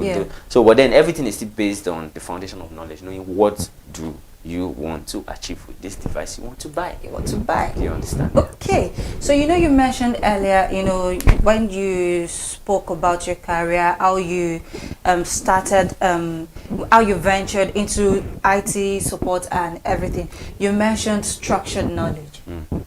So how have you been able, or what are your plans to imparting that same knowledge into young Nigerians who want to be like you, wants to, be a brand like you, a technology brand like you, wants to be in IT support. So how do you plan, or what are you doing to impart them? Okay. Currently,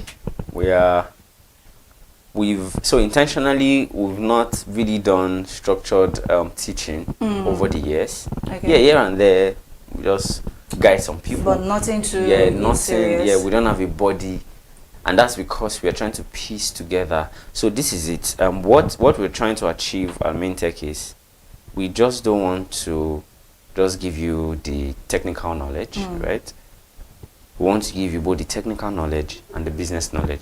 And that I think I heard this from Olumide Emmanuel. He said, for every skill, there's a skill. How will I say it now? There's a skill. So let me use our computer stuff. So there's a skill of computer engineering, which is maybe any aspect you choose, probably sales, repair, infrastructure, setup, and all that, or networking, because computer engineering field is wide. There's a software part and all of that. There's coding, there's cybersecurity. So there's that skill. And then there's the business of that skill too, right?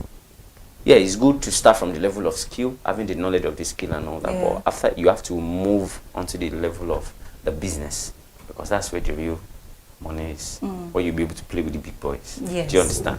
So we just don't want to give technical. I mean, there are so many other persons, so many other brands doing just 3 months training. Yes, you can start opening phone, opening laptop, doing your sales here and there and all that. Yeah, but way beyond that, we want to. So that's why we have not officially, right? We have not officially. But if we when we want to consider, you know, having to teach and all of that, yes. And we just don't want to make it like the traditional way, you know, the apprenticeship thing. Yeah. Whereby we want to make it a standard stuff whereby if you're coming through and passing through this system for 6 months, you're coming as a novice, you're going out as maybe not an expert, but as an intermediate. Yes. You have the business knowledge, your vision, your mindset has been changed. You have a better orientation, right? Of what you want to what achieve. you want to achieve. You want to go out and do likewise, even do bigger things. Do better, yeah. Right, and all of that. Not just to become another roadside seller, repair person. Okay. So talking about, you know, playing with the big boys. Yeah. So I want you to tell me, you know, every business has its challenges. So I want you to tell me one great moment, you know, during in your business, you know, one great moment that made you feel or felt accomplished. Yes, and then I want you to tell me one moment, one down moment that it was kind of tough or rough on you, and you know you were having thoughts. So I want you to tell me about challenges, one great moment in your business that has kept you going, and then the other part. Okay, so for challenges, I think this is something that every entrepreneur face. Exactly. I think one major challenge has been and would always be, and even in this era where information is here and there, everybody is flying, is when you're contacted for maybe for a purchase, a large volume, right? You submitted your bid. What's that again? You submitted bid. You've made your market research. You know, you've spoken with the people or the persons or the business that wants to probably make purchase. We're talking hundreds of purchase of gadgets, of device, and all of that. And in the end, you just say, "We'll get back to you." That's tough. Just got your hopes high for nothing. Yeah, that's one. And then the other part is where you're trying to, yes, you know your onions, you know your expertise and all. You're submitting a bid and all, and then the people that you're submitting bid for, they're letting you know that, hello sir, there are 4 other persons that are bidding for the same thing, and this is the price they are giving us. So you can't even. Do you understand? Yes. You now have to be educating them. Okay, we are sourcing for this from here. Okay, so let me just put this out there. Some people, so a lot of people call pre-owned devices, right? They call it UK use. Yeah. It's not everything that's come from the UK. It's not everything that's come from the US. There are some that come from the US. They are come from the UK, from Canada, even from UAE, from Dubai, right? Yeah. But everybody just think, oh, everything's from UK. There are some from Japan, from China, and all of that. Even new devices too. There are some that are made for region. There are some that are made for other regions. Like the way there are differences between devices made for the American region compared to the one made for African region. Okay. Compared to the one made for Europe, compared to the one made for Asia, Middle East, and all of that. But a lot of consumers don't know, and then their prices vary because of the region that they were made for. So you can't compare the price of a device, whether new or pre-owned, that was made originally for Dubai or for Europe. You can't compare the price to that was made for the US. But consumers don't know, so they just come and tell you, I know this is the price you're getting here and all of that, you know, and then you are forced to. Do you get now? So that price war, because all of you are selling the same thing, right? At least to meet the high, you're selling the same thing. So that's one challenge. So the first challenge is they will get back to you, especially when it's in volume. And you imagine you're getting that back to back. You're saying 1 week, 2 weeks, or in 3, 4, 5 deals, and you're getting, okay, you have gotten to the final stage. And I think there was one we got to the final stage, like, okay, you know, they will ask you submit everything, compliance, this certificate that you submitted and all of that, and then they just ghost you and get back to you. And then so that's one challenge, and I think it's not peculiar to us. It's in every industry. And then the other one of you know, people or the consumers or the buyer themselves not just wanting to say, oh, okay, But other people are selling it for this price war. Yeah, so that's the word. So price war, and then the other one. So but then the good, you asked the question. I think the question was two in one. Yes. The good part. The good part and the bad part. So now you've given us the bad part. So if you can just tell us the good part, a few minutes. The good part, I think one I would say is that made a very, very tangible remark on you, like you felt really, really wow how you accomplished that. Okay, so I think one good one that I would say is retainer. Having return customers. Yeah. Right? Over the years. So like I said, we work for brands and all that. So there are some companies that the person that brought us in, or the persons that brought us in, they are no longer there. But then based on the fact that we've supplied quality service and products so far over the years, right? Even the new persons that came in, maybe when they want to do procurement and all, they still get to say, oh, okay, this is the people we have that referred us, use us, right? Yeah. So that's one. I think the other one, though this was personal before I started building the brand. This was when I was a solo, just the one-man guy and all. I think as at that time, I traveled. I think I went to Kwara State and all. And one of the clients, the CEO of that company, brought in some system from, I think from the US or something. I know. And they called, so the contact person called me. I've never met the CEO before. Yeah. Like, Alpha engineer, where are you? I'm like, I'm not in Lagos, so I'm in Kwara State. They're like, okay. I said, what's up? They said, oh, they need my service. I'm talking before COVID, 2019. Oh, wow. 2018, 2019. Yeah. Said, they need, I said, it will take me like 3 more days before I wrap up in Kwara State, coming back to Lagos and all of that. So that will be till like next week. So I gave them like 4 days. Yeah. They were like, okay. So she now said she was going to tell the CEO. She told the CEO, and the CEO said, no problem. We'll wait for him. Wow. When she called and told me that, I'm like, and this is someone that has so many people that can attend to him. I'm talking, this one is I don't know if it was a billionaire then, but notably rich, wealthy, these are people that even before he bought that thing, the company from where he brought from the US, they were telling him, okay, they can give them their partners in Nigeria. They said no, that they shouldn't worry, that he has someone that does these things for him. I've been doing it for his business over there, and he had never seen me before. Never seen you. So I was so happy, right back then. I'm like, oh my goodness, that means my work is actually I'm actually doing well and all of that. So, and that's one thing I tell people too. It's not just about the skill. How do you relate to them, trust and all of that? Because trust me, not even in this AI age and all, there are so many people that can do what you are doing. So that differentiating factor will be trust and how you treat these people, the human factor. Yeah. No, that, So all right, so I would love to really continue this conversation, but we have to go on another break now. Don't go anywhere. We'll be right back.